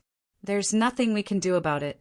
His position as the Minister of War had not yet stabilized, and he was also the Annan Protector General of the Southwest. Now that a problem had arisen in his territory, the pressure on Zhangqiu Jianxiong could be imagined. Almost all of the generals under his command supported the war against Mengshi Zhao. If Zhangqiu Jianxiong were to back down now, his position as the Minister of War would be in jeopardy. Wang Zhen helplessly said. Zhangqiu Jianxiong's desire for power was simply too strong. His 10-some years of oppression on the border had made his desire for power and status far stronger than anyone else's. Wang Zhen had originally thought that he could delay this court war for at least 20 days, but now that things had developed to this point, it was no longer up to him. There was nothing Wang Zhen could do. It was quiet in the dark prison. Regardless of whether it was Wang Chong or Wang Zhen, neither of them spoke. Only the flickering of the torches on the wall could be heard. Chong, what do you plan to do next? Wang Zhen looked at his nephew in the prison and asked. All the plans had been arranged by Wang Chong, and he had told him what had happened in the court. Only Wang Chong could decide what to do next. I didn't think that I would still be unable to avoid it. Wang Chong gave a long and bitter sigh. When Jelifeng attacked the Tang dynasty, the imperial court had decided that Xinyu Zhongtong would lead 180,000 Tang dynasty elites to the southwest. If Zhangqiu Jianxiong had been the one leading the army, if Zhangqiu Jianxiong was still in the southwest, the final result might have been a little better. But Zhangqiu Jianxiong had already been drawn to power, and the position of Minister of War had become a shackle around his neck. It was easy to leave for the southwest, but difficult to return to the southwest. A Minister of War could not leave the capital to command the 180,000 elites of a border protectorate. There had never been such a thing in the history of the Tang dynasty. Man proposes, but heaven disposes. He had been trying to avoid this war this entire time, but in the end he still couldn't avoid it. With this, the last sliver of hope in Wang Chong's heart had been extinguished. Since it was unavoidable, he could only face it. Big uncle, when did Xinyu Zhongtong leave? Wang Chong raised his head and closed his eyes. 4 days ago.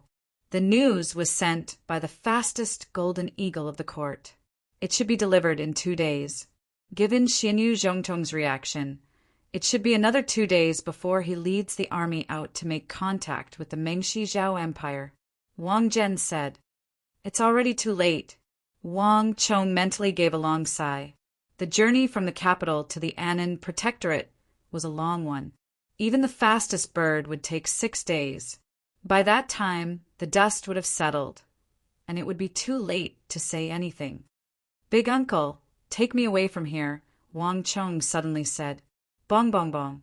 Crossing thousands of mountains and tens of thousands of rivers, passing through layers upon layers of space, in the distant lands of the southwest, dark clouds gathered.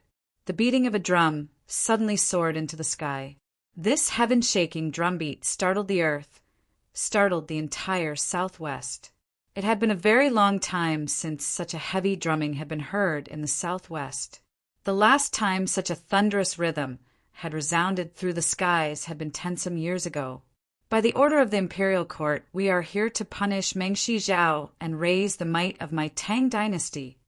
In front of the vast and imposing hall of the Annan Protectorate headquarters, an inflexible, solemn, and dignified voice resounded through the heavens. The newly appointed Annan Protector General, Xianyu Zhongtong, was dressed in armor, his body exuding a chilling and powerful aura as he stood on a tall platform. On the platform, banners fluttered in the wind, their lofty pillars reaching into the heavens. And on the platform, a majestic atmosphere prevailed. The 180,000 elites of the Tang dynasty who had been stationed in the southwest were spread out in a dense formation, a dense mass of dark clouds in front of the Annan Protectorate headquarters. Fight! Fight! Fight! The Tang dynasty elites waved their halberds, each of them letting out a heaven-shaking roar. Waves of essence chi burst out from their bodies like long rainbows, shooting straight into the depths of the dark clouds. The beating of the drums caused the earth to tremble. The mountains were silent, the mountains trembled, and the atmosphere was somber. Move out!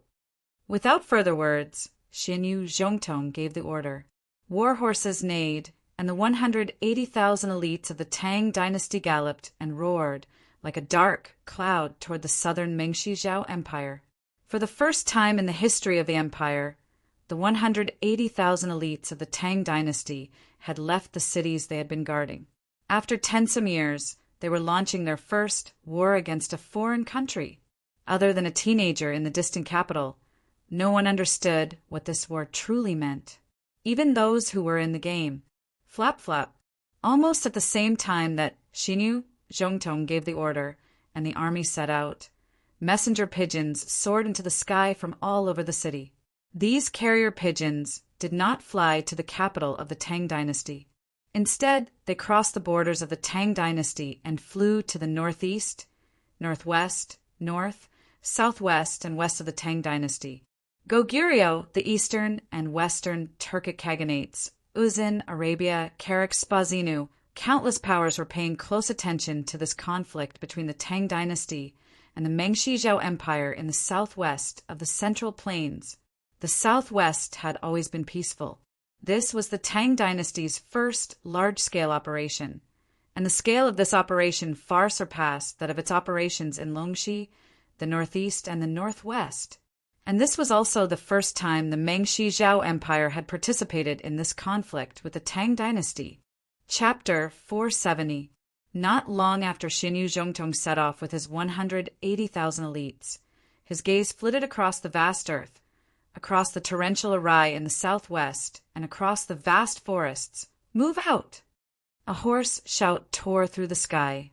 In the southwest, a middle-aged man with a tall and imposing figure and a black mustache, who looked like a hero and a bold vision, wearing a flat crown and an imperial robe, suddenly raised the golden sword in his hand.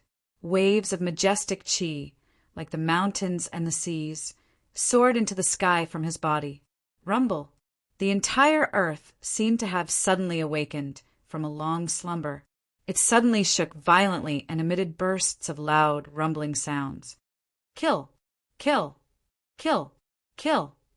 Boundless killing intent condensed into a tangible substance and soared into the sky, stirring up the winds and clouds. Across the vast earth, one could only see the countless Mengshi Zhao warriors, armed to the teeth, shrouded in thousands of black and white war halos. They were like a ferocious flood of steel, surging toward the distant Annan Protectorate headquarters of the Tang dynasty. The rumbling of drums resounded through the world. Dark clouds churned in the sky. After 10 some years of peace, war had finally broken out in the southwest. Clang! A massive hammer swung down, smashing against a searing red iron. Sparks flew, the screeching of metal almost tearing apart one's eardrums. Clang, clang, clang. The massive hammer continued to swing down, once, twice, thrice, tens of thousands of times, and the number of hammers swung had increased from 1 to tens of thousands. On the massive Uzun plateau, flames roared and smoke roiled. Tens of thousands of short and capable Uzun blacksmiths were bare-armed, constantly swinging their hammers on this plateau, forging armor, sabers, swords, U-shaped horseshoes, arrows, and all sorts of other weapons in the open air.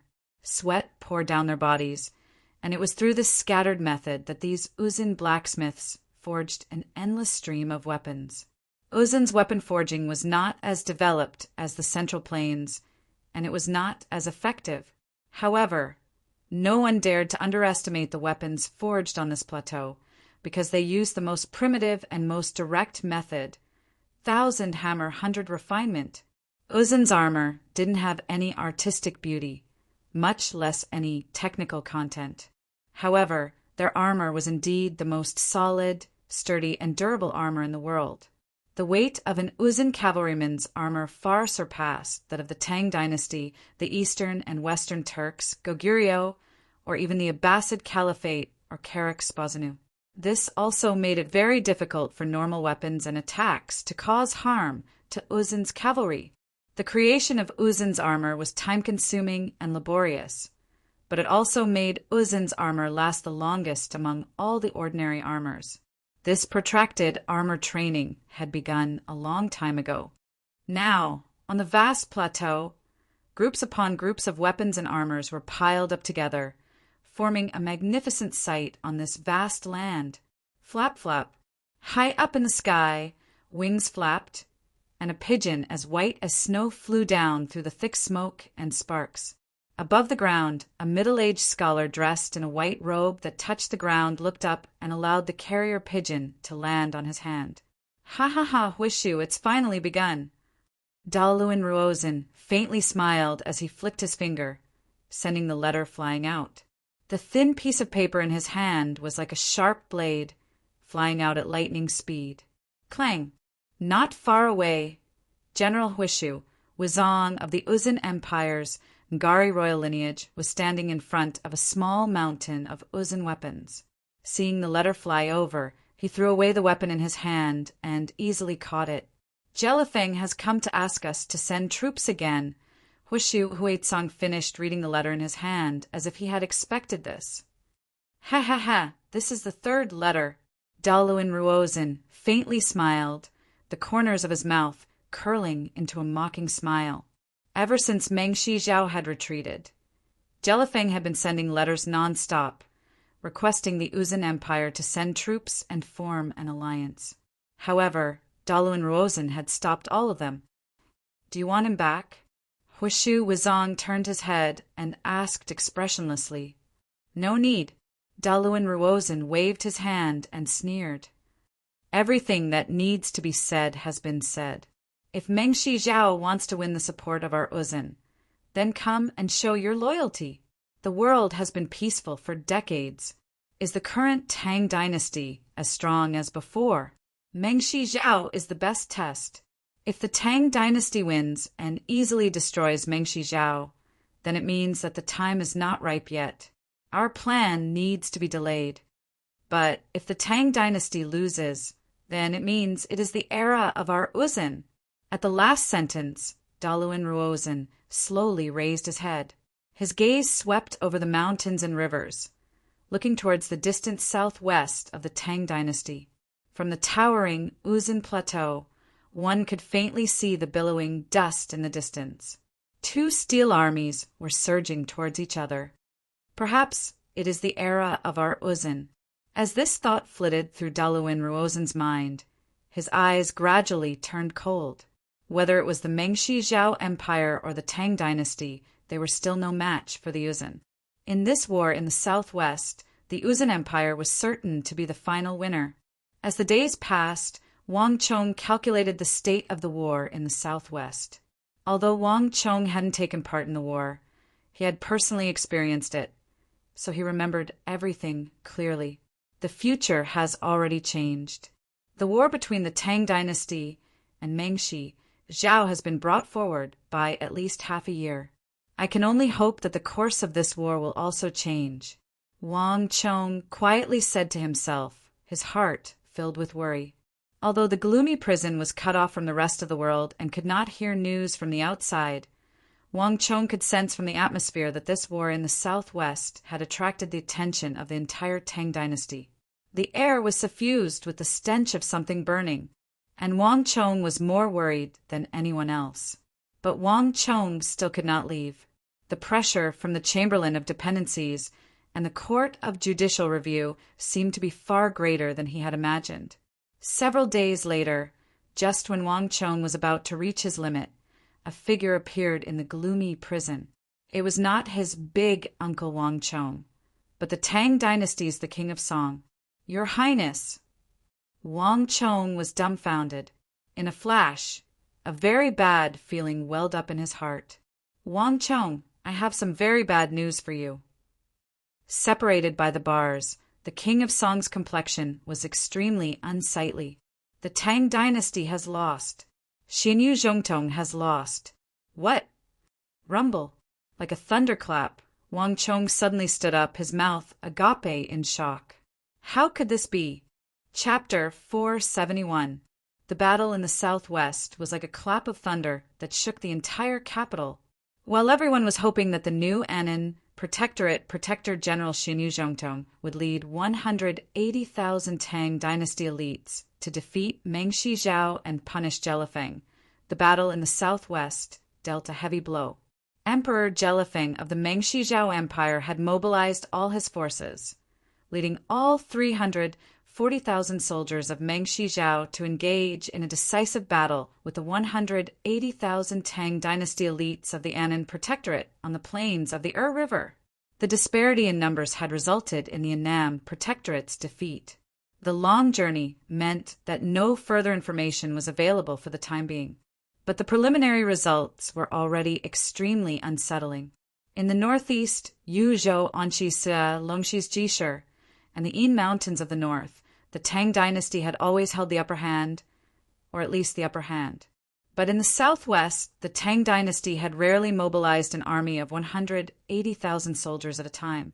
Furthermore, losing a battle on such a scale was something that had never happened before. Ever since the imperial court had received the news, it had dispatched hundreds of its most experienced spies to the southwest, traveling day and night to gather more information. And the imperial court was also discussing the issue of reinforcements. Whether it was Anxi, Anong, Anbei, or Longxi, the Tang dynasty was facing a powerful empire, a powerful foe. It was simply impossible to casually withdraw reinforcements. If it acted rashly and revealed a flaw, it would be an even greater crisis. Thus, reinforcements could only be sent from other parts of the interior. The imperial court sent out the second wave of reinforcements 2 days ago. This army is being led by the rising young general of the army, Li Jingyi. It totals 60,000 soldiers, and they are carrying a large number of bows, ballistae, weapons, and rations for the southwest. You might not understand Li Jingyi very well, but he's a leading figure of the younger generation in the army. He has participated in many major battles, and his performance is extremely eye-catching.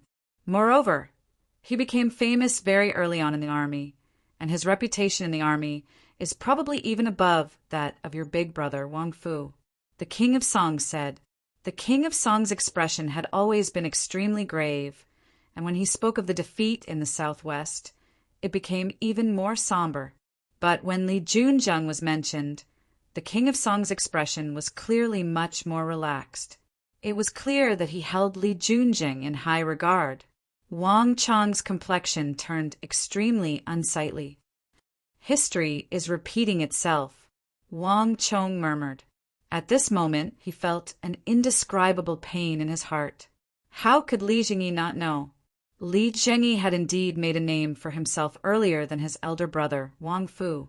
In terms of talent, he was also publicly acknowledged to be formidable.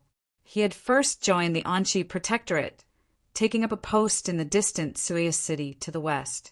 There, his performance had been so dazzling that even Gao Xianji had praised him.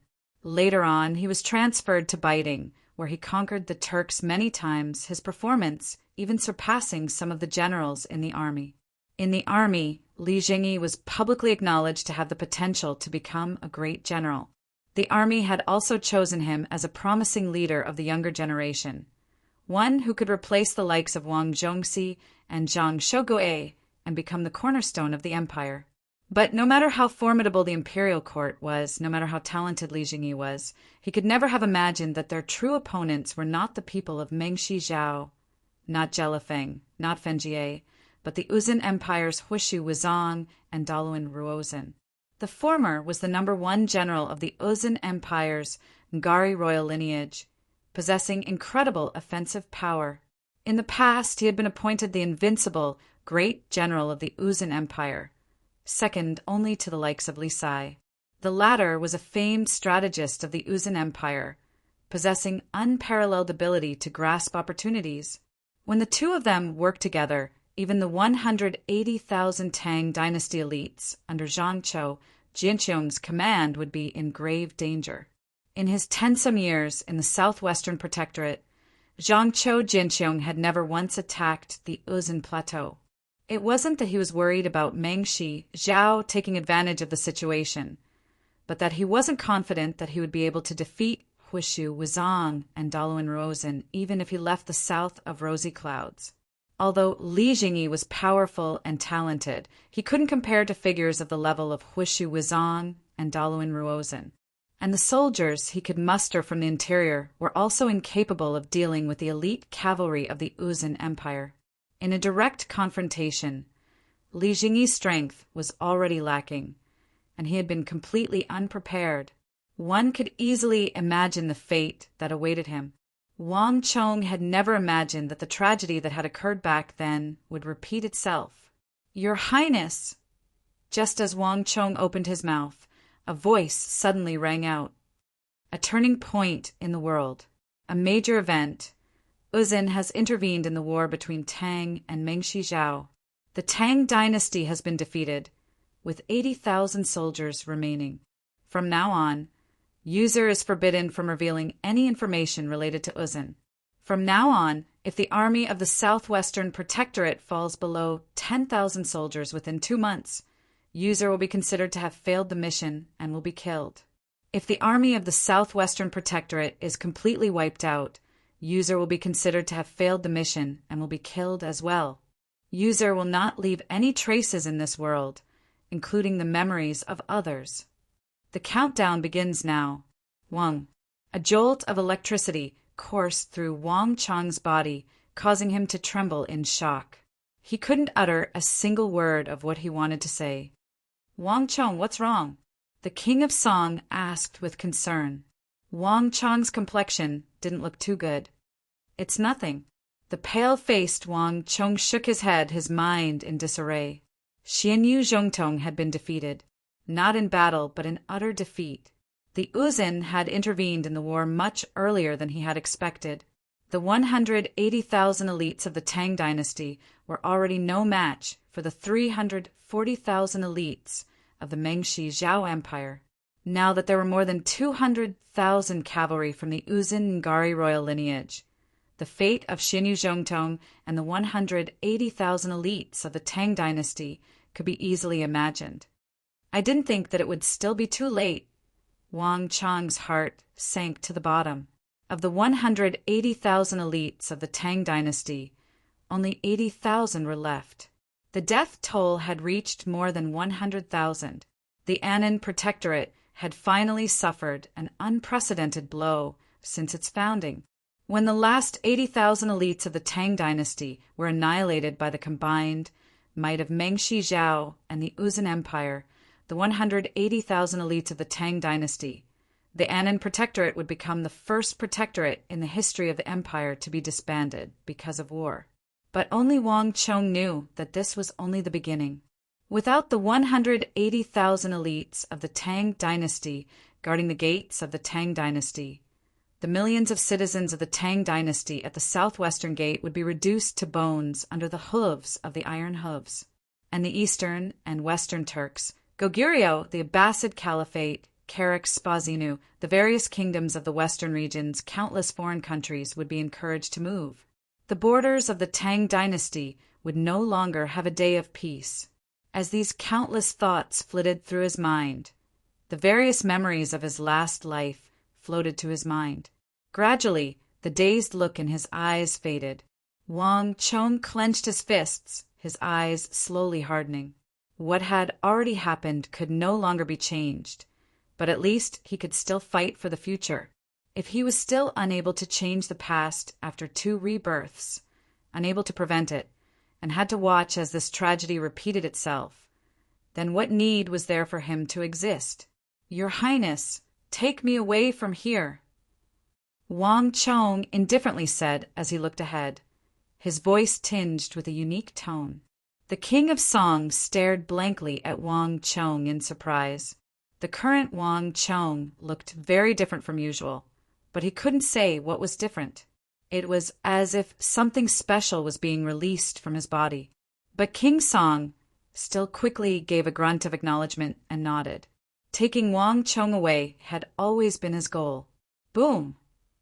Chapter 472. The area outside the government office was in chaos. Only when he walked outside did Wang Chong realize just how chaotic the capital was.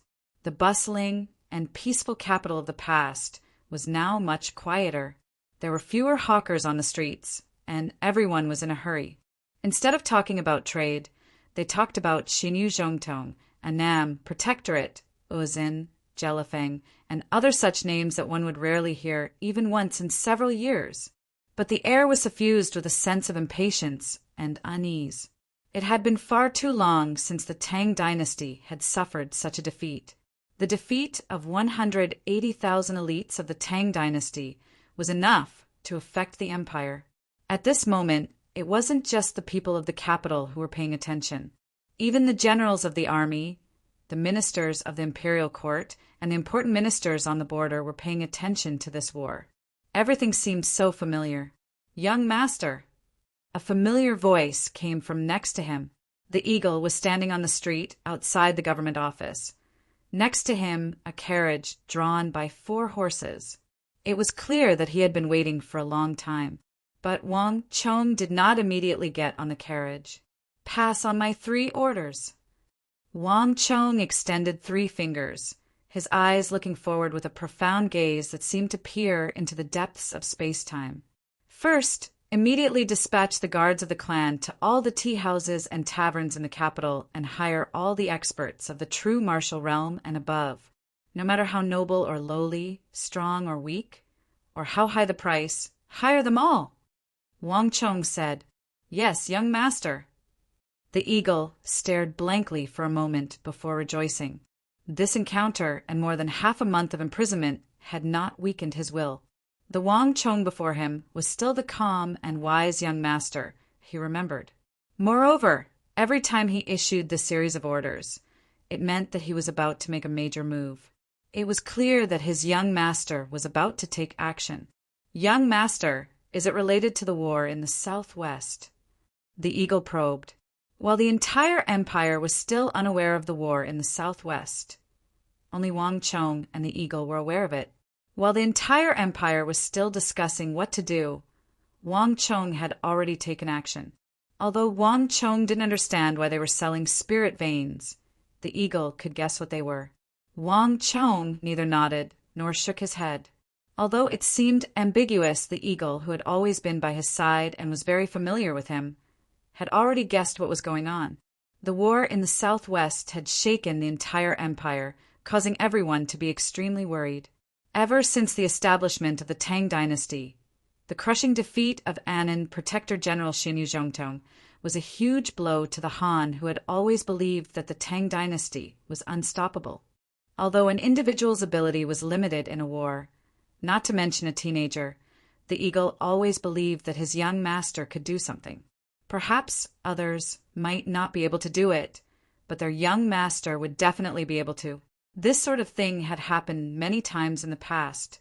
Second, summon the 4 great swordsmithing clans, as well as all the sword shops and smiths in the capital, as well as all the swordsmiths, grandmaster swordsmiths, and inscription masters. Tell them that the Wang clan will buy out all the weapons of their clans. For the next 3 months, all the weapons they produce will belong to me. Buzz. The eagle raised his head and stared in shock at Wang Chong. There were more than 1,000 sword shops and smiths in the capital, and with the addition of the 4 great swordsmithing clans, buying out all the weapons produced by these shops and smiths for the next 3 months would require an astonishing sum. Yes, young master. Although he was shocked, the eagle still immediately agreed. Third, summon Zhao Jingdian, Wei Anfang, Zhao Qiqin, and Huang Qianber. Tell them to come see me at the Wang residence tonight. Yes, young master, the eagle immediately replied. At this moment, the eagle no longer had any doubts. With these 3 orders, Wang Chong's image of a decisive and murderous man overlapped with his own. There were some people who could not be judged by age, and they would not be weakened by their circumstances. It was clear that Wang Chong was one such person. Have you prepared the brush, ink, and paper? Wang Chong said, not noticing the change in the eagle's expression. Yes, young master. It's in the carriage, the eagle deferentially said. Wang Chong nodded and said nothing more. Your Highness, please. Only then did Wang Chong turn around and extend his right palm to the King of Song. The King of Song's carriage was parked nearby. Upon receiving Wang Chong's invitation, the King of Song's face froze, a hint of surprise in his eyes. All right, the surprise soon faded. In just a moment, the King of Song returned to normal. He nodded, lifted his robes, and stepped into the carriage. Wang Chong followed, closely behind. With a whoosh, he let down the curtain and stepped into the carriage. Let's go. The carriage set off quickly. No one knew what Wang Chong and the King of Song discussed inside. A majestic force burst out from inside, instantly isolating the eagle's senses. No one knew what happened next. The eagle only knew that when the King of Song walked out of the carriage, his expression was very ugly. After the King of Song left, the carriage regained its peace. Half a month's time. Only half a month's time at most. Whether I succeed or not depends on this half a month. In the carriage, Wang Chong's eyes glistened. He quickly unfolded a piece of paper, pressed it down with a paperweight, dipped a pen in ink with his right hand, and started writing. The first letter was written by Wang Chong to his father, Wang Yan, and his elder brother, Wang Fu. Xianyu Zhongtong was a typical general who defended a city. Furthermore, he was a stickler for form and lacked variety. He was only suitable for defending a city in battle. Furthermore, his talents were not suitable for commanding an army of 180,000, let alone dealing with top-notch opponents like Huishu, Wizong, Daluan Ruozhen, Jelifeng, and Duan Gechuan. In his previous life, Xianyu Zhongtong had been defeated by them. The 180,000 soldiers struggled and resisted with all their might, but only managed to save Xianyu Zhongtong's life. To save the remaining 80,000 generals and preserve the strength of the Tang dynasty as much as possible, Wang Chong could only trust his father and elder brother. Father and elder brother, Wang Chong presents. Wang Chong's head was slightly lowered, his chest agitated. The brush moved like lightning across the paper, writing line after line of heavy characters. Other than Wang Chong himself, no one knew that the fate of the Southwest and the lives of the remaining 80,000 soldiers would be decided in these lines of regular script. Flap, flap. After the first letter was written, a messenger pigeon soared into the sky, flying toward the southwest. After writing the first letter, Wang Chong didn't hesitate to write a second, a third, a fourth. Some of these letters flew to the southwest, some to the southeast, some to the inside of the city, some to the outside. Eagle after eagle, magpie, and messenger pigeon flew down from the sky, landing on the roof of the carriage, and then flying off in all directions, carrying the snow-like letters with them.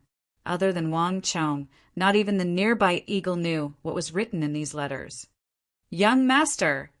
H.A.A. Seeing Wang Chong's solemn and focused expression, Eagle gave a long sigh. His heart ached, but he wisely chose not to disturb him. Chapter 473. The first day in the capital was destined to be difficult to calm down. Whoosh! Messenger pigeons flew in all directions in the city. On a mountain range over 10 li away from the city, a slightly plump young figure was currently cultivating with his eyes closed. Surging stellar energy shot out from his body, turning into thick white pillars of chi. They coiled around his body like huge pythons, making the youth's aura seem extremely powerful. Receiving the messenger pigeon, Wei Hao, youngster Wei, had a look of astonishment in his eyes. Then he tore open the letter and started reading. "Ha ha ha, Wang Chong, you bastard, you finally came to look for me. Pum." Clenching his fist, the letter in his hand shattered into pieces. Youngster Wei suddenly burst out laughing excitedly. There wasn't much content in the letter that Wang Chong had given him. There were only a few simple sentences. "Lend me 20 guards." What were 20 guards to a childhood friend who had grown up with him? Even if the Wei residence's rules were strict, even if he had to take the risk of being reprimanded by his father, youngster Wei would definitely help Wang Chong. What 20? Even if it was 200, he would think of a way to help him. Boom! The air trembled, emitting a metallic sound. Beneath youngster Wei, an obsidian-like halo of thorns shot out majestically. Following that, it was 2, 3, 4. In a short period of time, youngster Wei's aura had broken through from the essence chi realm to the true martial realm, then from the first level of the true martial realm, second level, third level, all the way to the fourth level of the true martial realm. It even showed signs of breaking through to the fifth level of the true martial realm. At this moment, youngster Wei's aura was majestic and filled with boundless strength. The strength of his aura even surpassed that of Wang Chong. This was the might of the mountain ascension art. This cultivation technique of youngster Wei was given to him by Wang Chong, and it was a top-notch technique with extremely powerful might. The mountain ascension art was extremely difficult to cultivate, and it had a very high requirement for one's physique. Especially at the essence chi realm, it was even more difficult. But once one broke through to the true martial realm, its might would be incomparably powerful. Ever since youngster Wei entered the Kunwa training camp, Wang Chong rarely went to look for him. Whether it was dealing with the Gogrian assassins or dealing with Anyaluishin, Wang Chong had never called him over. His goal was to have him focus on cultivation. Wang Chong would do his best to help this childhood friend of his. The golden ginsengs he obtained from the Gogurians were at least 100 years old. After Wang Chong reached the true martial realm, he did not use it much. However, with youngster Wei, Wang Chong had always provided it to him without any restrictions. The mountain ascension formula was different from other cultivation techniques. The effects of the Gogrian ginseng on him were far greater than that of Wang Chong's. Furthermore, it was extremely difficult for the mountain ascension art to break through from the essence energy rank to the true martial realm. However, if he had the Gogrian ginseng, he would be able to achieve greater results with half the effort. Currently, the amount of Gogrian ginseng that youngster Wei had consumed was at least 20 to 30 times that of Wang Chong. Moreover, even though Wang Chong forbade others from getting close to the spirit vein, youngster Wei could freely ascend and descend the mountain to cultivate. However, after reaching the true martial realm, the mountain ascension formula no longer required simple origin energy of heaven and earth. Instead, it required the mountain essence energy of a higher level. This sort of thing was different from any other origin energy of heaven and earth. Under normal circumstances, it was extremely difficult to cultivate without a unique cultivation technique like the mountain ascension formula. Thus, after reaching the true martial realm, youngster Wei left the spirit vein and entered the depths of the mountain range. The more primitive the surrounding mountains were, the more numerous they were, and the more inaccessible they were, the denser the essence chi of the mountains. Youngster Wei was a martial arts fanatic to begin with, and he was crazy about it. When he cultivated, there was no difference between day and night, day and night. In addition, he did not have to worry about miscellaneous matters like Wang Chong. Together with a martial art like the mountain ascension formula, He was a match made in heaven. Thus, youngster Wei's current level of cultivation was even higher than Wang Chong's. Compared to his last life, youngster Wei had undoubtedly reached a level that he could never have reached in his previous life. Something must have happened for Wang Chong to borrow guards from me. I have to go and take a look. A gleam flashed in youngster Wei's eyes as he suddenly stood up. With a swoosh, he leaped out like a monkey, covering over 10 meters with a single step. In just a few leaps, youngster Wei was like a fierce tiger or elephant, vanishing from the mountain range. At the same time, in another part of the capital, there was a 3-story tea house with high eaves and ancient decorations that exuded an air of elegance and grandeur. A beautiful figure furrowed her brows. Her slender porcelain fingers held a 5-inch tall celadone teacup. She seemed to have a lot on her mind. Flap, flap. The sound of wings flying through the air could be heard. A hint of surprise flashed through Bai Siling's eyes as she subconsciously raised her head. He saw a snow-white messenger pigeon spread its wings, drew an arc in the air, swept over the high eaves of the tea house and flew towards him. Bai Siling froze for a moment, then subconsciously stretched out her arm to catch the pigeon. "It's him!" Opening the letter and seeing the familiar and crooked handwriting, Bai Siling's creased brows suddenly began to unfurl like ink. The worries of the past few days had melted away, and Bai Siling's lips perked up into a smile like the blossoming of a flower. "I just knew that the prison wouldn't be able to hold you." Bai Siling gave a confident smile. Picking up the teacup on the table, she took a light sip, feeling the lingering fragrance on her lips. With the worry in her heart finally put to rest, Bai Siling felt much more relaxed. As for the contents of Wang Chong's letter, she didn't care much about it.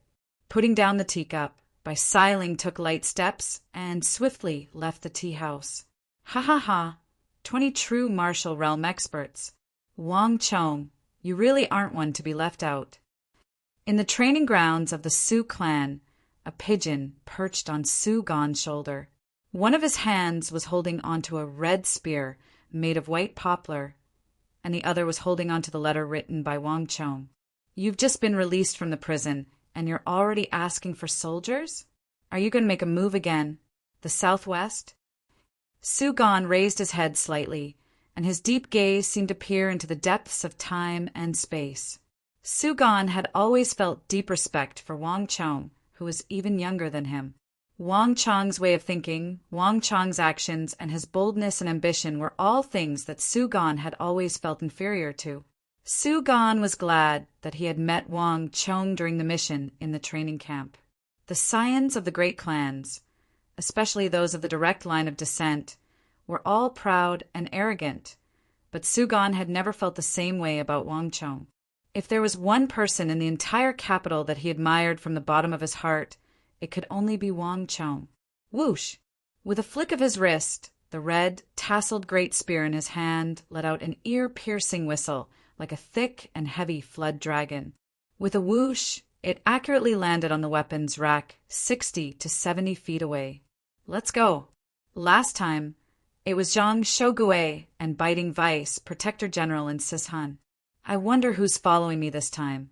Following him, I really don't have to worry about wasting my life. Wiping the sweat off his neck with a towel, Su Gan strode out of the training grounds.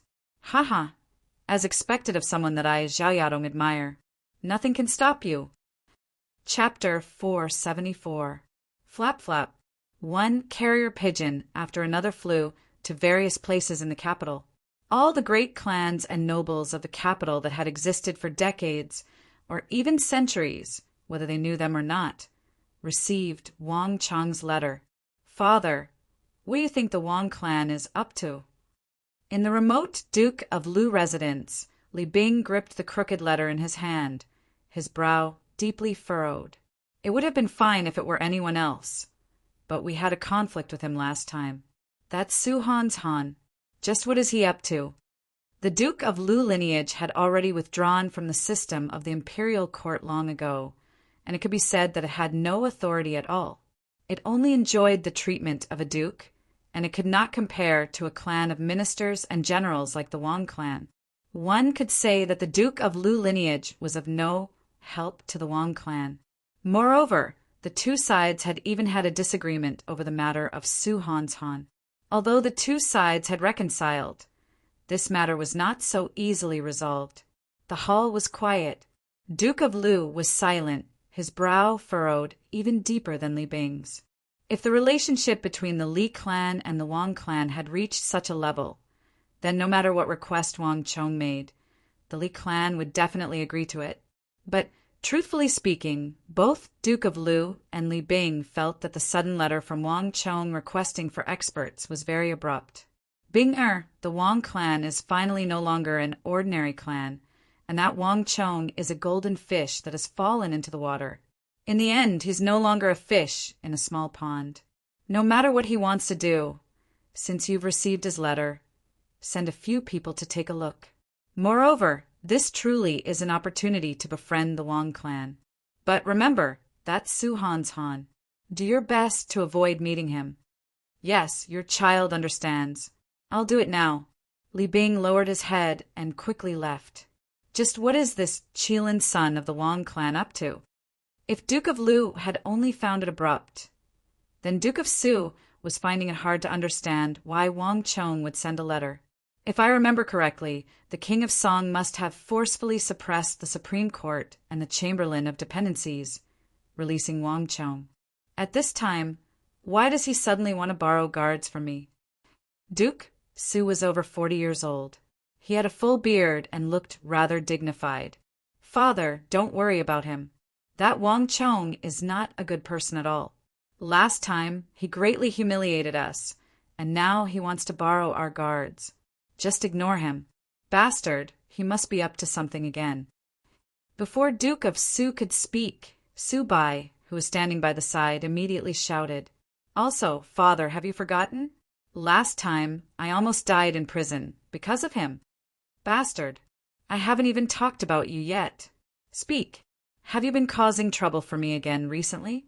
Duke Su turned around and scolded. Dad, I'm innocent. I didn't do anything. Su Bai cried out in grievance. He truly had been wrongly accused.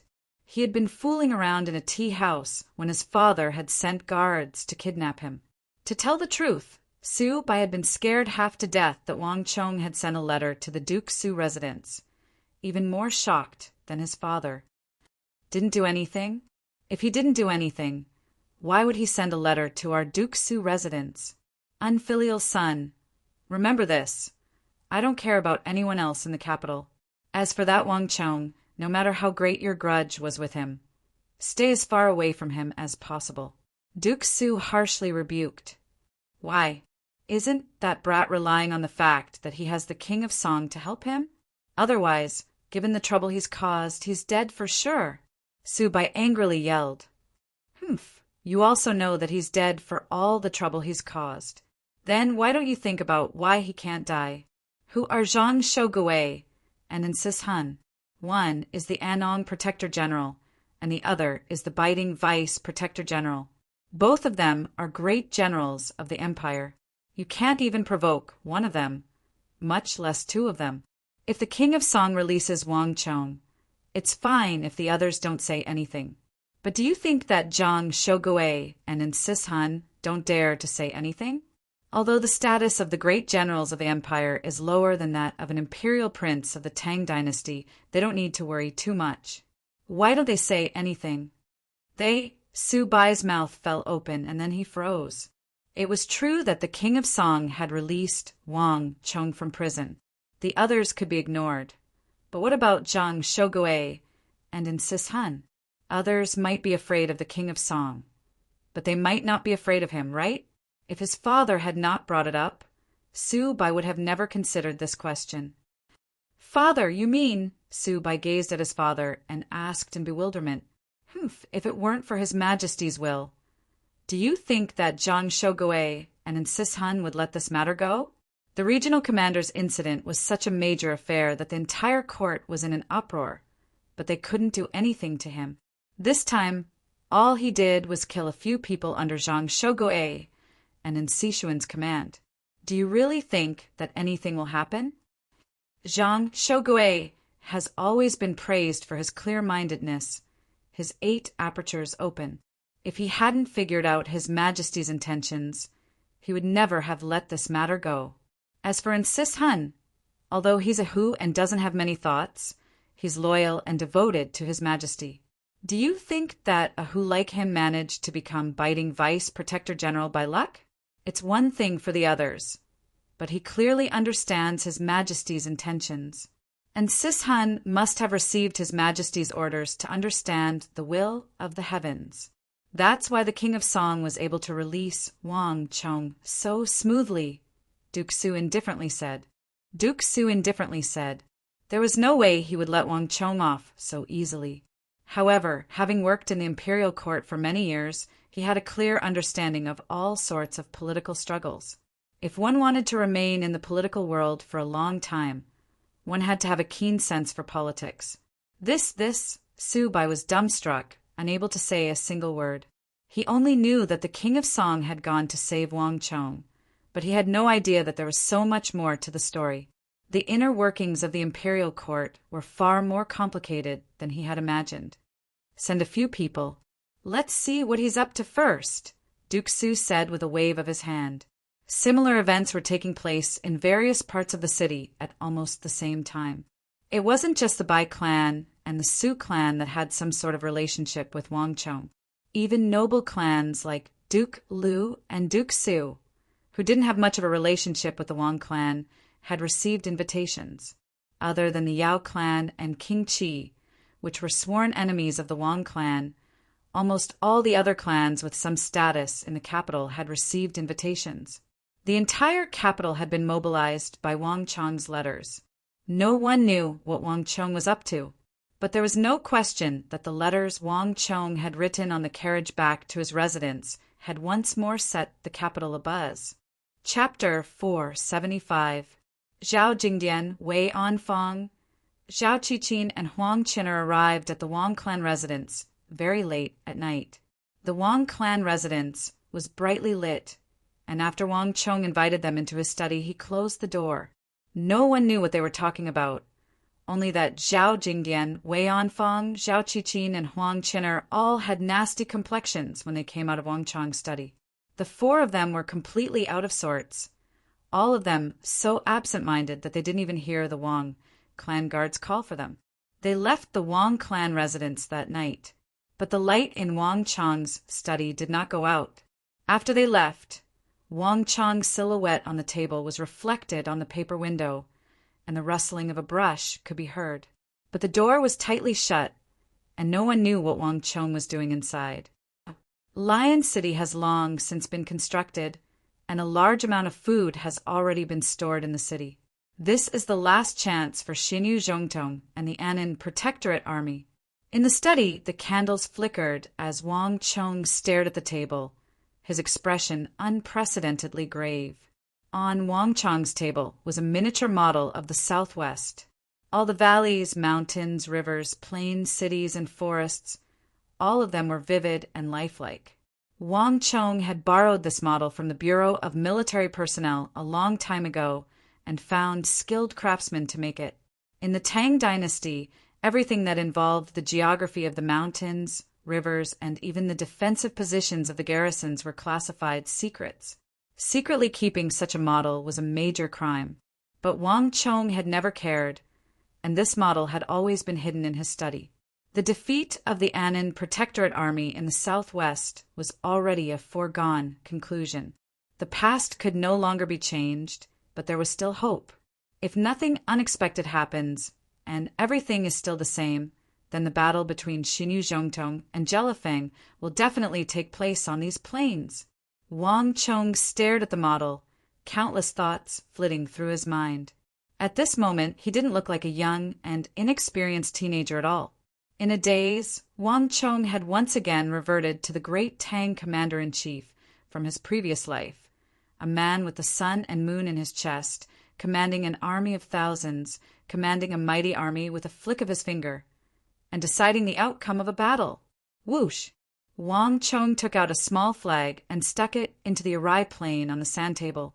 As the war saint, revered by the world in his previous life, Wang Chong had experienced thousands of battles, big and small. Even Wang Chong himself couldn't count them all. Even a layman who didn't know anything would be a good commander if he could survive thousands of battles, let alone Wang Chong. As long as Jelifeng wasn't an idiot and Duan Gechuan was still the commander, then the location of their decisive battle would definitely be the Arai Plains. Only the Arai Plain could accommodate so many soldiers. In his previous life, it wasn't without reason that the Tang dynasty and Mengshi Zhao chose that place for their decisive battle. And if the decisive battle was held there, as long as Xinyu Zhongtong wasn't completely muddle-headed, as long as he was still a normal person, then he would definitely be able to see this place. Wang Chong took out a small red flag as thick as a toothpick and stuck it into the Lion City behind the Arai Plains without hesitation. Wang Chong hadn't been to the Lion City yet, so he didn't know what this city that cost him millions of taels of gold looked like. But with Zhang Shouji's ability, once it was built, Wang Chong didn't hesitate. This magnificent city would definitely be the most prominent existence near the Arai Plains. Even if it was hundreds of miles away, it would definitely be able to discover this Lion City forged from steel and iron. This Lion City was built by Wang Chong for himself, and at the same time it was also built by Wang Chong for the 180,000 Tang dynasty soldiers. This was their only hope of survival. In his previous life, the 180,000 Tang dynasty soldiers had nowhere to hide after the Battle of Arai, and the infantry definitely couldn't outrun the cavalry. That was why the 180,000 Tang dynasty elite soldiers were completely annihilated. Except for Xinyu Zhongtong, who barely escaped with his life, the rest of the army was completely annihilated. But Wang Chong's Lion City became the only chance of survival for the 180,000 Tang dynasty soldiers. Wang Chong was almost certain that the remaining 80,000 Tang dynasty soldiers had definitely escaped into the Lion City. Otherwise, the 180,000 Tang dynasty elites would have been completely annihilated, and Wang Chong would have been obliterated by the Stone of Destiny because he had failed in his mission. But Wang Chong knew very well that a single Lion City would definitely not be able to change the fate of the remaining 80,000 soldiers and the situation of the entire Southwest. There was no city in the world that could not be breached, and this Lion City was no different. The 300,000 Mengshi Zhao army that Jelifeng had built with the strength of the entire nation, together with the 200,000 soldiers of the Uzun Empire's Ngari royal lineage in the southeast, was definitely enough to break through any city. There was no way that the Lion City would be able to hold out for too long. The Lion City that Wang Chong had spent an enormous sum of money to build could only provide the remaining 80,000 Tang dynasty soldiers with a temporary respite. This respite would not last long. Moreover, even if Lion City was sturdy and impregnable, it could not last for too long. Although Wang Chong had already stored a large amount of rations in the city, this little bit of rations was definitely not enough for the 80,000 soldiers of the Tang dynasty who had to fight day and night, ready to go to the battlefield at any moment. Before the troops and horses move, the rations and fodder must move first. Without sufficient rations, the army would collapse on its own. If he wanted to save the remaining 80,000 Tang dynasty soldiers and change the course of the Southwest, he had to act before the rations ran out. There was not much time left for Wang Chong. Wang Chong's gaze swept over the sand table, over the geography of the Southwest. The 300,000 Mengshi Zhao army and the 200,000 Uzun army of the Ngari royal lineage was not a force that a trifling 80,000 soldiers could resist. Even if his father and Li Jingyi's tens of thousands of soldiers were added together, it would still not be enough. But Wang Chong had no choice. Moreover, although it was not easy to defeat many with fewer, it was not impossible, at least for Wang Chong. As long as one made good use of the geography and terrain and added appropriate tactics, it was not impossible in the art of war. In this world, no one understood the meaning of these words better than Wang Chong. Wang Chong was searching for this geography and terrain. Swish, swish, swish. One small banner after another fell from Wang Chang's hand, landing on various places on the sand table. Hills, forests, rivers, mountains, all the places where the small banners had been inserted were projected into Wang Chang's mind. The sand table was empty. Nothing had happened. But in Wang Chang's mind, thousands upon thousands of soldiers were roiling about. Meng Shizhao's army, Uzun's army, and the Tang army trapped in Lion City. All of this seemed to have a life of its own as it played out in Wang Chang's mind. This was Wang Chang's first time using psychic energy to deduce the changes in the War of the Southwest. Deduction of soldiers was a skill that any commander had to possess. But even the most formidable commander could only deduce tens or hundreds of thousands of soldiers. No one had ever been like Wang Chang, able to mentally deduce a massive war of 700,000 soldiers. Moreover, this war involved famous generals and great generals like Jelifeng, Fenjie, Duan Gechuan, Daluan Ruozhen, and Hushu Wuzong. The tactics of famous generals and great generals were unfathomable. If someone were to see what Wang Chang was doing, they would assuredly be dumbstruck. This was because in order to deduce top-class figures like Hushu Wuzong and Daluan Ruozhen, one had to have an extremely deep understanding of their opponents, and one had to completely surpass them in terms of strategy. Only in this way could one smoothly deduce and deduce. But what Wang Chang was doing was precisely this sort of thing. Chapter 476. Buzz. Wang Chang's mind continued to run simulations. The positions of the red flags kept changing as he plucked them out one by one. In the end, when everything in his mind had settled down, the number of red flags in his mind had also been reduced to a bare minimum. There were only 7 or 8 flags left. 80,000 soldiers, half infantry and half cavalry, and a phalanx of sharpshooters. We can't escape from Uzun's war horses. If a battle is inevitable, this will be the place. Wang Chang muttered to himself. Finally, he extended his finger and drew a circle on the sand table in the southwest direction. Even though the surroundings were silent, Wang Chang knew that this would be the place of the final battle. The 80,000 soldiers of the Tang dynasty and the fate of the Tang dynasty would most likely be decided in this area. Considering all the factors, distance, speed, and rations, this would be the last hope of the Annam Protectorate. I'll do my best and leave the rest to fate. The rest will depend on luck. Wang Chang thought to himself. It was as if a huge stone had been lifted from his heart. One wrong step leads to many wrong steps. In a war, predicting the enemy's moves was the most basic prerequisite. Facing top-notch generals like Hushu, Wuzong, and Duan Gechuan, trying to determine the location of the battle in advance, lure them over, and make preparations was something unimaginable for most people. But for Wang Chang, he had encountered stronger enemies before. None of this was a problem. Although reincarnation lowered his cultivation, it did not affect his instincts and attainments in the art of war. Time passed slowly. Wang Chang's pen moved quickly. The map on his desk grew thicker and thicker. War was never a simple matter of reasoning. It was much more complicated than this. Wang Chang had to be prepared for everything. No matter what the situation was, he could deal with it. The Eagle. Send 3 people to these 3 locations. I want them to investigate in detail, then draw out a map of the terrain and give it to me. After an unknown amount of time, Wang Chang finally opened the door to the study with a pale face. He walked in somewhat weakly. In his hands there were a few blueprints. Yes, young master. The Eagle took the blueprint and glanced at Wang Chang's slightly sunken black eye circles. His eyes couldn't help but waver. How's the matter of bribing all the sword shops and smiths in the capital for 3 months? How's it going to go? Wang Chang said. In addition to the time he spent in the dark prison, Wang Chang had not had a good rest for a long time. Even so, Wang Chang didn't feel sleepy in the slightest. Instead, his eyes were bright and full of expression, as if he had boundless energy.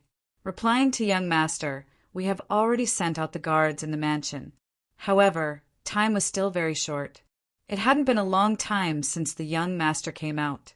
Even though we've contacted quite a number of sword shops and smiths, they haven't made their stance clear yet. We should need some time before we can get their reply. The eagle lowered his head and said sincerely, even though he had been by Wang Chong's side, ever since he returned yesterday, he had been executing the things that Wang Chong had said. However, unlike the average person, the eagle didn't move, but his messenger pigeons and various eagles never stopped. However, involving so many sword shops and smiths, it wasn't something that could be done in a short period of time. One night's time was obviously not enough. Moreover, the real negotiation, signing of the contract, and going to the Supreme Court to be notarized also required time. If you need time, then the price is too low. Wang Chong sneered.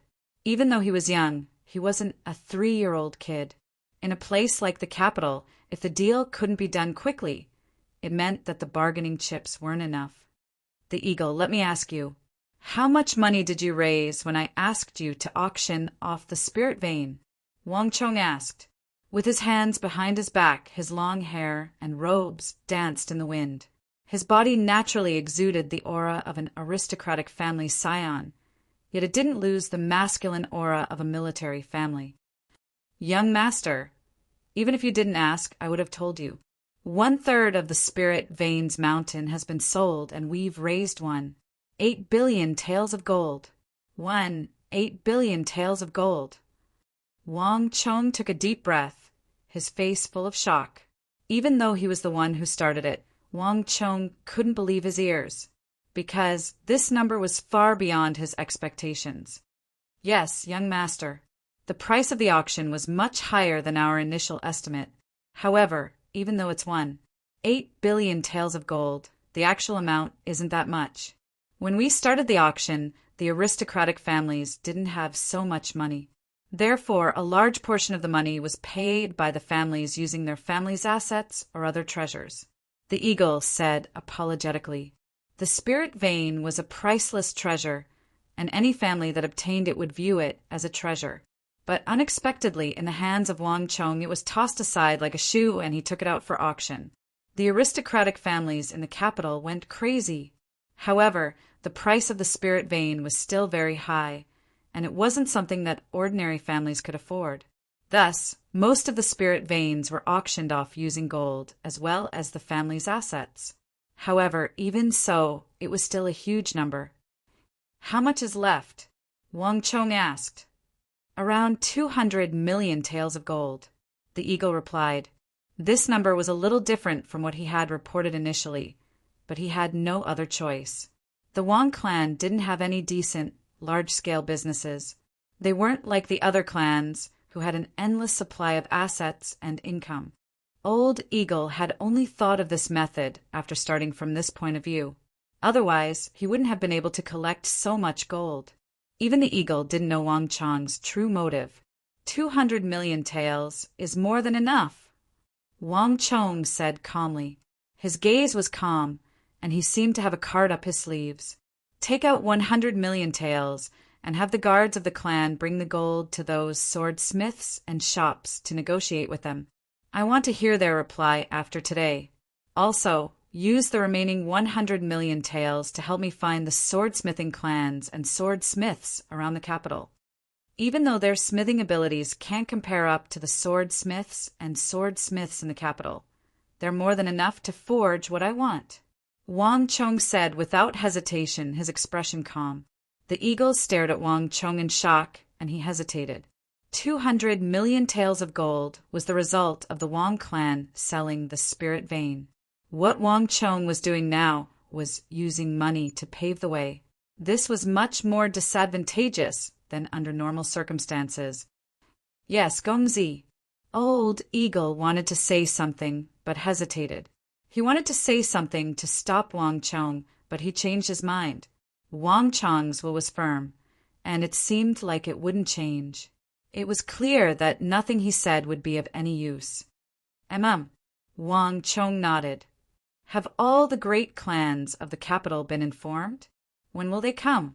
According to Gongzi's wishes, they have all been informed. They should arrive in around 4 hours. The eagle said, I understand.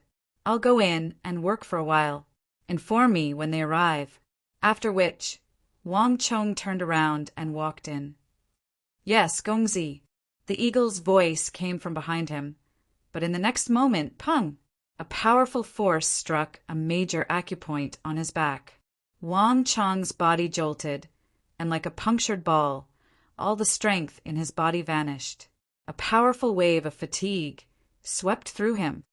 The eagle, Wang Chong's body went limp. This was the last thought in his mind. Gongzi, I've offended you. You really need a good rest. If you go on like this, I'm afraid you'll collapse. The eagle supported Wang Chong's body and let out a long sigh. Ever since he had entered the prison, Wang Chong had been in high spirits. He didn't seem tired at all. But the eagle knew that he was in a state of extreme exhaustion. It wasn't just physical exhaustion. A martial artist's body was much stronger than an ordinary person's. What worried the eagle the most was Wang Chong's mental state. Since half a month ago, Wang Chong's brain had been operating at full speed. The eagle had seen him a few times. He had been writing and drawing in the prison. Even though he couldn't understand what Wang Chong was writing, the eagle could guess that it had something to do with the southwest of the empire. A person's body would not be so exhausted. If Wang Chong continued like this, the eagle was worried that he would run out of energy. Rest well, Gongzi. Leave the rest to me. Chapter 477. Wang Chong woke up 4 hours later. Gongzi, the clans have arrived. A familiar voice sounded by his ear. Opening his eyes, Wang Chong immediately saw the eagle standing by his bed. His body bowed, respectfully. Wang Chong was taken aback, and then he smiled bitterly in understanding. The eagle, I know you meant well, but don't do it again. Yes, Gongzi. The eagle understands. The eagle did not talk back. Wang Chong smiled bitterly, not dwelling on this matter. The eagle had a good personality, and Wang Chong knew that it was for his own good. However, time was tight, and there were too many things to do. How could he rest so easily? Where are the people from the clans? Wang Chong asked. In the main hall. I only came to inform Gongzi after I made arrangements for them, the eagle said. Wang Chong took a deep breath, nodded, and quickly left the room. The main hall of the Wang clan was packed with people. The clans of the Wang clan were all gathered here. The Wang clan was a clan of ministers and generals, and its status far surpassed that of the other clans. Ordinary clans could not even step through the gates of the Wang clan. Moreover, under the influence of the old master, the Wang clan was very strict, and they rarely invited other clans into their residence. To the clans of the capital, this was the first time they had been invited into the Wang clan residence. However, at this moment, the atmosphere in the lobby was not harmonious at all. What does the Wang clan want? Why hasn't anyone appeared after so long? Is this how the Wang clan wants to borrow people from us? What borrow? You've agreed, but I haven't. I want to see what right the Wang clan has to make such a request. That's right, that's right. Even if Duke Jiao is famous throughout the world, he can't do this, can he? We don't even have many true martial realm cultivators. So why should we lend them to the Wang clan? And a true martial tier 4 or 5 expert at that. The main hall was bustling with activity, but the atmosphere was not friendly. These bastards. When the eagle came out with Wang Chong, they saw such a scene. The eagle's eyebrows twitched. It's all right. Wang Chong smiled. Just as the eagle was about to beat someone up, he suddenly pulled him back. Unlike the eagle, Wang Chong only needed one glance to know what was going on. Someone is setting the pace, Wang Chong said calmly in his heart. He clearly understood the situation before him. With so many aristocratic families in the capital, it was inevitable that they would be unwilling to lend their precious, true martial realm experts to others. But for so many people to work together to cause a ruckus in the Wang clan's hall was definitely abnormal. If someone wasn't intentionally causing trouble, there was no way that so many people would be so united in such a manner to denounce him. However, Wang Chong didn't care at all. If he didn't have some confidence in this operation, he would never have dared to do such a thing. He was not only confident that he could convince the great clans of the capital to willingly lend him their experts, even if it was those people who were intentionally causing trouble. Wang Chong was confident that he could completely convince them. In truth, he wouldn't be the one begging them. They would probably be the ones begging him. "I've kept everyone waiting." With a wave of his sleeve, Wang Chong and the eagle walked into the hall. "It's young master. Young master Chong has come." Wang Chong's appearance immediately attracted the attention of everyone in the hall. Wang Chong glanced around. There were quite a few people in the room, but compared to the number of people he had invited, it was only a tiny fraction. Furthermore, most of the people who appeared here were not true members of the aristocratic families. Instead, most of them were subordinates of the aristocratic families. No wonder he was so easily instigated by others and used as a tool. Wang Chong quietly said to himself, now fully aware of everything. "Young Master Chong. What does young Master Chong want to borrow people for? Young Master Chong. Duke Jiu has always been revered. If the Wang clan has a need, our Li clan will do its utmost to help. However, even we don't have enough true martial tier 4 or 5 experts. Young Master Chong, I truly apologize. Our clan leader hasn't been around in the past few days, so we can't give you a reply. Thus, we sent me here to apologize to young Master Chong. I hope that young master can understand. Young Master Chong, these are 2 deep-sea Xian pearls that represent a small token of our Yu clan's appreciation. As for the matter of 10 true martial realm experts, forgive us for not being able to do it. Our Yu clan also doesn't have enough people, so I'm not sure if 2 true martial realm experts will be enough." Wang Chong coldly watched from the sidelines. All sorts of people had appeared in the hall. There were those who directly refused, those who wanted to refuse but were wary of the Wang clan's influence, so they found other excuses, and there were also those who wanted to negotiate and reduce the number of people. Previously, when the eagle had struck his acupuncture point, while he had been unconscious, the measures taken by the person who had secretly set the pace had clearly been effective. But Wang Chong wasn't surprised by this result in the slightest. True martial realm experts were extremely important to the great clans. Moreover, the imperial court had always been extremely strict with the experts of the great clans. Every great clan had people serving in the army, and if there were too many experts in the clan, they would immediately request to be forcibly inducted into the army and put under the control of the army. Thus, the number of experts that the great clans could control had always been limited. Moreover, the experts of the clan were a special resource.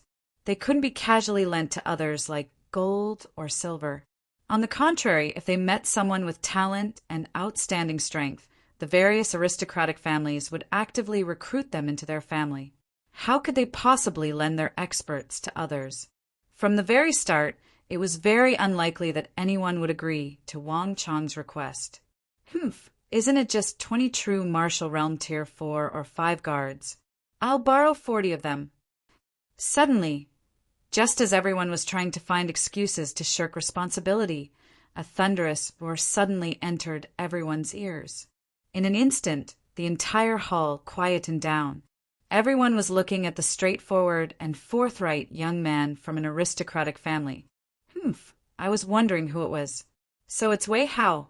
You and Wang Chong are childhood friends, grew up together, and are brothers who wear the same pants. Of course, you'll lend them to him. However, an eccentric voice quickly sounded from the crowd. It was filled with sarcasm. But Wei Hao, I just want to ask you something. You casually asked for 40 true martial realm experts, but do you have them yourself? If I remember correctly, you still have big brother and second brother, right? Have you asked your big brother, second brother, and your father, the Duke of Wei?